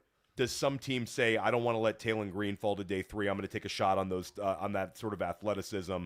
Probably not, but never say never. Any pick here sort of stand out to you, Scott, that you're like, okay, I'm interested in this one of the upcoming picks? Upcoming, Buccaneers could draft a tight end. Panthers could draft a tight end. Vikings could draft a tight end. And, you know, I know there's already a lot of tight ends off the board. Here's a stat from Nate Yonke over at PFF is 7 tight ends have been drafted in the first 73 picks. Last time that happened was 1974. But I mean, there's a lot of tight ends in this class that we like. We like Jack Endries. We like Justin Jolie. We like Eli Raridan. We like Tanner Koziol. So I think Delp. Didn't he already go off the board? Yeah, he did. I'm just saying we like noted lacrosse stud Yeah. Oscar Delp off the board to the New Orleans Saints in round 3. Jonah Coleman, I should have said as well in the comments. Jonah Coleman, I think, could end up doing some Scatterboo-like things if he lands perfectly here with his pass-catching ability and ability to sustain volume. So we're rooting for a couple of these running backs here. Let's see Ty Simpson up on the screen entering the Rams facility here. What is Derek enjoying the Meatbugging fun over at there? Rams block party? I love that they're stink showing. face. I love that they're showing Ty Simpson just randomly walking around. You don't see Sean McVay anywhere close to that. You know, it's fun. He's just like Vikings- flipping him off in the background. It's like somebody, Vikings you double know, tap D tackle. This is the D'Angelo Pons Aaron Glenn comp that Brett Whitefield made. We're seeing that on a number of sources. So Brett, as always, really spot on with a lot of his player comps. Couple of these picks coming up, guys. I got to say this is a disappointing day for fantasy. I felt like we were really running it is. pure Awful. yesterday. yeah. Yesterday we So ran so my pure. my tweet was, so I tweeted this, weeks ago. This year's rookie class is awful. I know we say this every year, but like, you don't understand. This is such an awful class. And I just quote tweeted it. We knew it was bad, and yet it was so much worse than we ever could have imagined. We're getting to the point where it's like, I have the 204 pick, and it's like, should I just let the timer expire because I don't have anyone worth dropping for freaking Zachariah Branch? Please. I mean, Disgusting. dude, Dominique Orange, Yeah. Big Citrus goes to the Minnesota Vikings. Iowa State defensive tackle. He's got size. I think this is a solid pick. But what's interesting here, guys, is the Minnesota Vikings have sort of remade their interior, their defensive line, because they take Caleb Banks in round 1 and then double tap the position with Dominique Orange. Brett, could this be sort of a sharp move where defensive tackles really maybe at the top of the food chain were not valued as much as they were in previous seasons? Maybe Minnesota taking advantage of that. Oh, and we got a fun landing spot, guys.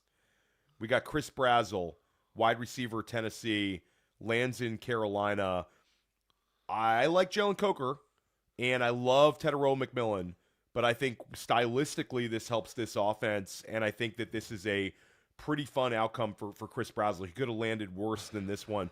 Before we talk about the Minnesota Vikings defensive tackles, let's kick it to Scott Barrett to break down the Chris Brazzell selection to the Carolina Panthers here on Fantasy Points.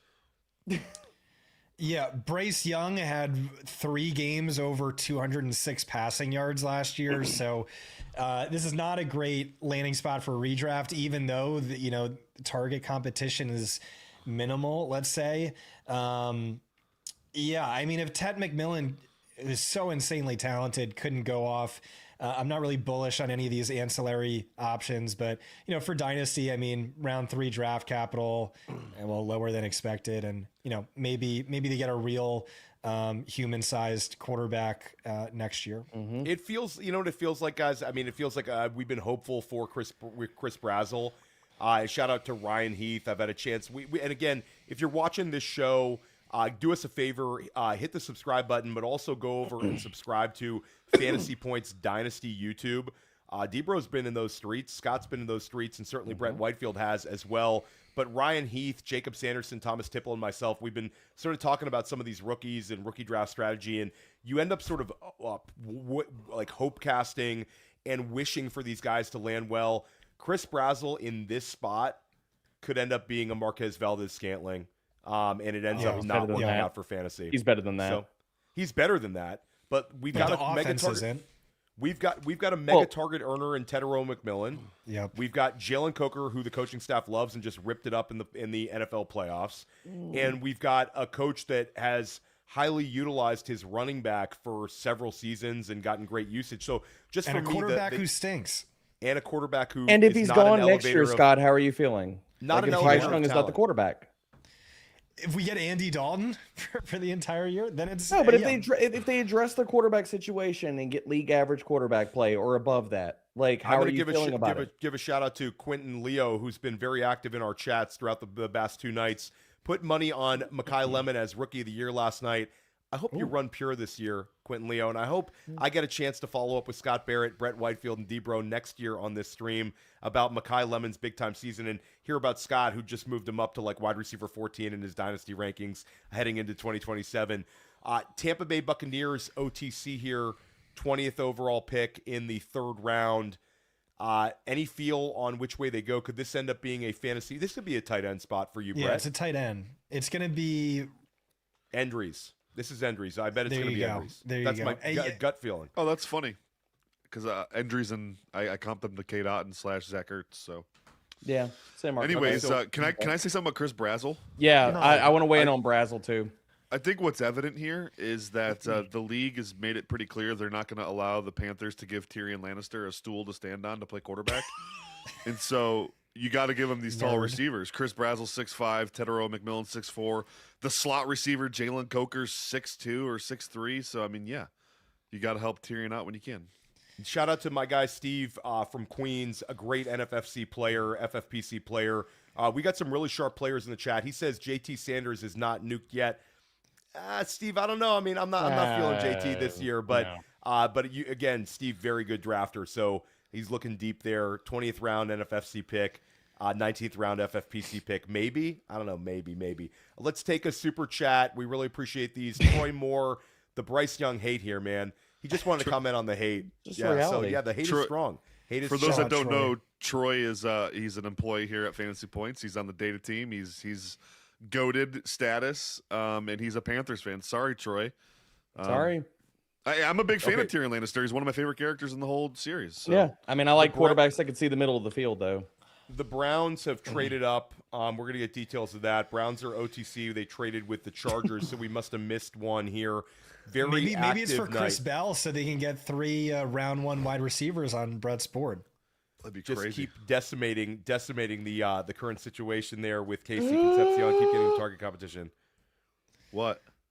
I just saw who the pick is. Have y'all seen Well, it? announce it, Debro. Announce the pick. Ted Hurst to the Buccaneers. Ted Hurst, the Tampa Bay Buccaneers. Okay. Wow.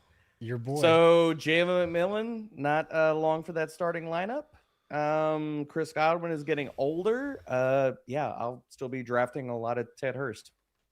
I mean, I love this. And we look at Tampa Bay the last few years sort of remaking their offense. They go Bucky Irving and Jalen McMillan. Then last year they go Emeka Egbuka. Now you add Ted Hurst. And Debro, I'll give you credit on this one because Brett as well, but I'll give you credit on this one because Ted Hurst, you talked about him as a guy that you were really excited about heading into the Senior Bowl. Then Ted Hurst shows up at the Senior Bowl, gains a little more momentum, then tests very, very well. He's got tremendous size and athleticism. And his story is people see Georgia State and they say, oh, a small school, not a whole lot of production out of that conference. But he earned it. He was at Valdosta State, which was the home of Mike Leach, RIP, D2 school in Georgia, and then transfers up to Georgia State and sort of earns it. Again, it's Baker Mayfield, and it's a chance for, like, I think Ted Hurst, there's going to be people throwing like some like late best ball darts. I also have to mention Tez Johnson there had some strong moments last year, 7th round pick. So they got some dudes in Tampa Bay. Emeka Egbuka, I think, is going to lead them in targets, and Chris Godwin's still there as well. So Ted Hurst, not a bad run out. I mean, Scott. I really like this run out. Go ahead, Brett. Well, I mean, Scott told us how bad this class is. 15 receivers off the board already. 5 in the first Yeah, they all round. stink. 8 top 50, 7 tight ends off the board already. Come on, man. We have another pick. This class is awesome.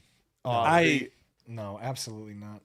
I like this landing spot. Go ahead, Theo. Announce this. I'd like to revisit Hurst eventually. I believe this is the 84th pick, or did we miss one? Because I'm seeing the Browns go in there. I'm going to wait until the board's updated because I have the Browns selection, but I don't see the pick before it yet. I will now. I'll just go ahead and announce it. The Browns selected Florida offensive tackle Austin Barber. Brett, we had a chance to talk about Austin Barber, who I think was rising up a little bit. You've seen Markel Bell. You've seen Austin Barber go off the board here. Some big offensive tackles, a little bit more developmental than like the run-on guys in round 1. But Barber ends up in Cleveland. They continue to add depth and quality to their offensive line. Again, it's another team double tapping a position. They go OT in round 1, and then they go OT in round 3. Your thoughts on this one? And just the Browns continue to crush it. Yeah, it's depth, right? They don't have a lot of depth. They're completely reinventing their offensive line. I also think there's a chance he could play some guard for them. He's not overly long. I think wingspan and arm length were an issue for him at Florida. It's probably why he's actually here. He struggles with speed rushers because he can't mirror with that length. So, yeah, also not super explosive, but I think this is a good depth pick for them and potentially a guard, compete for that left guard spot. And updating the pick, the Pittsburgh Steelers selected Georgia cornerback Dalen Everett, a player that Brett and I think we both had him in our top 100. Brett, I had him in. I think I had him in there. Yeah, I believe I did too. Yeah, so we had Everett in there. So another pick for Pittsburgh. Scott Barrett. Shout out to 1912, who I've known since my Goat District days. Scott Barrett as the new model. All we need, I mean, guys, come on. If you don't hit the like button watching this YouTube and the subscribe after that, Scott Barrett's going to wear this T-shirt on our School of Scott stream this summer if we get 50 more subs to the channel. Okay. That's wonderful. That is great. absolutely wonderful. 1912 on that one. Shout out to 1912. That's wonderful, man. Guys, I need a couple of running backs to be selected, or I'm not going to be happy. Guys, I need a couple of running backs. Oh man! Can we get a running back pick to Jacksonville at 24? Can we get a fun wide receiver? Can we get Elijah Surratt here to the Miami Dolphins or Chris Bell? Please. Get somebody decent here for Miami. This rookie class needs it so bad. This is a key spot because Miami has nobody. Even a fun tight end here to Miami would be awesome. Let's get a real. And I know there's some Greg Dulcich people in the chat. Shout out to the Hope and all that, but they're still here. But let's get a fun landing spot for Miami. Those are loyal people. Those are, I want to throw one factoid back about Ted Hurst. Chris Godwin, they can get out of his contract after this year. It was 16 mil dead cap, but save 13 against the salary cap. And if this team keeps drafting like wide receivers, like they're basically telling us very loudly, there's not a ton of faith in Jalen McMillan. What about my guy Ryan Heath, one of the sharpest guys in fantasy, I don't know asking that you if Tez Johnson isn't just better than Ted Hurst, bro? What's that? My guy Ryan Heath, sharp guy, is thrown out there that is Tez Johnson just better than Ted Hurst? Oh, good Lord. Come on. There we go. Yeah. There we go. Analytically, for sure. No. Okay. We are. How many picks do we have left in the third round here? Can we scroll? I can pull it up. Yeah, please do. Man. Well, it's 100, right? It's just 100, right? Yeah, Brett, you this got year? like 14. Yes, you got 14 picks 102 left. usually. 102. Okay. No, it So- ends at exactly 100 this year. Yeah, it's It 100 this year. ends at 100 this year. So, you got the Miami Dolphins, you got the Jacksonville Jaguars. Interesting selections. Las Vegas would be a fun landing spot for a wide receiver. But we get 2 shots with Miami here to get an offensive skill position player. Dallas Cowboys are going to make another selection. I think they've had a pretty strong draft after getting Malachi Lawrence, after getting Caleb Downs. We're going to see who Dallas selects. 49ers have had a very weird draft. I'll throw the 49ers out there as a non-0% chance they take a running back. Could just be an interesting one. Scroll down a little bit more, guys. That would be the most Kyle Shanahan thing ever to draft a 100%. running back right now. Yeah. New England And then Patriots bench at him or cut 31. him by year 2. New England could be a wide receiver or tight end spot. Minnesota, of course, could be a running back spot. We talked about it. Philly, I'm not sure what they do there. Pittsburgh took Drew Allar, so who knows what they're going to do with 35 overall. And then Jacksonville at pick 36 in this round, another chance at Dolphins. a running back. Dolphins went fantasy relevant, kind of. Okay. Oh, Tight end. Dolphins. Oh, my God. Ugh. Go ahead and announce it, Brett, because I don't even want to talk about this one, but you can talk about This it. is wow. They went with the other Ohio State wide receiver, Max Kekmarek. He's a Okay, big so we're not blocking going tight end. to discuss. I mean, this is a win for the Greg Dulcich fans out there. Yeah, Yeah. I'll sum this up for you guys real cleanly. Best blocking tight end in the draft. Yeah, And this is your feed. inline blocking guy. Yeah. Well, there we feed. go. We got Malik Willis, Yep. and we've got my Yeah. guy Devon Achane. So Yeah. let's get him a blocker. Hey. So I mean, that's really what they're signaling here. Is this is going to be the pass rate over expectation is going to be in the dirt. That's just going to be the Devon Achane, Malik Willis offense, and slow paced, run heavy. They're gonna run the crap out of GT counter bash with Max Kamerchek. I mean, that's yeah. Let's go. It's Not- going to be not like to the get off Packers the, last year on steroids. Not to get off the Dolphins going super run heavy, guys. Like, is this also damning for like what is up with Chris Bell's knee? Like, I didn't think he was going to fall this far right now. Like, Well, yeah, that's a big thing. this is that kinda always wild. happens, Is we don't know what the medicals came out at. Like that was a big thing with Alec Yomenor last year. Like he fell multiple rounds because of that. Some teams just take guys totally off their board. Maybe Eli Raridan, it's the same thing. But yeah, well, and going over the quarterback situation, the fact that Drew Allar is getting drafted over Garrett Nussmeier, I think that's also very telling about Nuss's knee. that's a great point. That's a great point. Jermod McCoy. I mean, I keep bringing him up Yep, because still on the it's just- board. It's really sad for a sucks. player like this, especially when he came back and tested so well athletically. I mean, there was a period of time we thought he could go top 12, Brett, after that pro day / workout for him, and then, I mean, this fall, I mean, it's you just hate to see it for a player that's this talented, and he's only 20 years old and all this kind of stuff. So we'll keep an eye on Jermod McCoy, see if somebody takes him to end day 2. And a reminder, we're going to be back here with the Dynasty Points crew taking over tomorrow for day 3. Make sure you're checking that one out. And again, if you want access to all of our amazing podcasts, you can go over to fantasypoints.com and just see the list. I don't think anybody's putting out collectively more awesome shows than we are here at Fantasy Points. Make sure you subscribe to Fantasy Football Daily, First Read for Brett Whitefield, School of Scott, that's Scott Barrett and I, and then Dynasty Life and Dynasty Points for Dynasty. So much more content over at Fantasy Points. I can't wait for the next couple of weeks, Scott. This is like, a lot of people kind of hibernate, but I love May. I love June. These sort of months get me incredibly hyped, and then certainly we've got your Dynasty rookie drafts to help you crush. Looking forward to putting out some strong content. If you want access to the Dynasty content we're going to put out over the next few days, make sure you subscribe to Fantasy Points Dynasty YouTube. I'm dropping shows every week over there, and the Dynasty Points crew is as well. Let's do a high stakes league together, Theo, and cover it on School of Scott. Yeah, but we can't send out those bad trade offers. You're going to ruin my reputation. I have a sterling don't reputation worry. out there. It's not Okay, gonna good. happen. Okay, Your we'll initials do it. aren't TJ, are they, Theo? No. They certainly are I'm not. just asking. But I didn't know what Scott your and I, initials were. Scott and I, we're going to do some cool stuff there. Shout out to our partners at the FFPC.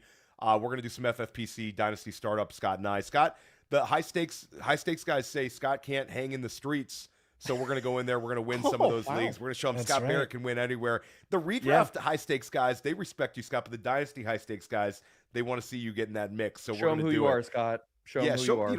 Don't let them talk. Don't let them talk all that trash, Scott. Show up and let's win that league. Chicago Bears OTC here. Brett, interesting enough, the Chicago Bears go defense in round 1.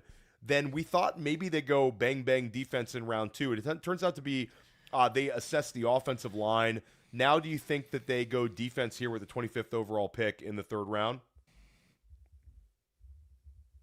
You're muted. And I don't know. What's the counter up to? Are we at 30 Classic now? Scott counter. Golly, Scott, counter. Scott, you're making Brett mute. He's Give me worse a than break. I am.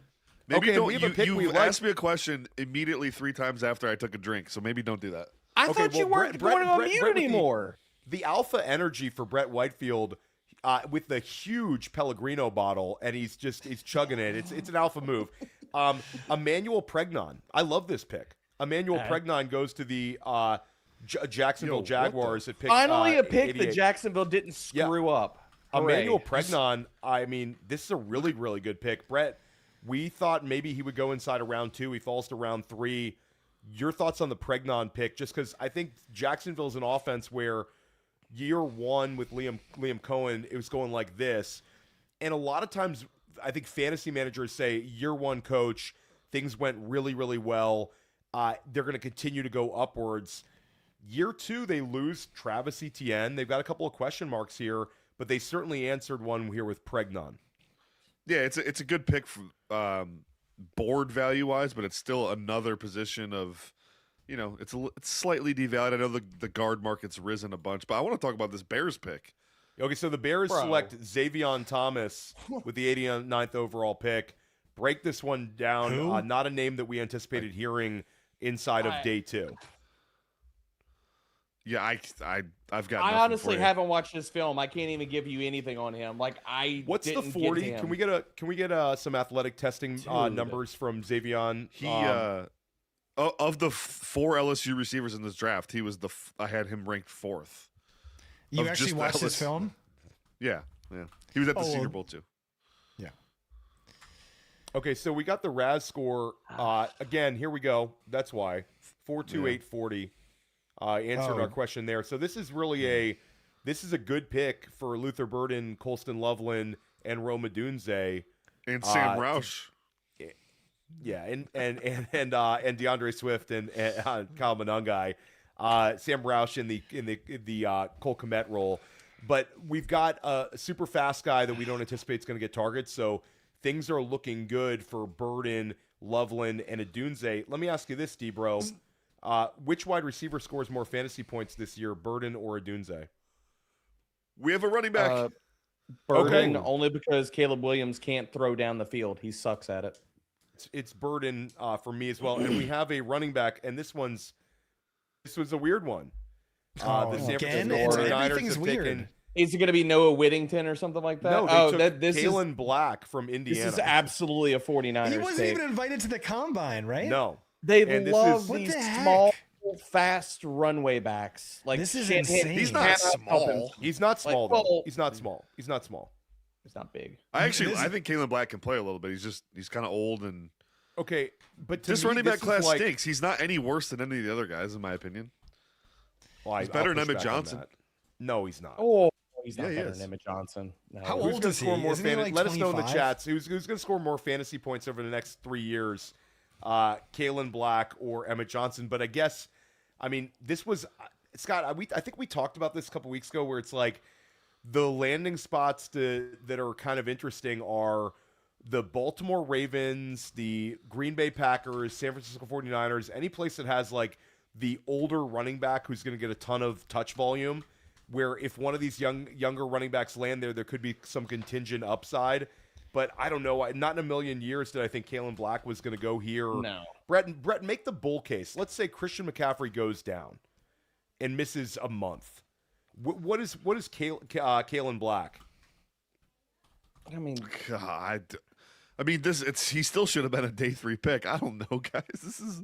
I'm the wrong guy to ask. I mean, well, he's not going to have any competition. I'm like, Jordan James is not any good, man. No. So like, He's he'll be the tough, RB2. Yeah, he's tough as nails. And he's tough as nails. And shout out to Shannon in the chat, who's been very active throughout the night.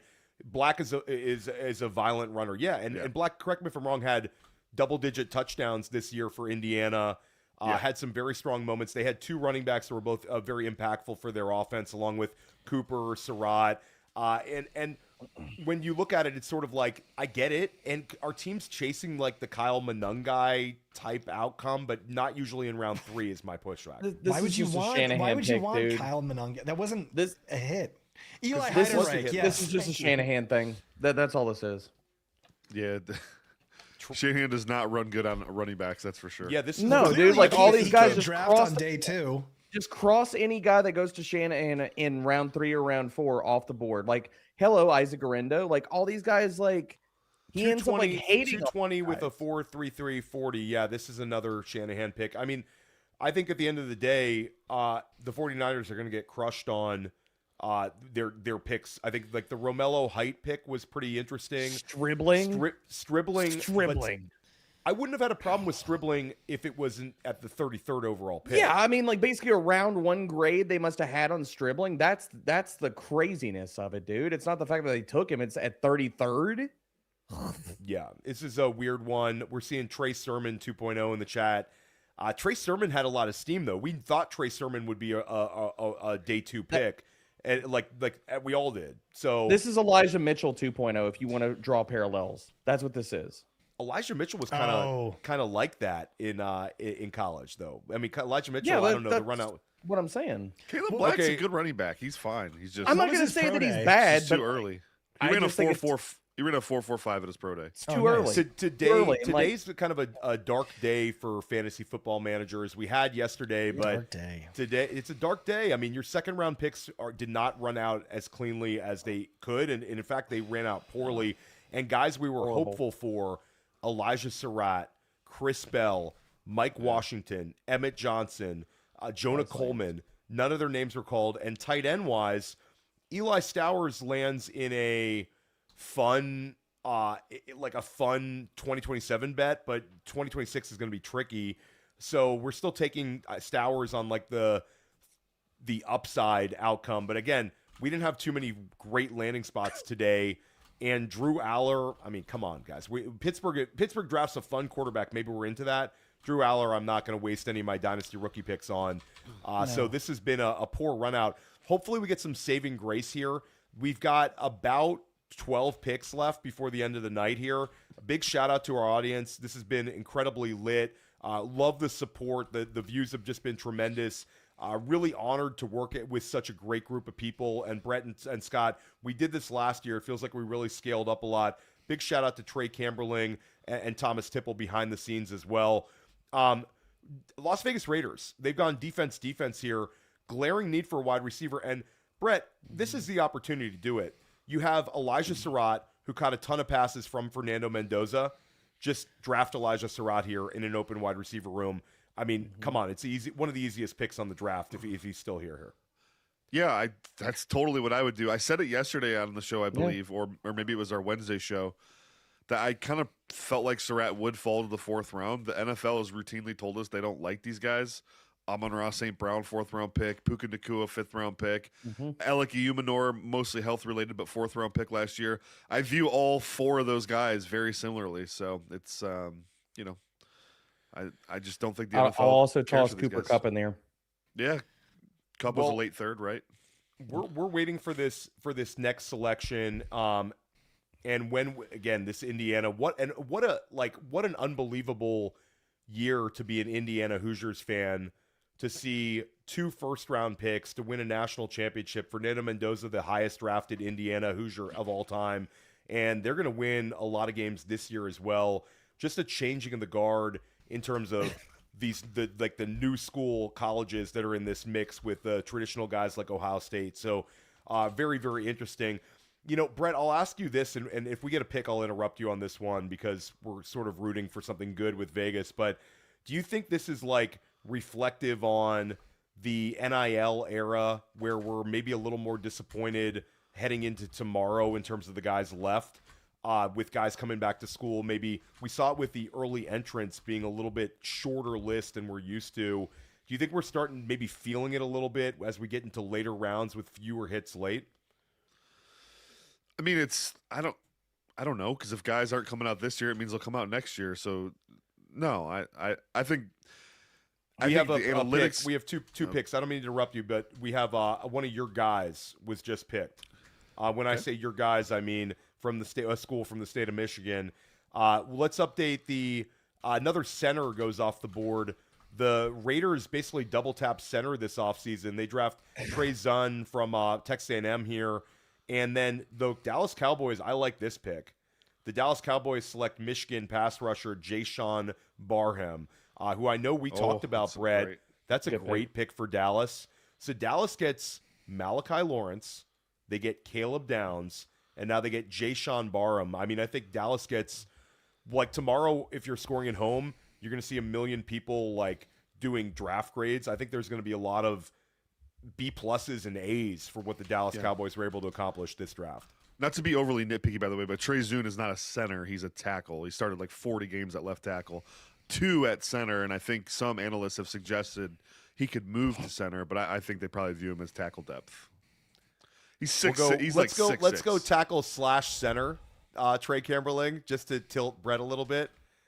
We'll just call him an OL. I would prefer if Trey just left it yeah. with question marks. That'd be nice. Do OL question mark. OL question mark just to tilt. 50 careers. I just looked it up. 50 career starts at left tackle, 2 at center, and you want to call the guy at center. Listen, Okay. I called him a center. Okay, the first mistake of the entire social stream, media guys. called First him a mistake. center. Yeah, okay, so we've got the Rams coming up. Rams have taken Max Clare, and they have taken Ty Simpson. What are they going to do next year at 29 overall? Scott Barrett. Can I just talk about how much this class sucks? It is when you have Kalen Black, Dejon Stribling, Caleb Douglas as winners. You know who the real losers are? You, me, humanity.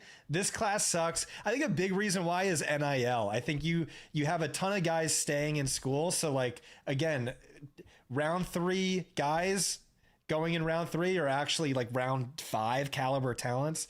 Poor Ryan Heath. Ryan Heath spent all offseason, wrote 36,000 words on this rookie class, only to get nuked by Kalen Black as our RB3 in this year's class. Are you kidding me? We're not done yet. Historically bad not done yet. rookie class. One of the We're worst not ever. done yet, and I think that some of the running backs could land well in round 4. Round 4. Only You know what's so Eli crazy? Heidenreich could Hold save on, us. hold on. He's the only one who could save us. You know what's so crazy about you, Scott? You in your analytics ilk, like Ryan my and ilk. Dwayne McFarland will Don't capitulate put him in my ilk. He's not in my ilk. You'll capitulate to draft capital for 5 months, and then when all the draft capital happens and you get 16 receivers in the first 3 rounds, you whinge about the class sucking because they're not the guys you like. Maybe your model is what stinks, Scott. Maybe you need to improve how you're Scott, evaluating wide receivers. you know what? Because most record of in the my guys industry. have gone. Because most of my guys have gone. Yeah, in So- an awful class that's bad at every single position, and like we said, wide receivers. We have. I just want to give a shout out. We have high stakes royalty. My guy Dan Williamson, Shout one out of the Dan best Williamson. high stakes players in the Shout out Dan country. Williamson. who I Really split a cool. couple We have teams the with, best and- high stakes fantasy football players in the world in our chat. Shout out Dan Williamson. Yeah, Dan Williamson and I actually split a couple teams. So Dan Dan's has good been people. negative on this draft class for a while. I'm in a couple of chats with Dan, and shout out to my boy Austin Martin. Dan's been sort of the pessimistic guy in the draft class, and I was this morning telling those guys we ran pure, not so good. But Scott, you were called a wet blanket in the chat as well. Brett, you hate hearing Scott criticizing this class. I mean, let's go positive though to you and Well, Dan because Williamson. he talks out of both sides of his mouth. Let's talk. He let's go a little capitulates to positive. draft capital for every other debate we have. But then the second it's not convenient for him, he's like, "Oh, well, screw draft capital. I don't like these guys. It's a terrible class." I've been telling I don't think I'm Scott doing since that. I've been telling Scott since December we'd have 17 wide receivers drafted on day 1 and day 2. There's 16 right now. We Yeah, only need and one so more to go, looking- and I'm correct. Right, and looking in my model, there's 3 round 1 caliber wide receivers, and there's 2 round 2 caliber wide receivers, and there's 1 round 3 but there's and your model's broken. I've been telling you, you haven't John, adjusted John, to NIL. hold on. Shout out to our guy Big Diaz Energy who dropped a good comment yesterday. He's on the roof of his house. His 49ers have led him to this. He might commit suicide. His wife 49ers. is begging him not to jump. And Scott Barrett, you were pushing this man over the ledge. Listen, I mean, walk it back a little bit. Big Diaz, I'm sorry. Hey, you have Kyle Shanahan. You have Brock Purdy. You have George Kittle. You have Christian McCaffrey. You are in a good place. You have so much to live for. If we're talking about Super Bowl odds, I have the 49ers top 5. If they weren't practicing next to an electrical substation with 10,000 degrees of EMF, I would have them top 2. So you have a lot to live for. Not the best draft, but the 49ers have a great track record of, rising above shitty draft class because, they bombed the Trey Lance pick and, it worked out well for them. So you do have that, but I don't think Brett, I think Brett is proving my point is what I'm saying is just, this is, Chris you Bell. can't look at draft capital in this class because Did he go? Oh, because now it's not convenient for you to look at draft capital. Yeah, Chris I Bell's think a that's Dolphin, because- though, so be because quiet. of Be NIL, quiet. this class is awful. Wait, but And I'm Scott, right. I think it's absolutely ridiculous that you're not acknowledging that Carnell Tate went 4th overall. Jordan Tyson goes 8 overall. 2 wide receivers inside the those top guys 10 are picks. good. And Those now guys Chris are Bell's a good. Dolphin, so be quiet.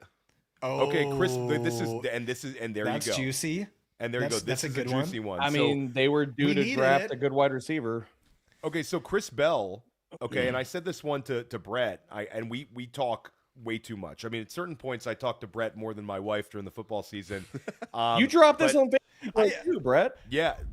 So Chris Bell, I mean, I hit you up, Brett, and I'm like, I'm watching Louisville right now, and Chris Bell has a lot of like squint and see AJ Brown in his game, and you were like, well, let's push it back a little bit. But Chris Bell is the man.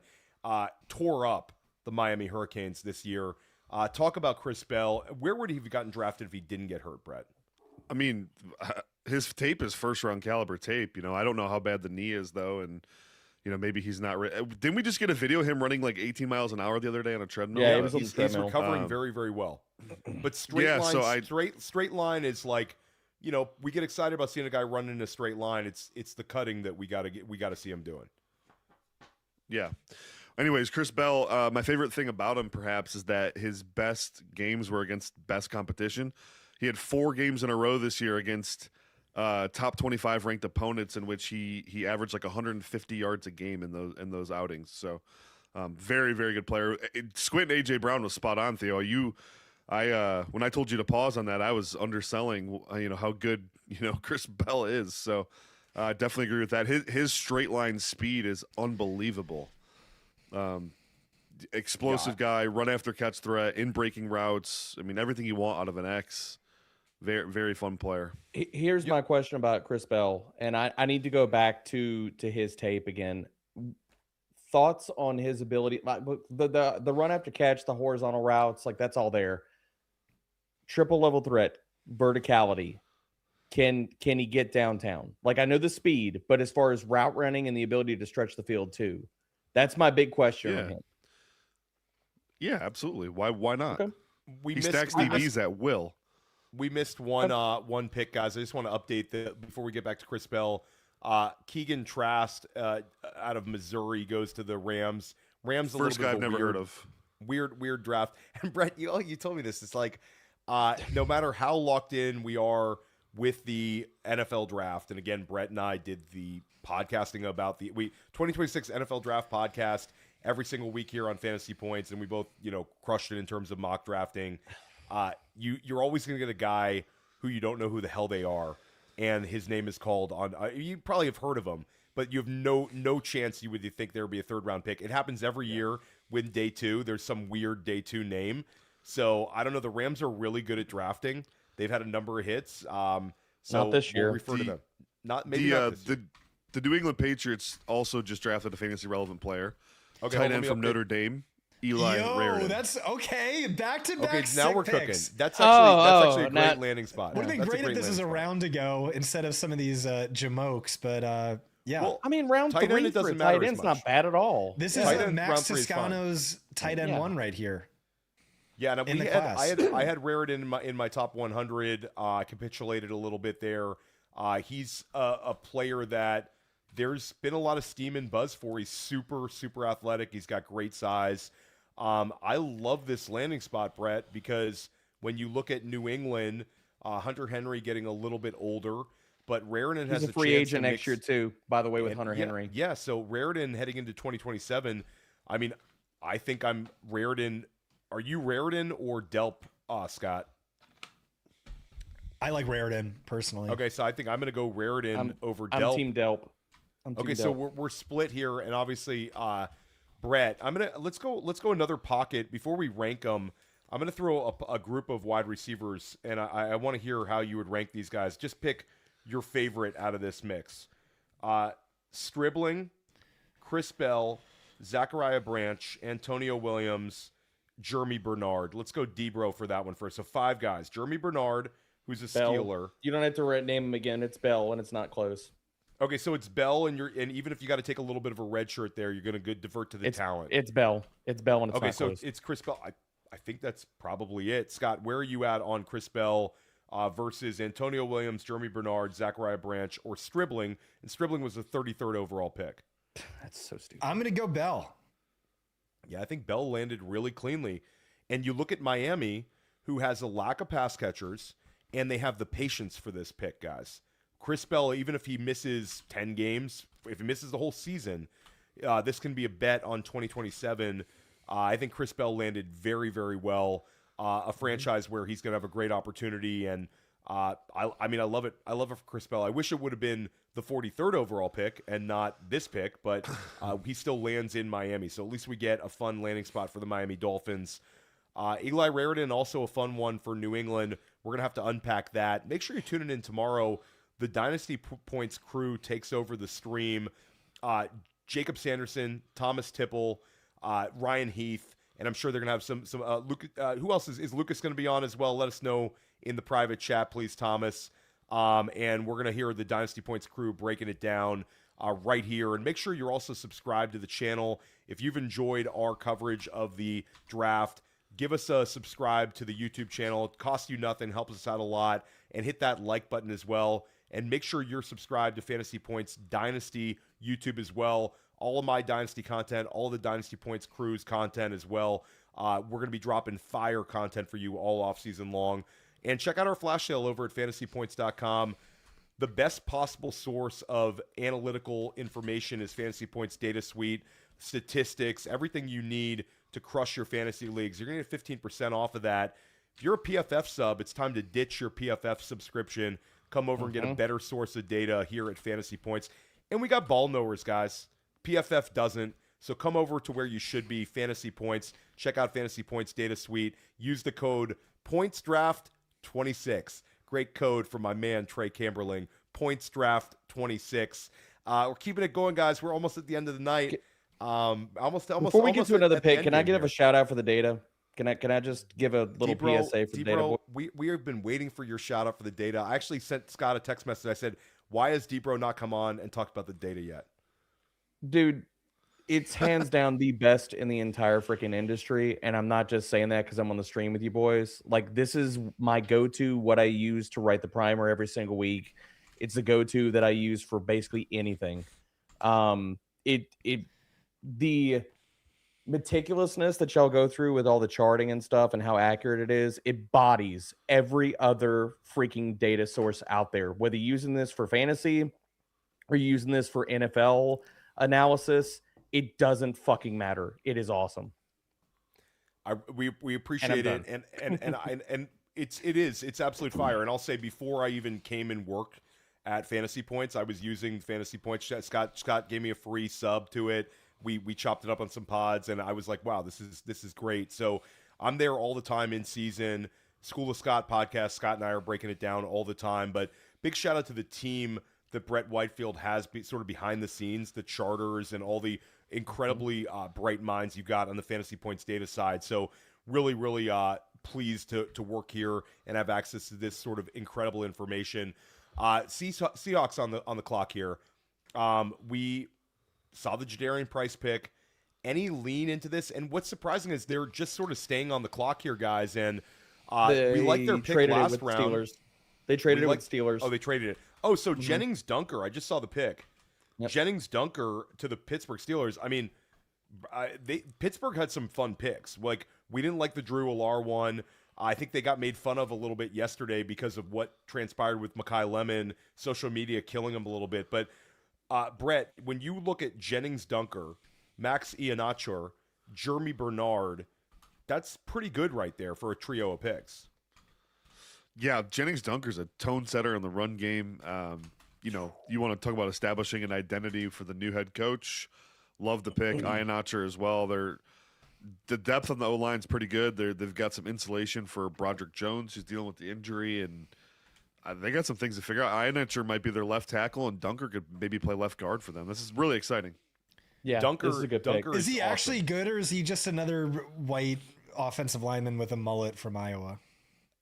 Yeah, he's I actually mean, good. That's what I there's just been a said. lot of Iowa linemen have hit. We're acting like Iowa guys are some like false. Well, first of all, I'm getting destroyed on Tight Twitter end right you. now. I just meant the mullet, Like, 19 is, getting it a destroyed. meme? Is he actually good? You're Yeah, getting his destroyed hair. in here too, You- Scott. I mean, I you know know. what's His messed hair. up here? I know. See, look at this. Scott is so down on this class that he's I know. I'm insulting getting bodied Jennings by Dunker. Brett. Jennings Dunker is a beast. I mean, I think this is great value for Jennings Dunker. I would have anticipated he would have gone a little earlier than this. Shout out to our guy Alex Dunlap over at Roster Watch. Was super high on him when we podcasted with Alex and we did a mock draft with Can him we way back get, in the process.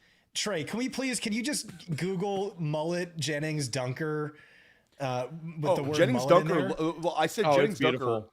Jennings Dunker looks like he's like a wildling from Game of Thrones, ready to go attack call. the South. Like Jennings Dunker is not the dude you'd want to mess with just from the eye test. At the Senior Bowl too, he's got these massive quads and they're ripped because the boy He's a quad squats a guy. lot. Quad guy. And he had these like 2-inch Daisy Duke shorts on the entire week. There we go. It was incredible. There you go. King of the Oh, North. that's nothing. You He really does gotta have pull a up soul, the Brett, by the way. He does have a soul. Thank you very much. I don't know. It's debatable. Yeah. Jennings Yeah. Dunker. Jennings Dunker. There's better pictures than what Tom Pelissaro. You got access to all these pictures. You're going with that one on That Jennings is so Dunker. savage for Tom Pelissero to There's tweet better that ones out. out there. Better ones out there. I think Jennings Dunker. I mean, He looks the guy- like it's a good pick. Fabio in Google There we Images. go. We're There we getting go. closer. We're still not there. I DM'd you, Trey. Check Discord if you can pull up the picture I just sent you. Yeah, so Jennings Dunker, when you look at him as probably a guard for Pittsburgh here after the Iannaccio pick, I mean, I like it.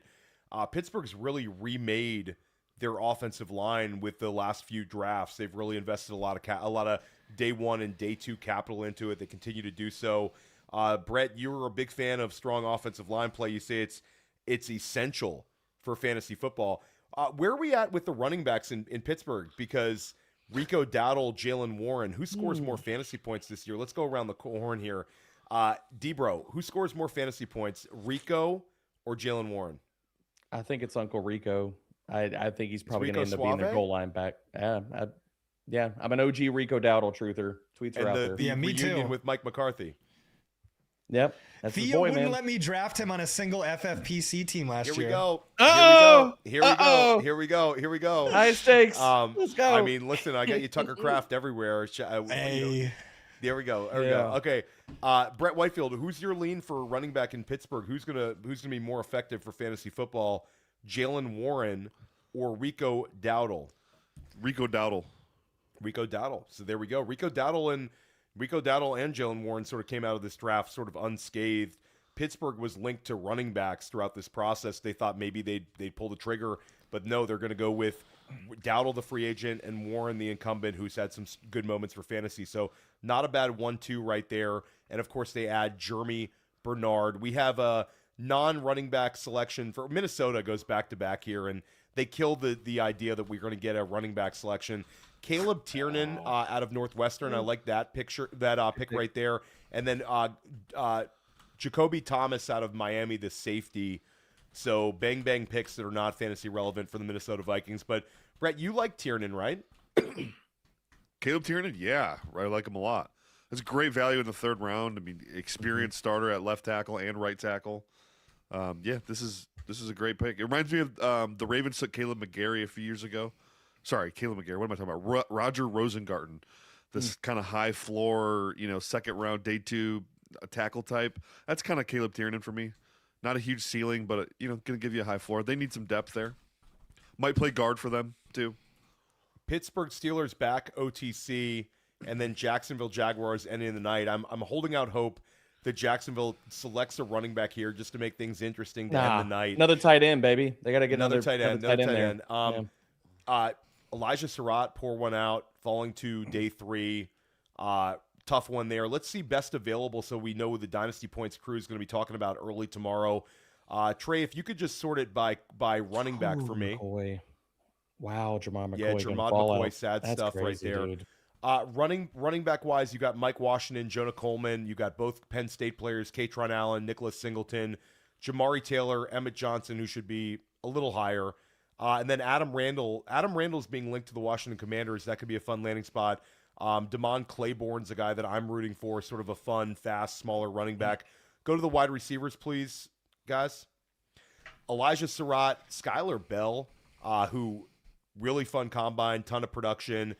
Kevin Coleman, who I think is another fun slot guy. Bryce Lance, Trey Lance's brother, falls to day 3. A lot of us thought he could go in round 2 just based on the athleticism. Deion Burks from Louisville doesn't go inside the first 3 rounds. Brennan Thompson, an interesting one. He can absolutely fly. Eric McAllister, tons of production at TCU. Then let's look at the tight ends real quickly. Tight end, Jack Endries, Justin Jolie, my guy, Tanner Koziel, beloved by the analytics community, Michael Trigg, who can't at the vertical leap, poor, but has some cool stuff there. Either. And Josh Cuevas, a Brett Whitefield special on our best available tight ends right there. The picks are in, and the Pittsburgh Steelers go with Julian Neal, the cornerback for Arkansas. The Jacksonville Jaguars selects Jalen Husky, cornerback out of Maryland. Weird draft for the Jacksonville Jaguars. Guys, that's it for tonight. We're not signing off, though, because Scott Barrett, the loyal viewers here, were promised a Dynasty trade target. So you got 2 minutes on the clock here to break it down. Give them 1 or 2, Scott.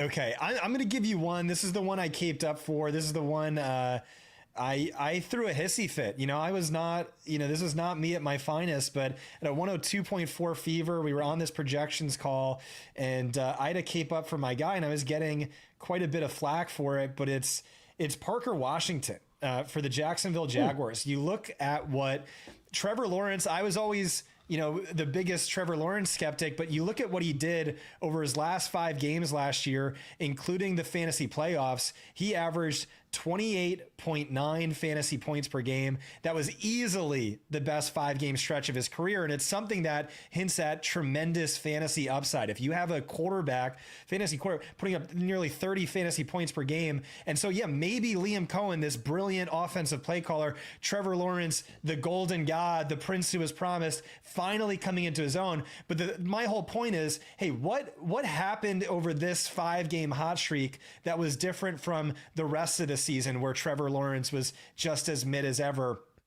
Over this hot streak, Parker Washington was the clear wide receiver 1. He averaged 101 yards per game. No other receiver was over 42. He had a 25% target share. No one else was over 19.9%. His 19.5 fantasy points per game, 0.7 fantasy points per. He went nuclear. He went crazy. And I don't think this is totally random. I think this is a function of the Liam Cohen slot wide receiver role that we have been talking about, that we have been drooling over for quite some time. This was true when he had Wan'Dale Robinson at Kentucky. This is true when he had Cooper Kupp with Los Angeles. This is true when he had Chris Godwin with the Tampa Bay Buccaneers. And I think Parker Washington now is just the next slot wide receiver. And you saw that during the hot streak. It wasn't just that he was the wide receiver 1, but it was also he ran over 60% of his routes from the slot. And so this is the number 1 player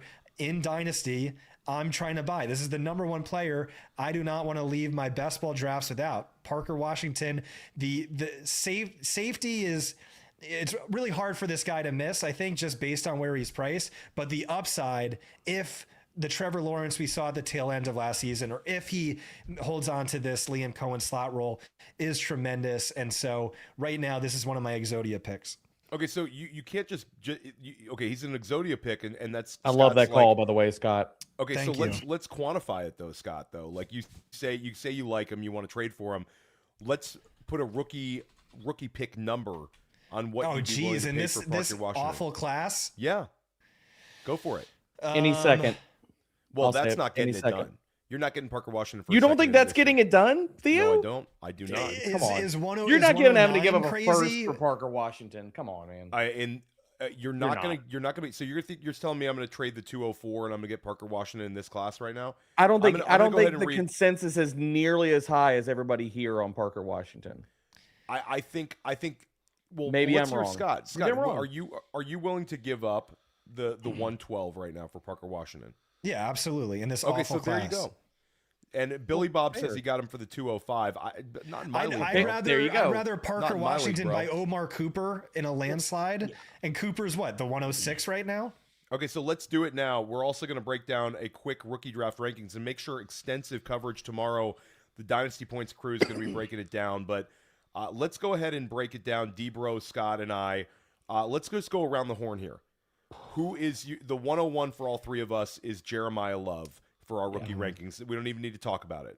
No, Who is your 102 right now? Superflex, Dynasty. Let's go 1.5 point tight end premium, D-Bro. Superflex, Your Mendoza. number 2. Yep, Mendoza. And I'm going to Correct. go Carnell Tate as my number 2. Ooh, okay. I'm going to go with the I wide mean, he's my receiver went 103. 4 off the board. Sure. Yeah, Okay, same here. Okay, so I'm Tate 2. Scott and D-Bro, if you're scoring at home, if you're writing this one down, they're Mendoza 2. I guess I'm going to go Mendoza 3, but part of me wants to just go Jordan Tyson because I think Jordan Tyson is the man and landed really, really, really well. So I'm going to add a little team context to this, but if I had one dynasty team, I think I'm going to go Mendoza at the 3. Who is your, I guess we're all through 3. Who's your 4, D-Bro? Casey Concepcion. So you're sticking to your guns here with little KCC over Tyson? Damn right I am. Okay, all right. Derek all right. doesn't Scott, like who- Tyson. So Scott, how I about know you? I'm lower on Tyson than most.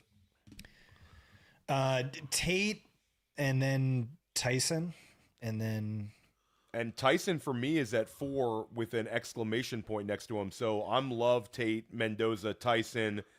D-Bro had KCC in the mix at the 4. We'll start with you, Scott. Who is your 5? I think this is key because I think last night, correct me if I'm wrong, last night it was KCC for you. yeah, it's still KCC. Okay, so, and D-Bro, you are KCC at the 4. So your 5 is Tyson? Tyson. My 5 is Tyson. Yeah. And my 5 is Mekhi Lemon. Mekhi Well, of Lemon, course it Philadelphia Eagles. So Mekhi Lemon is my 5. I will say KCC is my 6. Who is your 6, D-Bro? Lemon. And Scott, who is your 6? Parker Washington. You can't do that.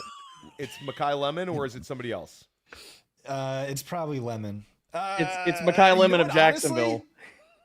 Yeah, you know what? It honestly might be to Jadarian Price. Okay, so Jadarian Price it's for not a bad call. me. Jadarian Price for me. This is a context one. KCC or Jadarian Price at 6'7", but I mean, I guess for all intents and purposes, I think it's Jadarian Price after the Denzel Boston pick. So I'm going Jadarian Price at the 106. Where are you going at your 106, bro? Well, but Lemon was my 106. My 107 is Price. Okay, I messed up that. So I'm out of order. I got to drop my 7. You go for it, Scott. Sorry, I'm trying to catch up and make sense. So I have Love, Mendoza, Tate, Tyson, KCC, Price, and then Lemon. And then Lemon. So Okay. Lemon is your 107. Yeah. Yeah.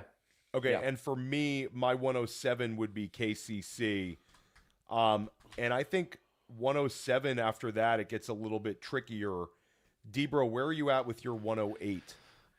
I'm splitting hairs between Boston and Cooper. I'm probably going to go Denzel Boston over Cooper. I mean, I get the draft capital, but I don't think the draft cap first round to second round. I don't think it's we're kind of, debating quarterback play and landing spots, I'm just going to bet on the player that I like more as far as talent. So Cooper goes for you at the 108.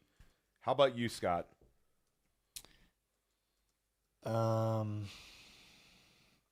Boston. It's just interesting to me to take both the Browns wideouts. It's sort of like I want to make a bet here. I don't want to split. But it's a consolidated target tree. You're betting on that the quarterback play will be better next year. So that's fine. I think for me, Boston takes a little bit of a hit, just because of the stuff we talked about when he was selected. Yeah, you know what? Give me Stowers. I'll just stick with the prospect I was convicted in. Okay, so Stowers was what? Your Scott, your 108. Yeah. Okay, and I guess for me, I think my 108 will be Omar Cooper Jr. I don't like it though. I think it probably should be Sadiq, just because I think that there's a lot of in that Jets room. But I'll go Cooper at the 8. How about you, Debra? Who's your 9? My 9 is Cooper. I'm between Cooper and Stowers, but I'm going to go Omar Cooper Jr. And I'm going to go Sadiq as my 109. Scott, where? 109 I'll go Sadiq as well. Okay, so Sadiq at the 109. And then for me, if I'm sitting at the 110, I'm a contender. I'm going to take Ty Simpson because I think it's a commodity that's not going to lose a single ounce of value. Anytime I'm making a trade with a team that's looking to rebuild, I'm going to be able to dangle the next Sean McVay quarterback. I think from a game theory perspective, he's just a clean run-out type asset for my fantasy bench, and I don't need to use him this season. But I'm gonna keep that Ty Simpson, 13th overall for a quarterback. That's in the wheelhouse of where we saw Bo Nix go. Where are you at with your 110, D-Bro? I'm going Eli Stowers. I'm putting Ty Simpson at the 111. My worries about him, because there's still talks about, they're talking about an extension for Stafford. So does Simpson sit for 2 years? And so here's my big worry for Ty Simpson. Is Sean McVay still there when Ty Simpson finally hits the field? Or is Sean McVay going to leave whenever Matthew Stafford retires? I think that's a real concern. Great stat from Derek Pope. I just want to share this real quick. I'm sure I'm not teaching you anything, Scott and Brett, but 4 players since 2015 were first-round draft picks that had more than 21 missed tackles forced and greater than 140 passer rating when targeted. Jamar Chase, Justin Jefferson, CeeDee Lamb, Malik Neighbors, and now Omar Cooper. Just the knowledge base for the people watching this show. Big shout out to all you guys. The chat has been incredibly lit. We really do appreciate it. It's making streaming this a lot more fun. Scott, I made the case for Ty Simpson at the 110. Where are you at with your rankings? Yeah, I'll take him there too. Just positional importance, positional value, scarcity. And then because of the tight end premium, I'm going Eli Stowers. And because I think Philadelphia really knows what they're doing as an organization. So I'm letting Boston slide. And I'm going to make my big bet, guys. It's Boston for me at the 12, and I'm making a bet that KCC is the one I want to bet on. I don't want to split. Again, I don't want to split the baby because I got Harold Fannin Jr. to worry about there too. Wrap it up, D-Bro, for your oh, never mind. I was looking at this chat. I thought I missed something. D-Bro, wrap it up. How are you going to go through the 112 here? So Simpson's my 111. Kenyon Sadiq is my 112. After these landing spots and stuff, and I'm pushing Eli Stowers to my tight end 1, and Sadiq is going to be my tight end 2. Nice. Well, there you go, guys. Draft capital delta means nothing to Scott and D-Bro here. I will go with the. We had a very big conversation about how tight ends in the 3rd and 4th round are still really, really good. So why am I going to quibble between round 1 and 2 of draft capital? And Scott, your thoughts on this? So basically, so I'm asking you. In your rankings, my 112 is Denzel Boston. So you're going to trade Denzel Boston straight up for Parker Washington and just get full circle. Oh yeah, that's a great trade for me. Okay, so there we go. Now we're going to do the really fun part. Brett Whitefield, I think we put him to sleep at the top of the screen here. Yeah, Brett. Now it's time for you to cook. So don't be on mute, Brett. We're going to go teams here. So this is going to take a little bit of time. We're going to do this well. Shout out to Trey Camberling. Sleep is coming, Trey. Sleep is coming. It's around the bend. But now we got to see, can we see collective picks for teams? Is there a way for us to shuffle that while maintaining these amazing graphics. Let's go just off the top. S tier drafts though, without even seeing the players selected. The Cleveland Browns, Brett. You've been waxing poetic about their draft throughout. If we want this to be smooth, we gotta organize it a little better. Can we go alphabetical? How about that? Yeah. I was gonna say alphabetical. Alphabetical. Yeah. Yeah. Yeah. Otherwise, we're gonna be bouncing around all over the place. Yeah. Well, what's wrong with that? Why can't we do it from? I'm looking at where it says pool and it starts with Vegas and it goes Jets and then it goes Cardinals and it goes Titans. Why can't we just go with what's in front of me? Okay. All right. Okay, no, but let's go alphabetical. We'll start with the Raiders. No, let's start with the Raiders. We'll just do it that order. All right. Okay, so Brett Whitefield, we're gonna pull up the picks by team. Let me pull it up here. Let's start out with your initial lean on the Raiders with Fernando Mendoza. This was Crawford in round 3. This is Stukes in round 2. Start breaking it down. Where you want to put them? I'm gonna go. We'll go A tier. D-Bro, any pushback on that? For who? Sorry, The Raiders. No, I mean, I think I'm kind of like A minus B. So I mean, I'm fine with A. Yeah, I think it's fine. I probably would have said an A or a B. I really love the Stukes pick, and I think it pushes it a little bit over the top. So Brett, I can go alphabetical now if you want, or we can just keep it with the Jets. No, just go across the top. Okay, so we're gonna go with the New York Jets next. Let me pull up. It's David Bailey, Kenyon Sadiq, Omar Cooper Jr. Cooper Jr. Pons. I think that it's an S tier draft for me. Yeah, I think S tier Jets draft. fans should be ecstatic. All 4 of their picks are really good ones. Help them out a lot. So we have to move Jets out of the Jets tier to the S tier, and we have to the Jets tier will be whoever has the worst draft. All right. Trey Camerling refusing to move the Jets out of the. Okay, go to the S tier. There we go. All right, so now we've got the Arizona Cardinals. Jeremiah Love, followed up by Chase Basantis and Carson Beck. Brett Whitefield. Yeah, I'm gonna go B. Actually, no, C. I'm gonna go C. Yeah, I think it's probably a C tier. I love Jeremiah Love. I like the Chase Basantis pick, but I don't Beck see. One is terrible. Yeah, the Beck one's terrible. Beck They took a running back in the top 10 of a draft. You can't. Yeah, do that's that. fair And then too. They make up for it a little bit because they got Basantis in the second round. So the Tennessee Titans, I'm going to kind of stump to get them highly ranked in the A tier, but That's Brett, an S tier draft. S tier. So Carnell Tate followed up by Keldrick Falk to trade up to get the really athletic edge rusher and then get the S tier. It's got to be S tier. Scott Barrett, S tier? Why not? Yeah, let's do it. So we're unanimous S tier when it comes to Tennessee. Okay, the New York Football Giants, the G-men, Arvell Reese in the first round, Francis Maui Noah also in the first round at pick 10, Colton Hood, and then Malachi Fields. Where are we at on this one? D-Bro, where are you at on this one? B.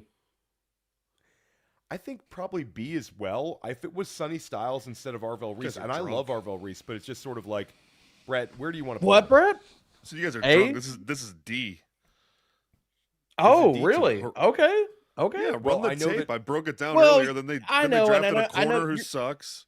You're and a not big on receiver Arvell who- Reese either, yeah. though. That's also Okay, part so of this too. this is Correct. the fun That draft is- next. So we get the Brett Whitefield crushing New York Giants fans who were expecting a B, and they get the D tier. They're the worst draft so far. They might I do actually have a move big down problem to the with Jets them tier at the taking end of the Reese night. over Styles. I will say that. I have a big problem with that. Okay, And Cleveland, Maui Noah let's over just- Oyone. And Maui Noah over Downs, like Ione. okay, and Aone, and it's fair. It's fair. Cleveland.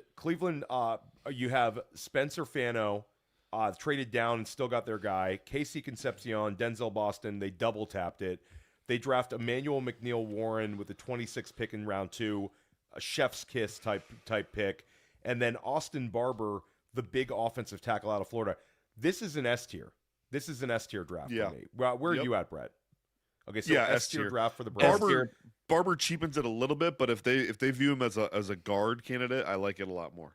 This is one of the best drafts. I mean, this is hands down one of the best This draft might be classes the out best there, draft. Period. This Yes. might be the best draft. Top. I think It's top 3 at worst. Yeah, all three of It's those easy. guys in S It tier. is easy to fall in love with a draft that has 5 players selected already. I'll just say that. But Yeah, but So- the value and the guys they got is just sure. it's really good, man. The Washington Commanders here, Washington Commanders. I mean, really like both of their picks, but they didn't accumulate any additional capital. So I'm going to say a B tier. Sonny Styles is an A plus pick, and I think Antonio Williams is a solid B pick for them. But I'm going to say B tier because only 2. Am I wrong here, B's Brett? fine. B's B's fine. fine. Okay. B's B fine. for Washington. New Orleans Saints here. We get Jordan Tyson in round 1. We get Kristen Miller, the defensive tackle out of Georgia, in round 2. And then they go back to the Georgia well with Oscar Delp. A lot of athleticism added to New Orleans. Also a B tier for me. A tier. This is A tier. I think they Okay, cooked. A tier. A tier for New Orleans. I'm getting overruled there. Kansas City Chiefs. I think this is arguably an S tier draft. You have Mansour Delane, my cornerback 1. You get Peter Woods, one of the best defensive tackles in the draft, and they get R. Mason Thomas, just a relentless pass rusher on the edge. For me, I think the Kansas City's probably an A. That's an S tier. That's an Okay, S so that's an tier, S and I tier. think what vaults me into the S tier for them is the big drop off for cornerback makes the trade up for Mansour Delane look Oh, yeah. even better. Like Yeah. it looked like it was expensive, but then you see what happened to McCoy. You see all the other corners, like he was in a tier by himself, and Casey knew it. Now, the Miami Dolphins, an interesting team. They made a number of selections. They get Caden Proctor, the big offensive tackle, Chris Johnson, super athletic cornerback out of San Diego State, Jacob Rodriguez, stud linebacker out of Texas Tech, Caleb Douglas, an athletic wide receiver out of Texas Tech as well, Will Kakmarek, the blocking tight end out of Ohio State. I think they reached for him a bit. Chris Bell, who I like the long-term pick. It's not an S tier draft. No. I give them a solid B for this one. I like a number of their picks. I think they could have done a little bit better with the Douglas and the Kakmarek picks. I could go higher than this if you want, guys. B is good. No. Okay. No, Go ahead, Brett. Early on, Merrick, they flushed a pick down the toilet in Douglas. Yeah, I feel like their 2 third-round picks, like ahead of Bell, were just absolute trash, but they crushed their first 3 picks, so I think it's a B tier. Dallas Cowboys, I think, go into the A tier for me because I think Caleb Downs is just a program maker in the defensive secondary for them, a stud. And then they double tapped edge with 2 players we liked in Malachi Lawrence and Jayshawn Barham. I think it's probably an A. Brett, where you at? Yeah, that's fair. I think it's Okay, A. It's close to S tier. Dallas. Now the Yeah, LA it's Rams. definitely close to S tier. It's yeah. So almost let's put an S Dallas tier. in the S tier. Let's go. I'm not against it, man. I think they crushed it too. The LA Rams here. LA Jets. Rams. It's Jets tier. I think. Whatever the lowest one. Like they Yeah. should have said F them picks and traded every pick they had away instead of crap in the bed. This is horrible. Yeah, it's a poor draft, Horrible. especially considering that it's their Super Bowl window, and you did Not nothing. anymore. You did nothing. Not one single pick here. You could moves argue the like needle. no team is more Super Bowl window than the Rams. And they did nothing to help it. They shit the bed. If we factor in the McDuffie acquiring McDuffie into it, it improves it a little bit. Yeah. But the picks were poor. Yeah, I mean, Yeah, but it matters. It matters. Yeah. Okay, so we'll go Baltimore Ravens, who, I mean, I got to say, I like what they did. Zion Young, who I'm higher on than Brett is, but Vega Ione, the best guard in the draft, and then Jacoby Lane. Brett, I'll say it's a B tier. Yeah. It's a B. B. It's a solid B. It's B. Okay. I agree. Let's go with the Tampa Bay Buccaneers, who kind of into this one. We get Reuben Bain falls to them with a 15th overall pick. Then they go Josiah Trotter and then your guy Ted Hurst. I think this is another solid B draft for Tampa Bay. I think it's A. I'll push back. I'll say Trotter wouldn't have been my pick in round 2. I know he's got the NFL lineage and all that sort of stuff, and he's really good. They took him over Anthony Hill. I believe, did they take him ahead of Galladay as well, Brett? They did, yeah. Yeah, They so did. I would have. So we can go. You defer to you guys. I'm going. You guys I would picked go it. B here. I'd go B. Okay, here. so B That's tier fine. for Tampa Bay, Yep. and let us know in the chat if you disagree with any of our tiers. The chat is still lit, guys, at 11:29 on the East Coast. and the draft over. People are still watching. Really appreciate that support. Hit that subscribe button. Hit that like button. Let's keep it going. Detroit Lions. We're going to have Brett only is going to grade this one. This is a Brett grade. Blake Miller, offensive tackle, and Derek Moore, edge rusher. Easy A for me. Okay, A tier, A for Brett, with only 2 picks to get the A tier, but fill both needs and get 2 players that Brett's into. So gotta like that one. Minnesota Vikings, a number of picks to discuss. Start out with Caleb Banks, and they take Caleb Banks maybe a little higher than we anticipated. Jake Galde pick I really, really liked. I sort of like doubling down on defensive tackle with Dominique Orange. Caleb Tiernan, very experienced offensive tackle in round 3, and Jacoby Thomas, safety from Miami.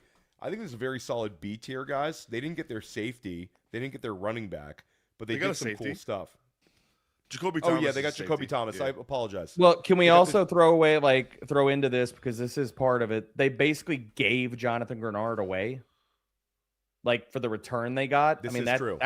That's not great, man. It's not. We're grading draft holes though, right? We could- It's not a Well, I draft mean, hole. we threw Trent McDuffie, like, as far as, like, trades and what have you in here. We're not doing the same thing here. I didn't consider Trent McDuffie. Okay, In my well, Theo analysis. did. Oh, Well, did he? okay. I was just throwing that I'll- out I'll there give for him the a sake B. of conversation. I'll give him a B. For the sake of conversation. I think it's an okay. A tier draft. Okay. You look Well, at we'll give it to D, bro. We can't all be Okay. A tiers. I'm not gonna push back too we hard. have, Like, we if have you wanna 3 put- A tiers. What do you mean? What do you We mean got they a bunch can't of all be S's, though. Okay. Yeah, there's been some Okay, good that's drafts. fine. A or That's B. fine. I don't care. It's fine. I Okay. look at where they were weak. They were weak in the middle of their defense. They Yes. draft 2 big D tackles, an awesome with that. linebacker, and a safety. I mean, they improved them right down the center of their defense. Yep. And When they I address look- offensive line problems, and they address safety. Yeah, hitting needs. They definitely hit it. I agree. Now, when I look at Carolina collectively with the 3 of their picks, I like this draft. Monroe Freeling, the big offensive tackle out of Georgia, good value at 19 overall. Also a pick that I nailed in the Huddle report, so I appreciate them taking Monroe Freeling. Lee Hunter, defensive tackle out of Texas Tech, fire hydrant of a man, or is he a tree trunk of a man, Brett? You had a great. Both. I like both explanations, but he's like a tree that has his roots in the ground constantly. Can't move him. Yeah, that's great. And then Chris Brazel, hyper athletic wide receiver out of Tennessee, stylistically helps this offense. I think it's a solid B tier. Yeah. Yeah, I think they did well. Let's put them in the B. Pittsburgh Steelers. We immediately have to knock them because of the Drew Aller pick, which I think was wasted. But collectively, Max Iannaccio, we liked him. Jeremy Bernard, I really like the fit with Pittman and DK Metcalf stylistically. Then you've got Dalen Everett, cornerback out of Georgia, and I really like the Jennings Dunker. But do we go They also got embarrassingly sniped and Yeah, clowned on by Howie the Roseman. lemon? Yeah, so how they handled it, and was there a leak? I think you got to go C tier for Pittsburgh I'd because go of C how here. embarrassing that was. Go I- C. I think it's C or D. I think it's Okay, C so then for throw me. him in the D. Let's let Yeah. you don't get Makai Lemon. The Drew you get Aller the pick D. is god awful. It is. It's awful. Yeah. It is awful. Yeah, not getting my guy Makai Lemon. Okay, And so yet there's a team that did so much worse that we're about to get to. Okay, well, the LA Chargers, very interesting one because Akeem Mesidor for a team with Super Bowl aspirations, really strong one, and Jake Slaughter. They only got 2 picks in. I like how they are reinforcing the interior of their offensive line. This team, everything went south with offensive line injuries last year. I mean, Scott and I, Justin Herbert, we were calling him a league winner at one point, Scott, and then the offensive line injuries, and it was just like that's all she wrote for the Chargers. I like what they did with Jake Slaughter. I really like the Akeem Mesidor pick. Only 2 picks though. I think it's a B, or a B sounds about right. I'm not going to give him a C. Want to give him a C, Brett, or a B? C. C. Okay, C, because the Slaughter pick you didn't like. Yeah, and they only had 2 freaking picks. Clarify it. I mean, Clarify I think it's a B. I think it's a B or a C. Okay, C. now a draft that we really did like. The Philadelphia Eagles. All right, we as don't need to always, glaze Howie Roseman. Roseman for the I 15th can glaze consecutive him here year. because Just you got stick my with guy. the Why S not? and let's move on. I actually did Lemon, like it. Eli- So Makai Lemon, Eli Stowers, and then he follows up with Markel Bell, who's like one of the biggest offensive tackles in the NFL. If he hits, it's a major hit. Roseman just drafts off of Daniel Jeremiah's ranks. This is true. Trade and there's everyone. something to that, Scott, because he wants to get the great draft grades, and you get the great draft grades by drafting players who are well liked. But he hit it tonight. I'm going to say A tier for Philly. I'm gonna say C tier. Are we making a Howie Roseman tier? You going C tier, Brett? There's a new N tier. They reached on Mekhi Lemon. Did not reach on Mekhi Lemon because Yes, the they Pittsburgh did. Steelers. Literally the team next to him was trying to draft him, so it's not a reach. Multiple teams. It would have been range. a reach for the Steelers to do it too. No. But it's not a reach if multiple teams are trying to get him literally at that pick.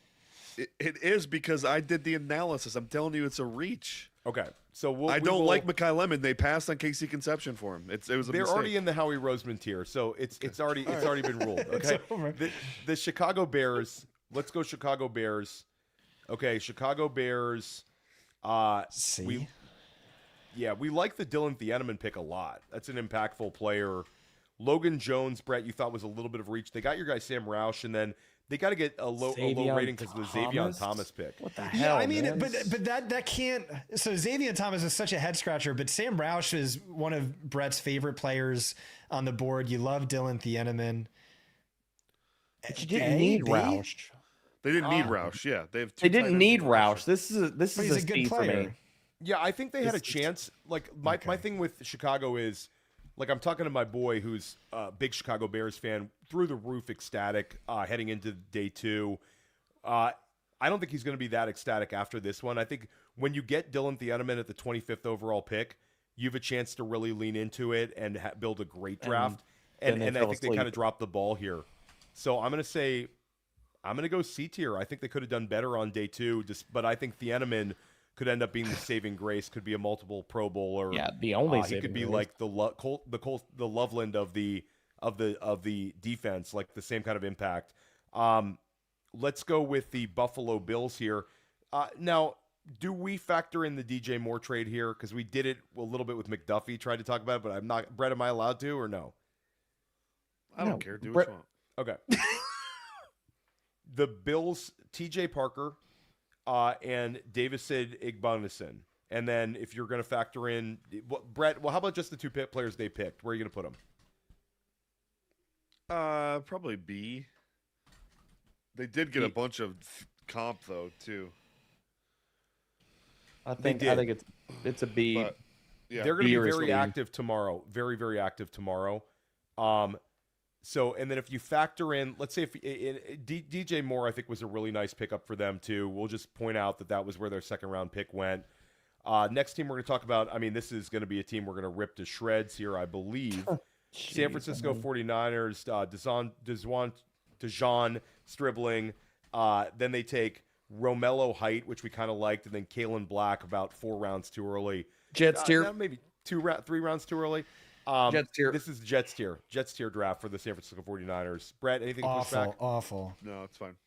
Okay, Jets New tier. England Patriots. No, Caleb Houston Lomu. Texans. Oh, I'm sorry. Houston Texans. Let's go Houston Texans first. The Houston Texans went with Kalen Rutledge, who, Brett, you thought they reached significantly on that pick. Traded to get him, and then Kalen McDonald, which I think was an A pick at the 4th pick in the second round, and then Marlon Klein towards the end of the second. Might have been a little early. Your thoughts on this draft as a whole? Yeah, probably C. C tier? C. Yeah. C. Yeah. I think the McDonald 2 pick of their was 3 great. picks felt like big reaches, man. That's I right. mean, That's I could right. honestly make you a case if it wasn't for McDonald, they'd be a D team. Also, it's just a team. It's another team sort of in the Super Bowl window where you walk away saying they could have done a lot more to push themselves into it. The roster's really good. They got to get a quarterback before they're in a Super Bowl window. They're in Fair. the we'll call it the perpetual playoff appearance window.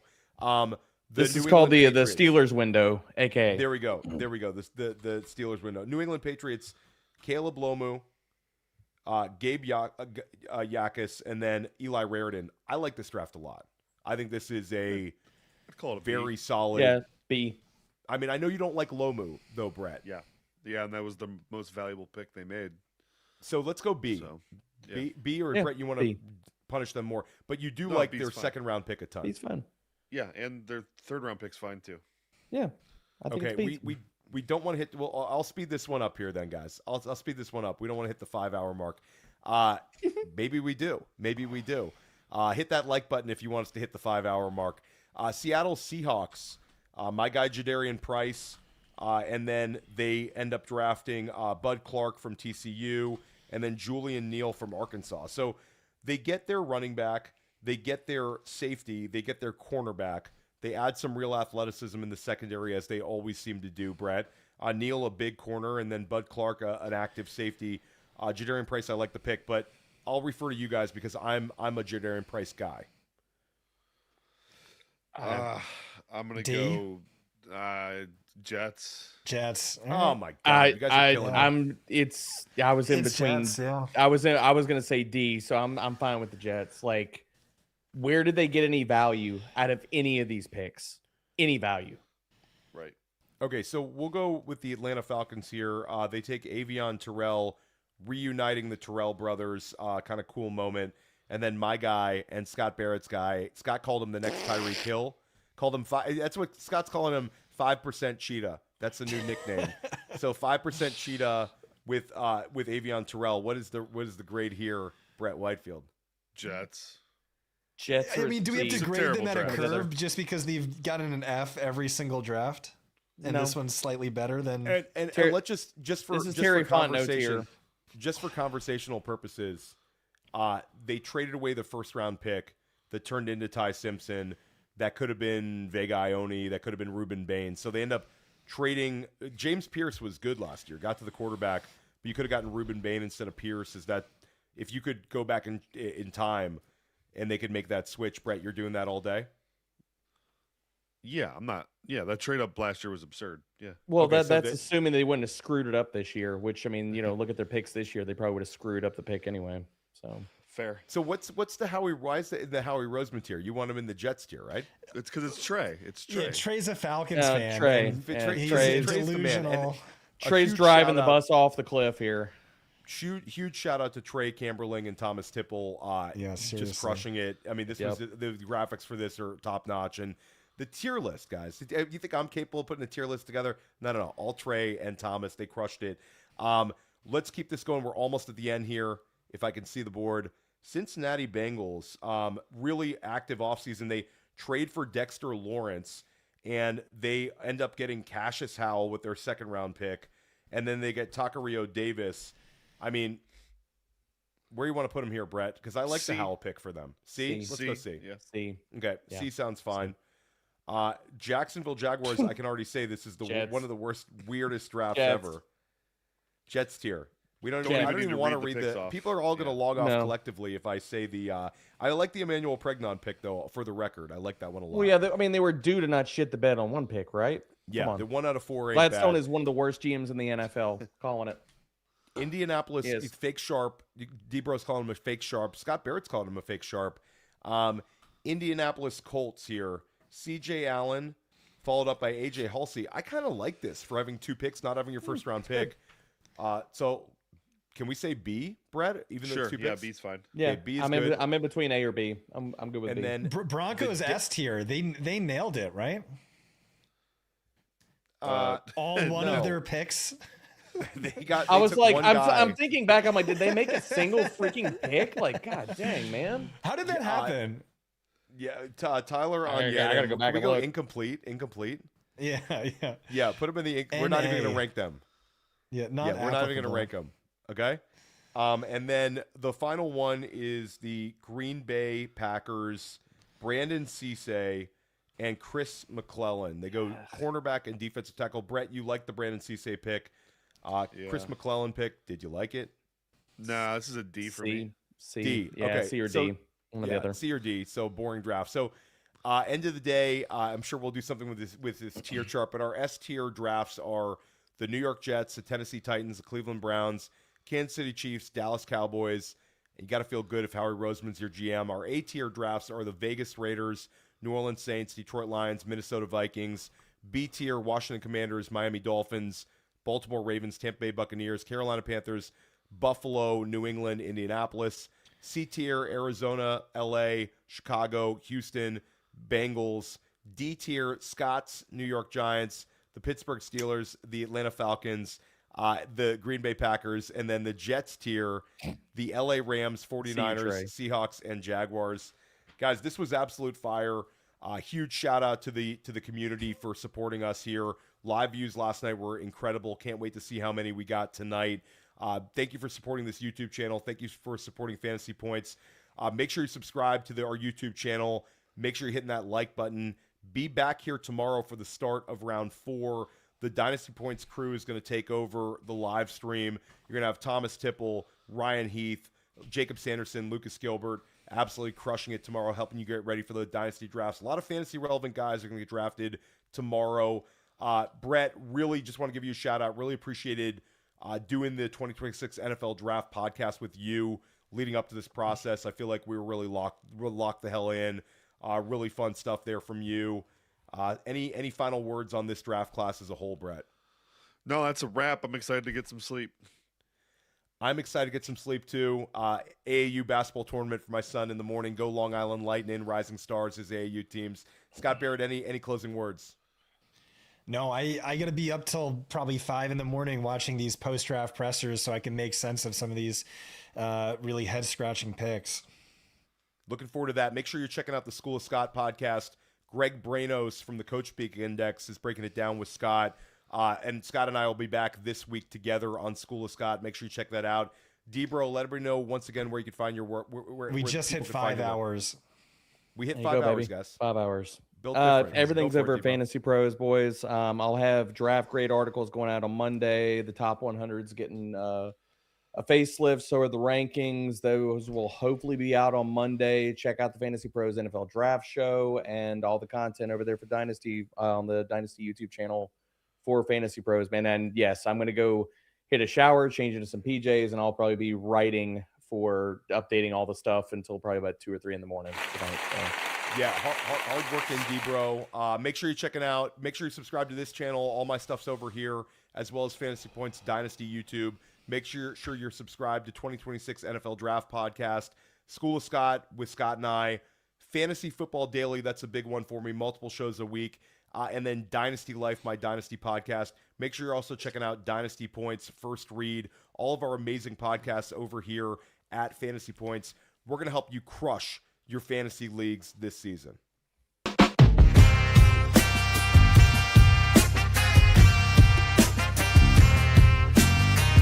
That's him. That's the OG.